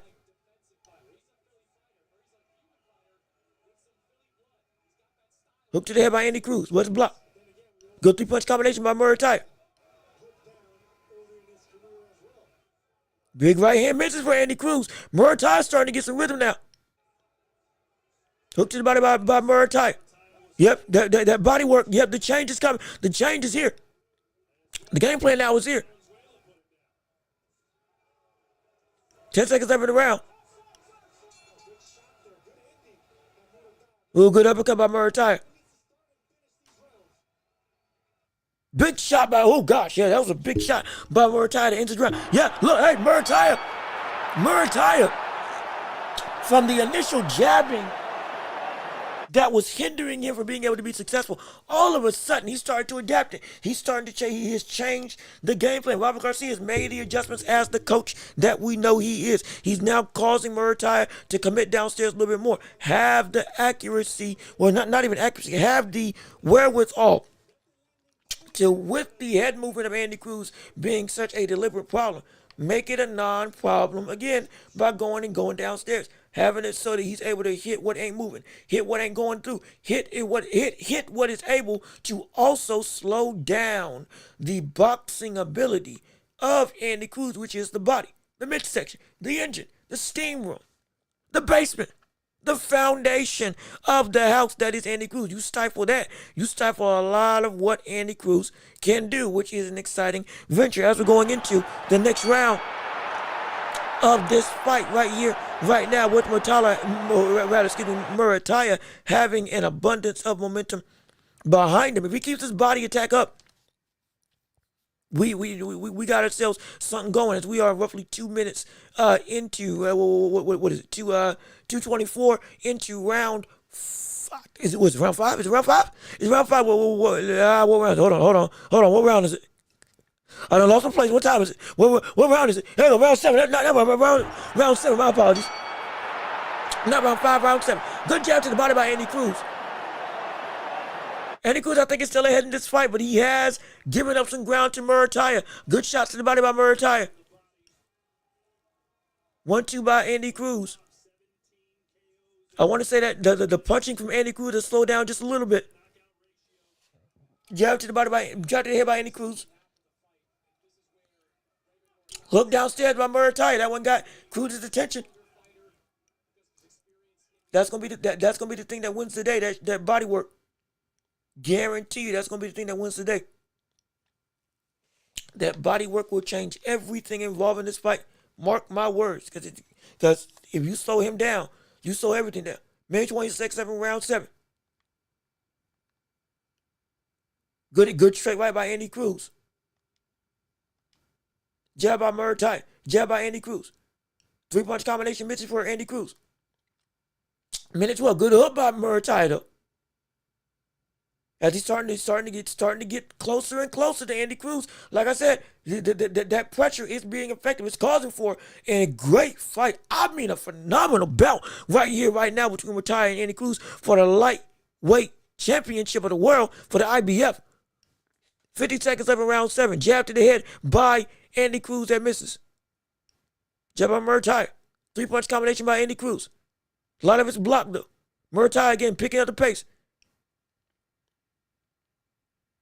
Misses a big uppercut, does Muratalla. Jab to the head by Muratalla. Good straight right by Muratalla. That lands though.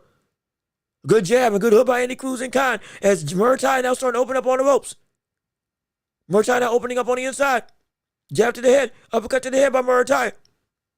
19 seconds left in the round. Good hook by Muratalla as Andy Cruz tries to duck inside. Andy Cruz missing with a straight right hand off of that Philly shell. Good hook to the body.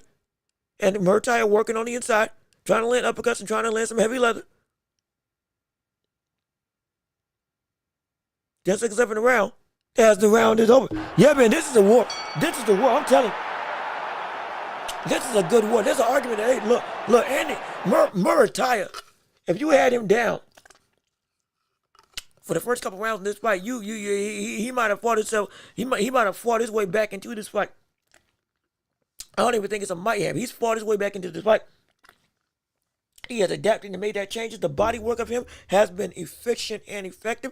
The work of being able to set up shots and now starting to land the bigger assortment of punches, especially when he does get within that close range vicinity.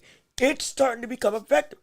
Tracking the head a little bit better, throwing downstairs to the body, hurting Andy Cruz with shots that are thudding in the hips and in the solar, well, not solar plexus, but on the sides of the ribs. And again, the confidence is growing. The confidence is growing as we're going into round 8 of this fight. It's growing immensely. Jab to the head by Andy Cruz. Jab to the body by Muratalla. Good 3-punch combination. Trying to press the pace is Muratalla. Back to the center of the ring. 2 minutes, 25 seconds. 2:45 left in round 8. Good big hook downstairs by Muratalla. My gosh, what a big shot. Another big hook downstairs by Muratalla. He's starting to really let that left hand go downstairs with that hook right on the guard or under the arm of that Philly shell defense for Andy Cruz. And Andy Cruz throwing with a volley of shots of his own. Good hook by Muratalla, though. Clean hook to the head by Muratalla. Jabbing downstairs to the body also afterwards. Andy Cruz with that chopping right hand. Another good three-punch combination by Andy Cruz, led by that chopping right hand. Good uppercut to the body by Andy Cruz. Muratalla responds with the jab to the body of his own. Both back to the center of the ring. Andy Cruz still trying to work. Good three-punch combination, but Andy Cruz, I think, landed with a better straight right hand that knocked Muratalla back a little bit. He ain't hurt, but he's definitely working to still walk and stalk is Muratalla. Cruz with a again straight right hand now. Goes back on the inside. Andy Cruz still trying to work on the outside. Work with that speed and that straight punch volley that he's been landing with all night long. Good jab by Andy Cruz. Another jab by Andy Cruz is blocked. Three-punch combination by the likes of Muratalla. Or by Andy Cruz, excuse me. It's been a flurry after flurry from each fighter in response to each other. 1-2 by Muratalla misses. Jab to the head by Andy Cruz. Another jab to the head by Andy Cruz. Good chopping right hand by Andy Cruz. And uppercut to the body by Muratalla in response. Another volley and flash flurry by the likes of Andy Cruz.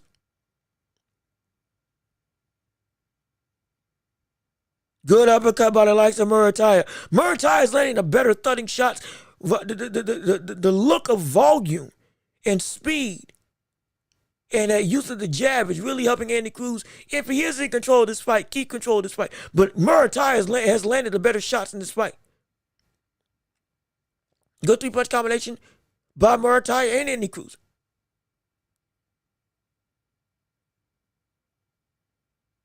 $30 seconds left in the round 8. Well past the halfway point in this fight. Who we have up, I am still very much intrigued with. Three-punch combination by Andy Cruz, but this time it misses entirely. Jab is blocked by Andy Cruz from Muratalla. Ooh, good jab by Muratalla. 10 seconds left in the round. Good straight right by Muratalla.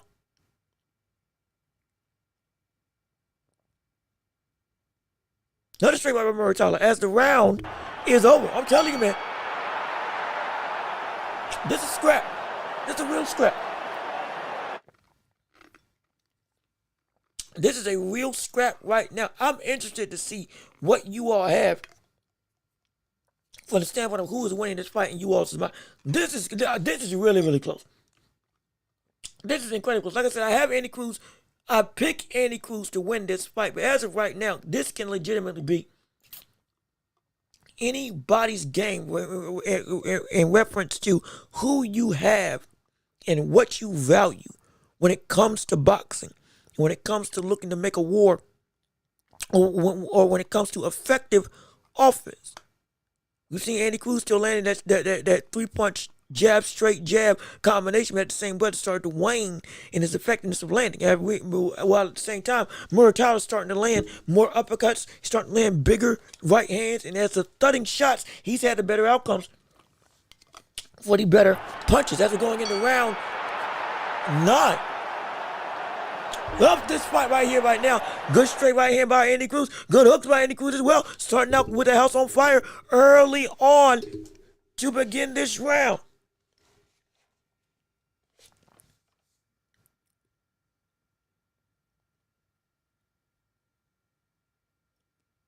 Minute, 2 minutes, 30 seconds, 7 round 9. Andy Cruz is still jabbing to the body. Good uppercut by Raymond Muratalla. Jab to the body and good shot. Oh, good straight right by Andy Cruz. That was a great counter shot by Andy Cruz. That one might have actually rocked the likes of Muratalla a little bit.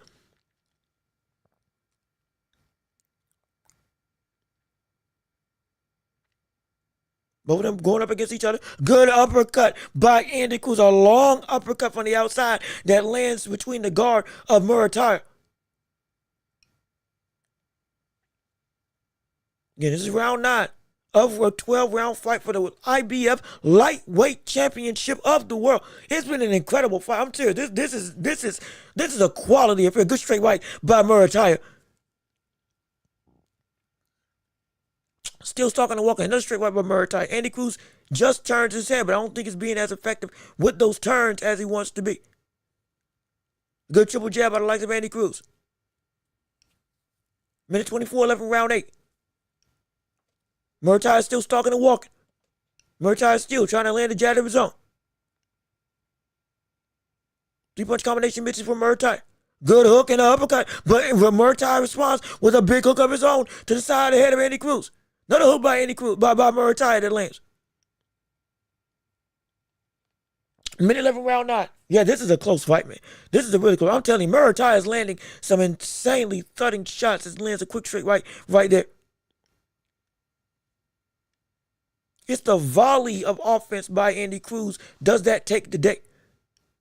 44 seconds left in round 9. It's a good fight. It's a really good fight. Hook to the body by Muratalla. Going downstairs by Muratalla. Hook to the head by Muratalla.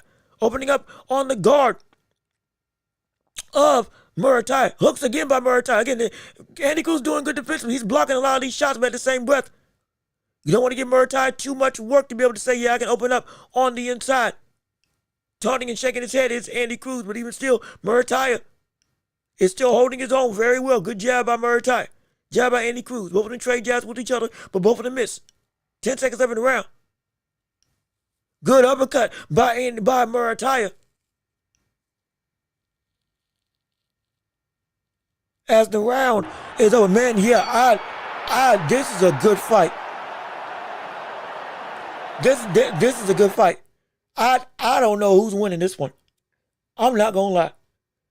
I don't know who's winning this one. This is like, for real. This is for real. This is some real quality. This is some real quality. This is, shoot, man.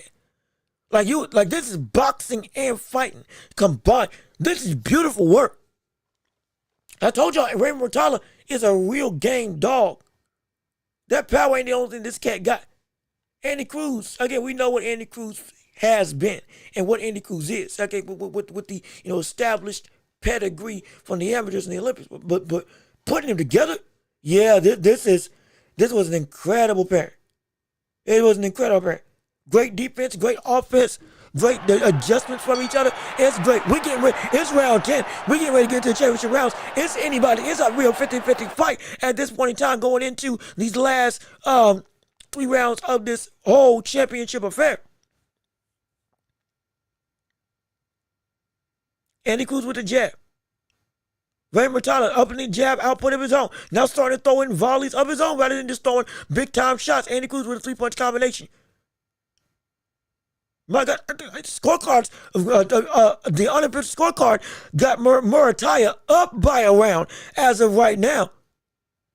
You could argue that could be flipped with how this fight has been going, depending on what you value and what you judge. As Muratalla starts landing some good shots on the ropes of Andy Cruz. Andy Cruz with some good defense to get out the way. 2 minutes and 9 seconds left in round 10 of this fight. Jab by Muratalla, both in the center of the ring. Feints by Andy Cruz.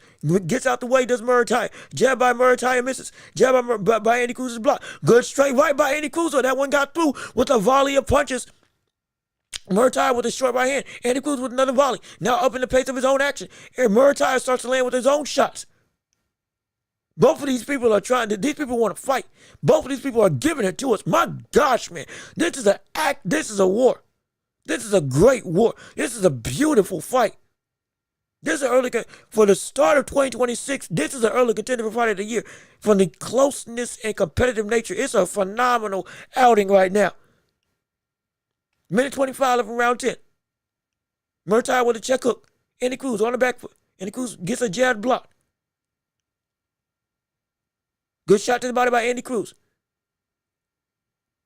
Muratalla starting to adapt to the good big hook by the likes of Muratalla and then throwing downstairs to the body. Andy Cruz, they're both trading tit for tat with each other in the center of the ring. Back and forth affairs for each of them. I mean, my goodness. 138 to 131 is the punch landed ratio. Almost an identical punches landed. Nearly with the same amount of punches thrown with both fighters. This is as much of a 50-50 fight as you can garner. Good job by Andy Cruz. 44 seconds left in round 10.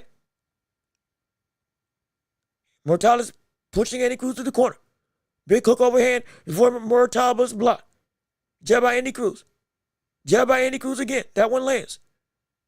Jab by Muratalla misses. Hook by Muratalla lands. Andy Cruz, Andy Cruz, no, this is a good fight. This is a real fight. I mean, this is equality if I could ever ask for it. Jab by Andy Cruz. The clean shots of Andy Cruz might have won in this round.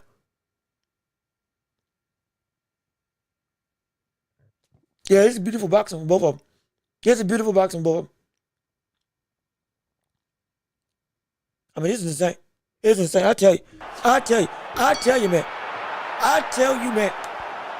Wonderful is what we're seeing right now. What we're seeing right now is truly, I mean, this beauty. Beauty in this sport when it comes to boxing and real tentative talent. It's insane.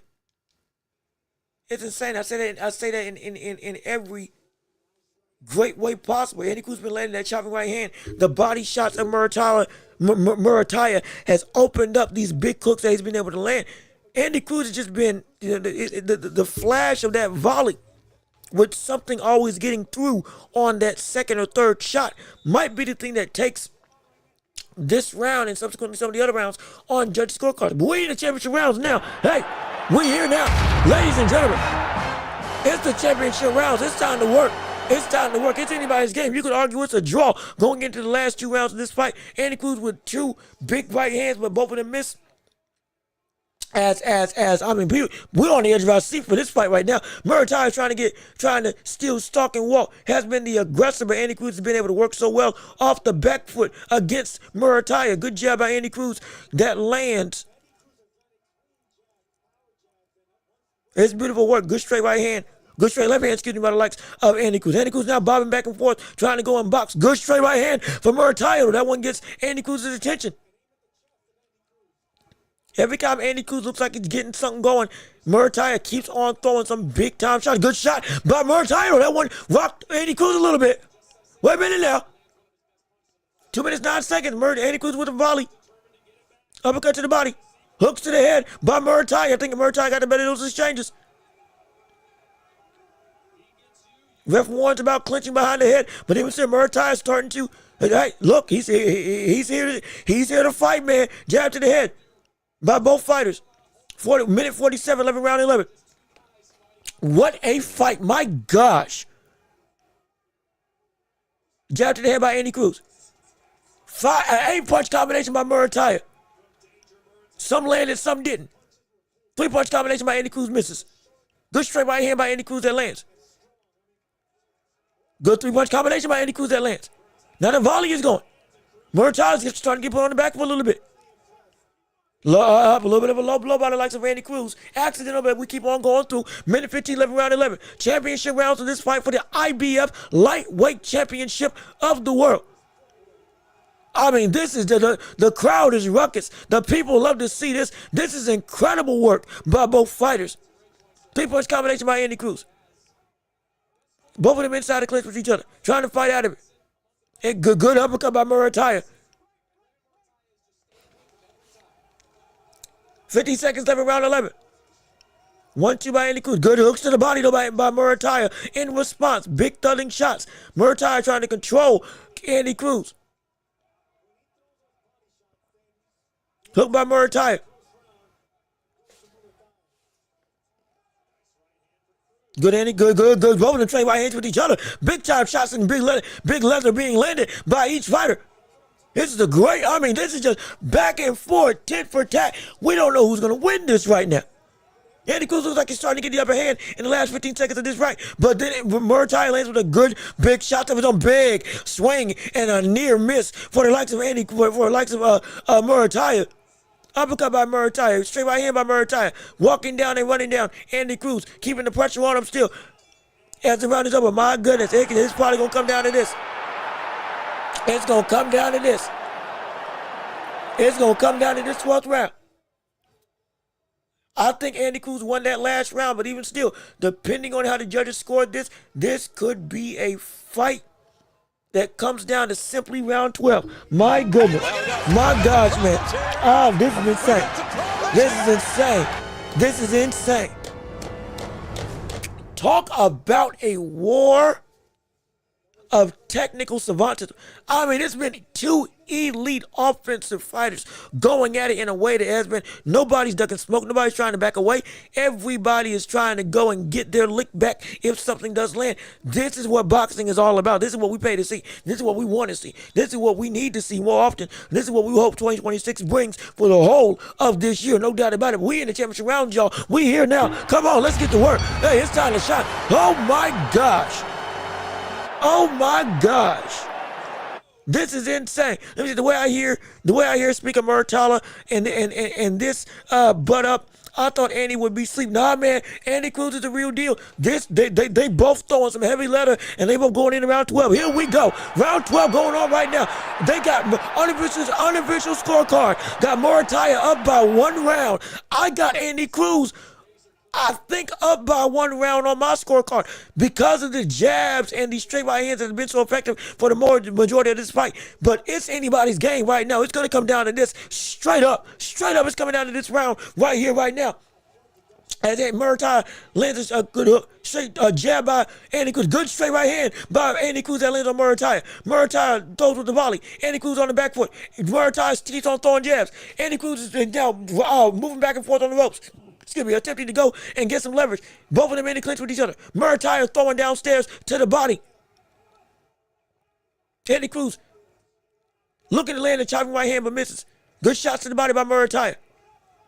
Both of them throwing at the back of the head of each other. They are trying to do anything they can. They understand the magnitude of this moment right now. Good jab by Muratalla that lands 1:40 into round 12 in a legitimate 50-50 fight. Good one, too, by the likes of Muratalla that lands as Andy Cruz tried to land with a hard jab of his own. Andy Cruz started to miss a little bit. Good hook by Muratalla. Good hook by Andy Cruz in response. Both of them in the clinch with each other. Big left hook by Muratalla that causes Andy Cruz to back up a little bit. And Muratalla starting to walk him down. Wait a minute now.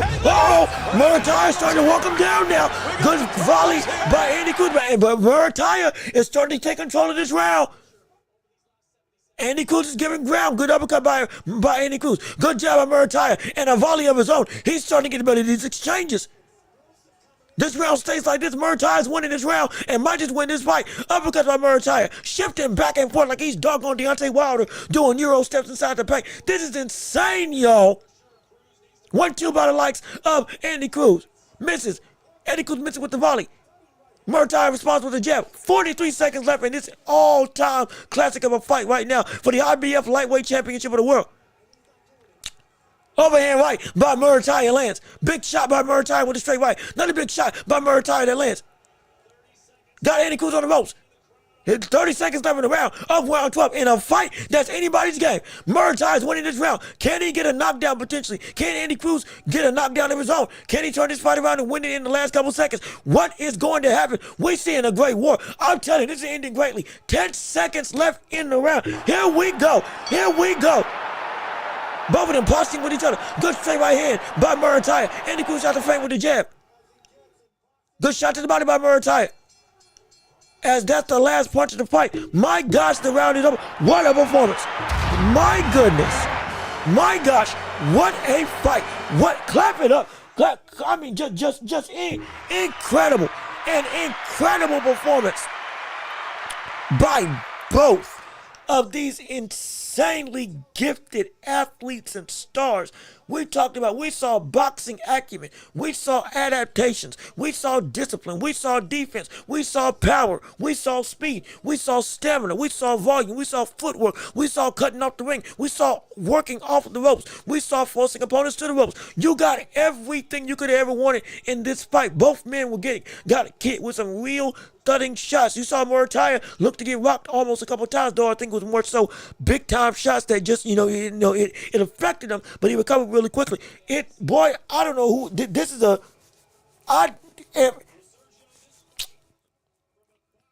With those last two rounds, I might have Muratalla winning this fight. I might. I had Andy Cruz winning. And it looked like it was going to be the same thing. But boy, once round like 4 or 5 came about and we got to see the changes, it turned into a real, every other round was the other guy's situation. And after over the last couple rounds, we got to see Muratalla start to really eke out a consistency in winning. I don't know who won this fight. I don't know. I think, but in my heart, I'll shoot, man.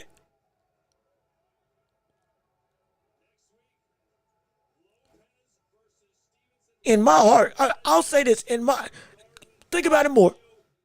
In my heart, I think Andy Cruz. I'm changing. Yeah, I think Andy Cruz may have pulled it out just slightly, but it depends on how many of those middle rounds was Andy Cruz able to win with his jab that was looking to be a very controlling affair. How much of those rounds did he win? If it wasn't enough, yeah, it's Muratalla. It's Muratalla. But like these scorecards, man, I don't know who wins. I think it's going to be dependent. It's going to be dependent. If they didn't give Andy Cruz the rounds from the, if they didn't give Andy Cruz the rounds because of the way that jab right hand combination was consistently landing, even though Muratalla was landing some good shots of his own, if they valued that more in those middle rounds, yeah, it's gonna go to Andy Cruz. But if they didn't, it might be Muratalla, because Muratalla had it in the latter stages of the fight. He was winning those later rounds. I mean, this is shoot, man. I mean, great day in the morning. I don't know who won this fight. I hate when announcers are just one-sided bias. Now, granted, I wasn't here and listening to the announcers all that much, so I'm not really sure. But let me hear the scorecards.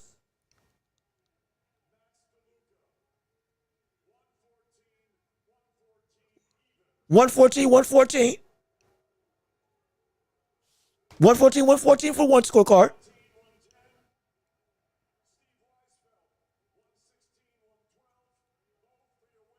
$119, $110, $115, $112.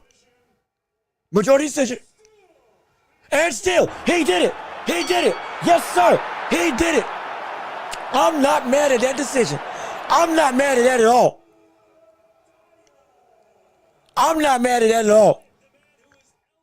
I am not mad at that at all. Andy Cruz earned his keep. Raymond Muratalla fought back from being down early in the rounds in my scorecard of being able to be out jab and out box. But we want to talk about him being able to work that. Now hold on. What was that? Hold on. Did somebody have it 119, 110? I'm sorry. 118. I just looked back at the scorecard. I didn't hear that clearly. 118, 110 for Muratalla was despicable. Be clear. 118, 110 for Muratalla was despicable. If you said he won by majority decision, no wish you did. But that 113, 114, 114. What would be 113, 112? 113, 112 would also be acceptable, but 110, whatever the range of that 113 scorecard would be, but that's preposterous. That's a 115, 113, 114. No. 113, 112. Those 1 round, 2 round situations, I agree with, but not no 118, 110. That's stupid. That's whoever was that judge should be immediately kicked. Who the world was judging that fight? But outside of that, this fight is fight of the year. And I'm not mad at the winner. I'm not at all. Not at all. Not at all. I mean, my gosh. I mean, if this was a draw, I wouldn't be mad. Andy Cruz, if the technical ability of Andy Cruz was able to be seen as more fervently controlling throughout the middle rounds of that fight, like rounds, what was it? Rounds, 5, no, not 5, 6, 7, and 8. Could have been even different. But they were flip-flopping every single round. They were. It felt like one person was getting control every other round. And mind you, I was saying the heavier shots of Andy Cruz, as well as the accuracy, started to wane a little bit for Andy Cruz as the later rounds started to come about. That three-punch combination wasn't landing as fervently, and we started seeing Muratalla get the better of some of those inside exchanges, whether it was one or two punches that he was landing that were more eye-catching and more destructive. It could have went the other way, but boy,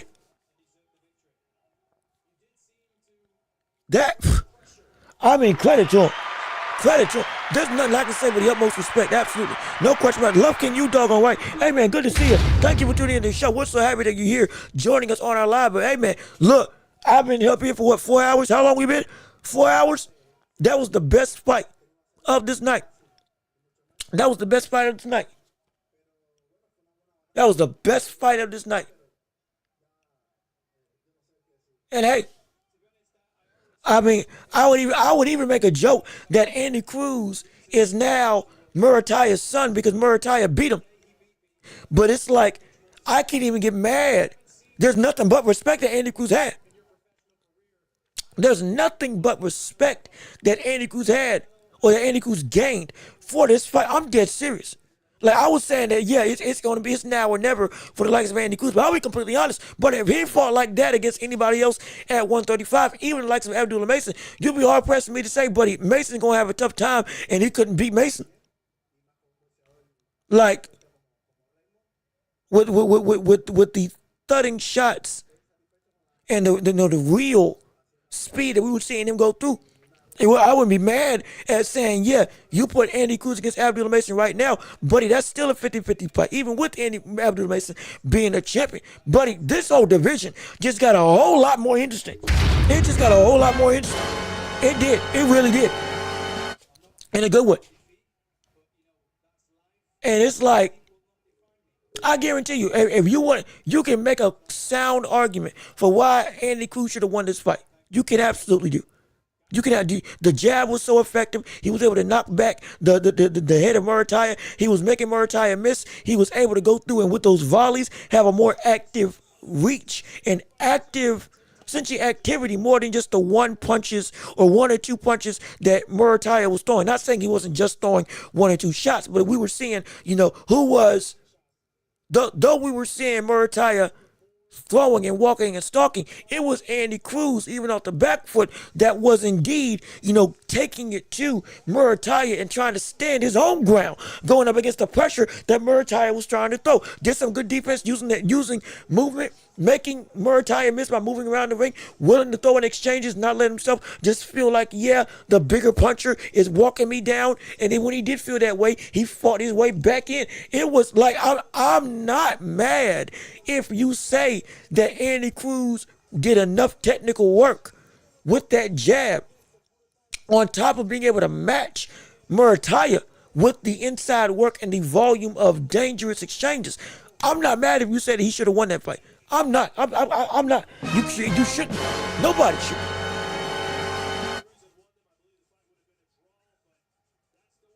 I mean, shoot, man.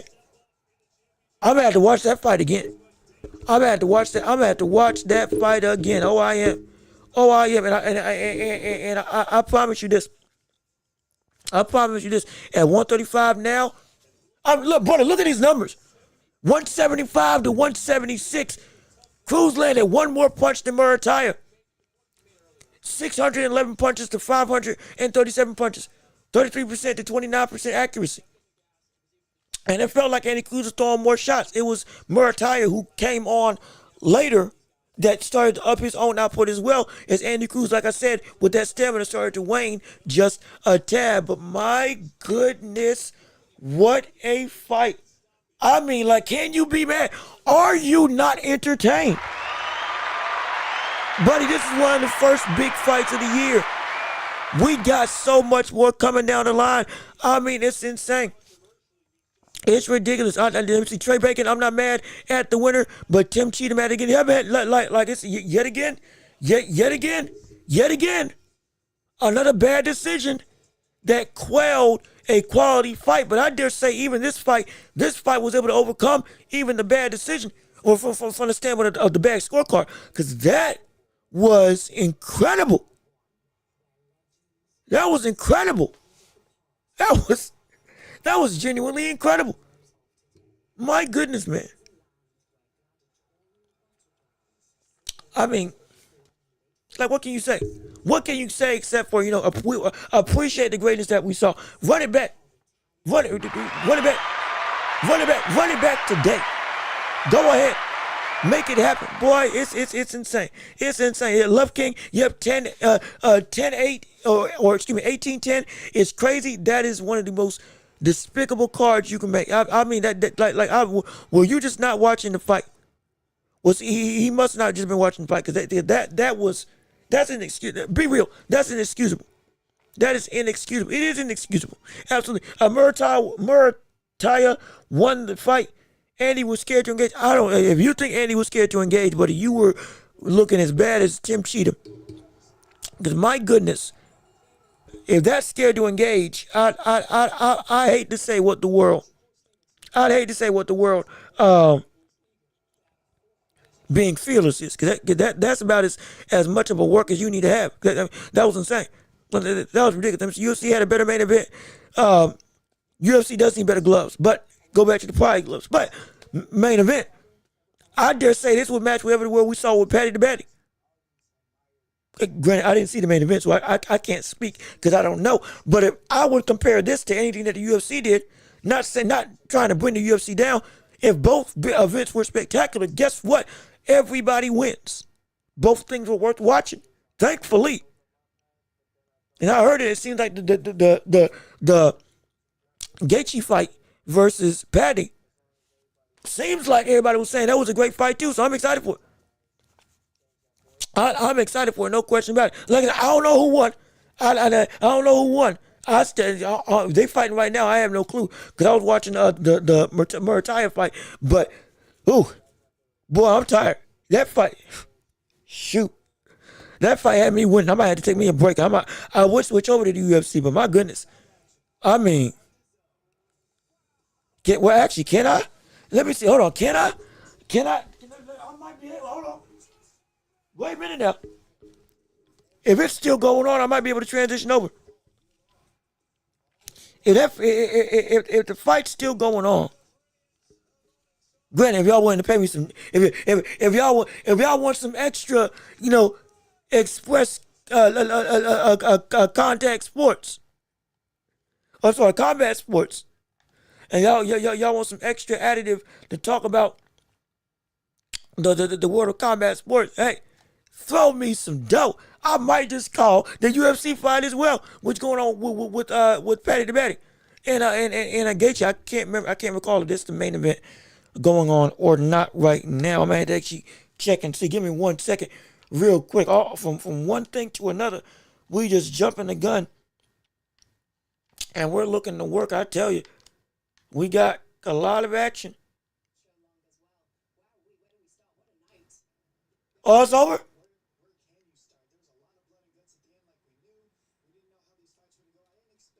It's over. Shoot, I didn't even know it was over. I don't know who won. I'm not gonna spoil it for those of y'all who are watching the UFC. So I mean, like apparently, everybody's happy. Yes.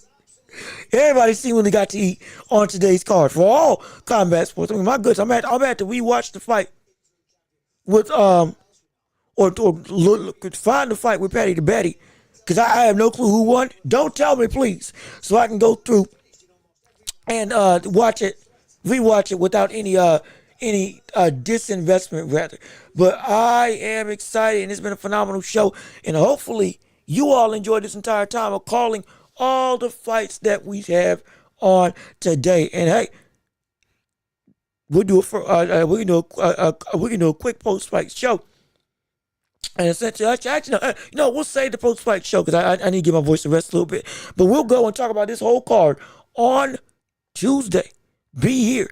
We got a whole bunch to talk about now with Andy Cruz, Muratalla now beating Andy Cruz, retaining the titles, most likely now looking to going after the rest of 135. Abdullah Mason, you might be next. We could see Mason versus Muratalla. That's going to be a war. That's going to be a real war. And I guarantee you, Keyshawn Davis going to have something to say about the fact that that Andy Cruz lost. I guarantee you that rivalry is gonna have a whole nother layer with the fact that now the first loss is on his resume. Mark my words. There's gonna be a whole bunch of drama in the boxing world. No question about it. Let me see. But I can't. I'm excited. It's great. It's phenomenal. And let me see. A boxing. Talk about UFC was awesome tonight. Boxing needs to be better. I mean, like boxing was. I assumed the rest of the card for the UFC event was better, but boxing itself for the main event wasn't bad. I will put this with any fight with the UFC. And even if you want to say that the UFC fight was better, this was quality. It was quality. Let me see. Jesus Flores, how you doing? Good to see you. Thank you for tuning in to the show. So happy that you're here with us all today. Better. That's why Dana White is here. We got some trepidation on whether or not Dana White will make it better or worse. We hope he makes it better. We hope he phases fighters. And we hope that his idea of making a league will actually go and be something that makes the sport better structured and still keep the integrity of what boxing is. We hope. We really do hope. First event happened. Wasn't really all that much to talk about, but it was indeed a new era, a new regime of potentially a player in the game for the whole of boxing. So we're going to see how it pans out. We're going to talk about it more on Tuesday. No question about it. So be here on Tuesday afternoon. 12 o'clock, same time, same place, like we do on Tuesday, Thursday, and Friday, covering World of Boxing and beyond, all with you all. So it's going to be so great. I can't wait to see it. O'Malley wants Ryan McGregor versus Mayweather. Hey, look, Sean O'Malley does not want to touch a boxing ring. He will get put to sleep. He does not. He's not even the striker that we saw Conor McGregor at in his prime. He does not need to go fight in the ring. Same thing with Ilya Tapor. They do not need to fight in boxing. Not because they can't fight. They can fight. But boxing is a whole different martial art. And as refined as they are in the UFC as strikers, it pales in comparison to what boxing brings to the table. And it ain't the same. And trust me, we've had this conversation before. It ain't the same. That is not disrespect to them. Boxers don't belong in the UFC. Sure, their boxing ability can make them a threat. Because of their striking can be so much better on the feet from a boxing standpoint than everybody else in the UFC. But once it gets on the ground and dealing with kicks and others and the tendencies of a boxer, yeah, it can make it so that it's their worst nightmare. James Toney got beat in 30 seconds against a guy, and he was one of the greatest one of the greatest boxers of the 90s and one of the greatest defensive fighters we've ever seen in the history of this sport. It ain't Clarissa Shields is 1-on-1. She got beat. And she's one of the greatest female boxers that we've ever seen. So, yeah. They belong where they belong. But Sean O'Malley, don't do it. The money's there, but you're going to get damaged. UFC is amazing, but it'll never be greater than boxing. So, like, the UFC, for what was over a decade, what's better than boxing? From a state of being, from the consistency of top-tier talent against top-tier talent, matchmaking, hype and circumstance, notoriety, being able to be easily followed, casual audiences being able to get invested in it. Everybody was able to buy in. And with the amount of star power that they had, like they were blowing boxing out the water. Yeah, sure, the biggest fights in boxing is still boxing. Absolutely. They still take the cake in that, but they weren't happening. The boxing will always be bigger than the UFC and mixed martial arts because of the history and because of the, again, old money and old guard. It's been around for over 100-something years. It was the biggest sport in America, let alone it transcended all of the globe at one point in time. You had the Negro League in boxing when black people couldn't fight for the heavyweight championships. You had the Negro heavyweight champion, an entire sect of regime just for black folks because they weren't able to fight with white people. And then you had over in the UK and in the United States, you had the official NWA champion or NBA or National Boxing Association championship. When they finally let a black man fight against it, like with Jack Johnson and all them others, then you got to see the merger. But it's been transcended across countries, generations, and across time and space that people have been in boxing. Wrestling's been around for longer, absolutely. But what it built up to in staying power, Boxing's taking the cake as one of the most transcendent sports. That's something that old money just can't, or that's something that, it's a monolith that's hard to beat. That does not mean that we're saying the UFC is bad. No, it's an almost insurmountable wall to overcome for any sport, for anybody, because of how ingrained in culture that it is, and the amount of money that's been put into it over the course of that 100+ years. But the UFC was better than boxing for a long time. Now, the UFC has been on decline from the standpoint outside of this, again, event. It's been complained to by a lot of fans. Matchmaking ain't the same. Fighters have been complaining about money. People have been leaving for other promotions or just leaving for straight up boxing. And fans are getting disinvested. Stars aren't being as copious as they used to be. Adesanya ain't fighting nearly as much. Alex Pereira, as great as he is getting older. John Jones, we don't know what the world he's going to do. He's retired. He's retired 3 times. We don't know if he's going to come back or not. Tom Aspinall may be done with his career because of that retina tear. Daniel Cormier is gone. Conor McGregor, we don't know if he's ever going to fight again. It's a lot of what ifs. It's a lot of volatility right now. But when looking at the present day and time going forward, boxing has the cusp to get back to that grandiose state, with or without Dana White. But it's a matter of, will the sport kill itself, or will it finally rise like a phoenix? It's got the potential. It's got the names. Crazy enough, it's actually got the stars to do it. But will the sport kill itself? We don't know. That's the biggest question. So, but we just want to say, again, if all the combat sports are great, everybody gets to eat. Because, I'm cool with that. I'm absolutely cool with that. No question about it. Let me just, Zuffa boxing will probably be a flop. I'm going to hold out jurisdiction. I'm not going to say it's going to be a flop, but I just don't know. I don't know. At this point in time, I can't say for certain. UFC is literally only casual. It's not casuals. Hard if you. The what? Am I? Oh, hold on. I'm sorry. I'm. The what?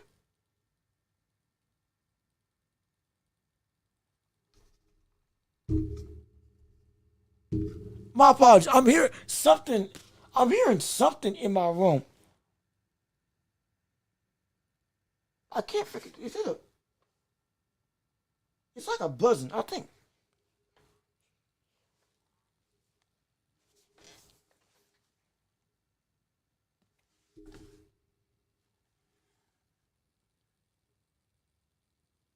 Yeah, I got a clue. I'm sorry. I'm not trying to sound crazy. I'm trying to make sure ain't nothing getting picked up by the mic. There's some buzzing going on, and I can't figure out what it is. But regardless of which, I digress. What were we talking about? UFC, all that stuff. Casual. It's not for casuals. There's hardcore fans out there. They love them. They appreciate the sport. I appreciate the sport.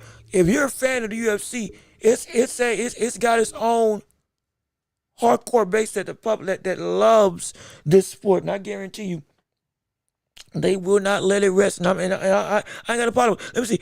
Don't bring up racism, bro. Make some tired. Well, I don't know who's bringing up. We ain't bringing up racism.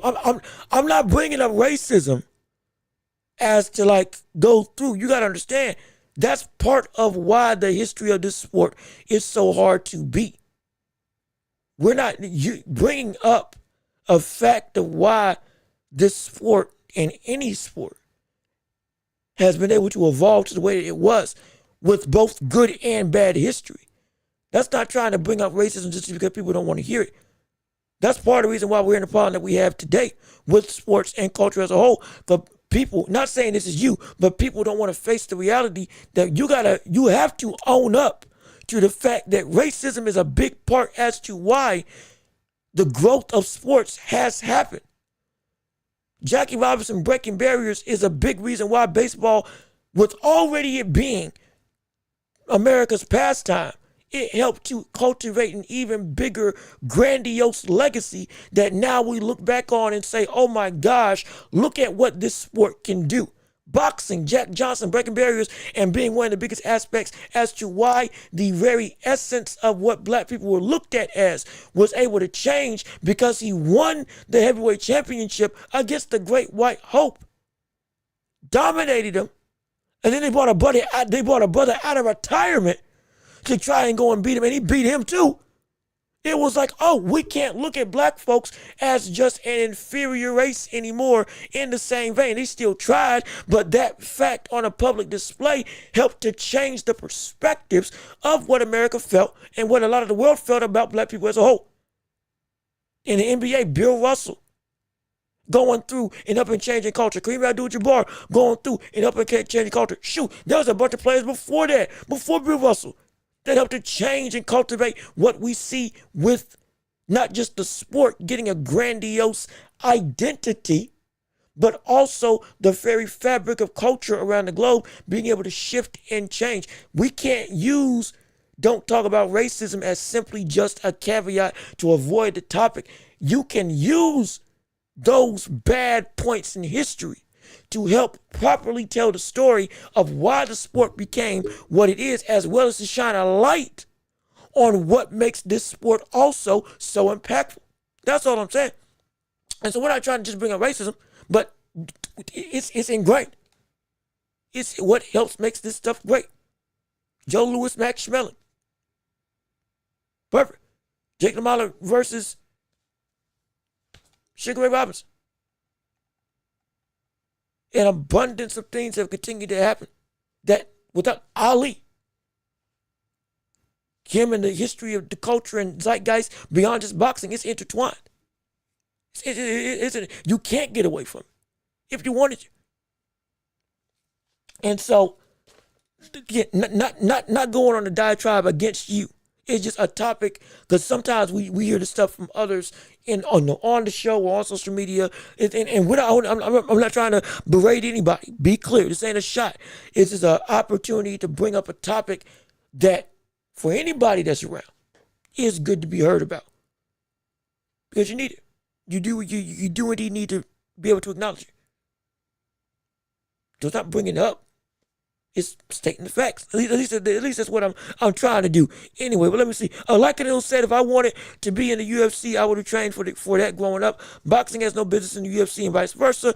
When Masvidal wanted Canelo, LOL, you kidding me? Yeah, no, Masvidal would have died. He would have absolutely died. No question about it. I don't care who fights, as long as they fight and don't run. Well, you got to see that tonight, and thankfully it's incredible. UFC 1993, boxing before years. Boxing before years were years. Yep. Yeah.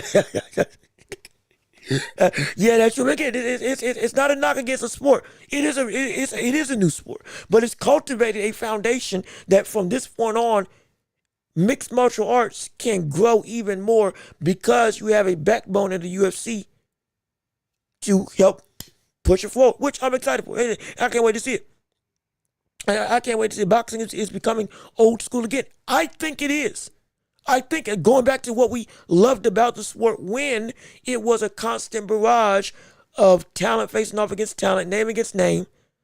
They can get, the issue, if they can get pay-per-views to be a little bit cheaper, if not, just put them straight up on ABC, NBC, and make it so they're more easily accessible, would be even better. But I digress. Even still, it's growth. It's growth as a whole. Let me see. Boxing is dying. How could boxing be dying when the UFC fighters are coming? Boxing is dying. It's having a resurgence. Now, it's still on life support, because it can die at any moment. Because we know how the sport is. It will go and kill itself. It will go and eat itself alive because of the lack of willingness to work with each other. But it's since 2023, it's looked to come back and really do real work. And so I'm excited for it. I really am excited for it. I really am, and I can't wait to see how everything unfolds. But with all that being said, look, we gotta get out of here. I gotta go, and I gotta go do some. I gotta take some rest. It's almost 1:00 in the morning. I love talking with you all. We're gonna be back on Tuesday. Talk about the world of boxing and beyond. Reactions to post-fight reactions to the changing landscape of 135. Now that Muratalla beat Cruz, We're going to talk about that. The fight as a whole, breaking down why Muratalla won, what's the right or wrong decision, going at the judges' decisions, going at Keyshawn Davis's next move, talking about Shakur versus Tio, and so much more right here on the Watch Report. Get ready for Tuesday, It's going to be a bomb show, and I can't wait for you all to be here with us on today. But with all of that being said, this has been another episode of The Watch Report with me, your host, Jean-Luc West. Thank you all for tuning in and listening to the live stream commentary of this show. It means the world to me, and I'm so happy that you all enjoyed this entire time. It's been a blast with you joining in on our show. Please, thank you all for tuning in and listening. Y'all made this spectacular with your comments, with your thoughts, with your presence, and with your activity. Hopefully I kept you entertained. Hopefully you had a bunch of fun. And please, if you did support, if you did like the show, and you did like the live stream commentary, leave a like on the video. Subscribe to the channel and come on and join the Empire. Be sure to go through and hit the notification bell so you know whenever we post right here on YouTube, as well as anything that we do with this channel. Rate us 5 stars on every podcasting platform, and please be sure to share the show with everybody that you know so we can keep on building up this empire together. All with you and your support, we can make this thing grow exponentially. Also, be sure, if you can support the channel and you like what we got going on and want us to be able to keep on doing it, because we're done by we are made possible by viewers like you, leave a like, please, if you can give. Cash App, PayPal, links down below in the description, as well as super chats and super gifts and stickers and whatnot. If you can support the channel, would mean the world to me, but just your presence alone is enough to help make this thing grow exponentially, and keep on telling people about this channel. They will love it, and people will want to keep on growing and be a part of this empire and be a part of our army. Absolutely. But with all that being said, I've been Jean-Luc Welch. Y'all have been wonderful. Peace and love. Oh, we are out here. Yes, sir. We gonna see you all on Tuesday. Be safe, be blessed, have a wonderful weekend. Stay safe out there if you're getting snowed in, because it's cold. It's about 19 degrees where I am, because I'm about to get some hot chocolate and get my butt to bed. So hey, be safe, be blessed. Thank you all for tuning in, and hey, peace and love. We out.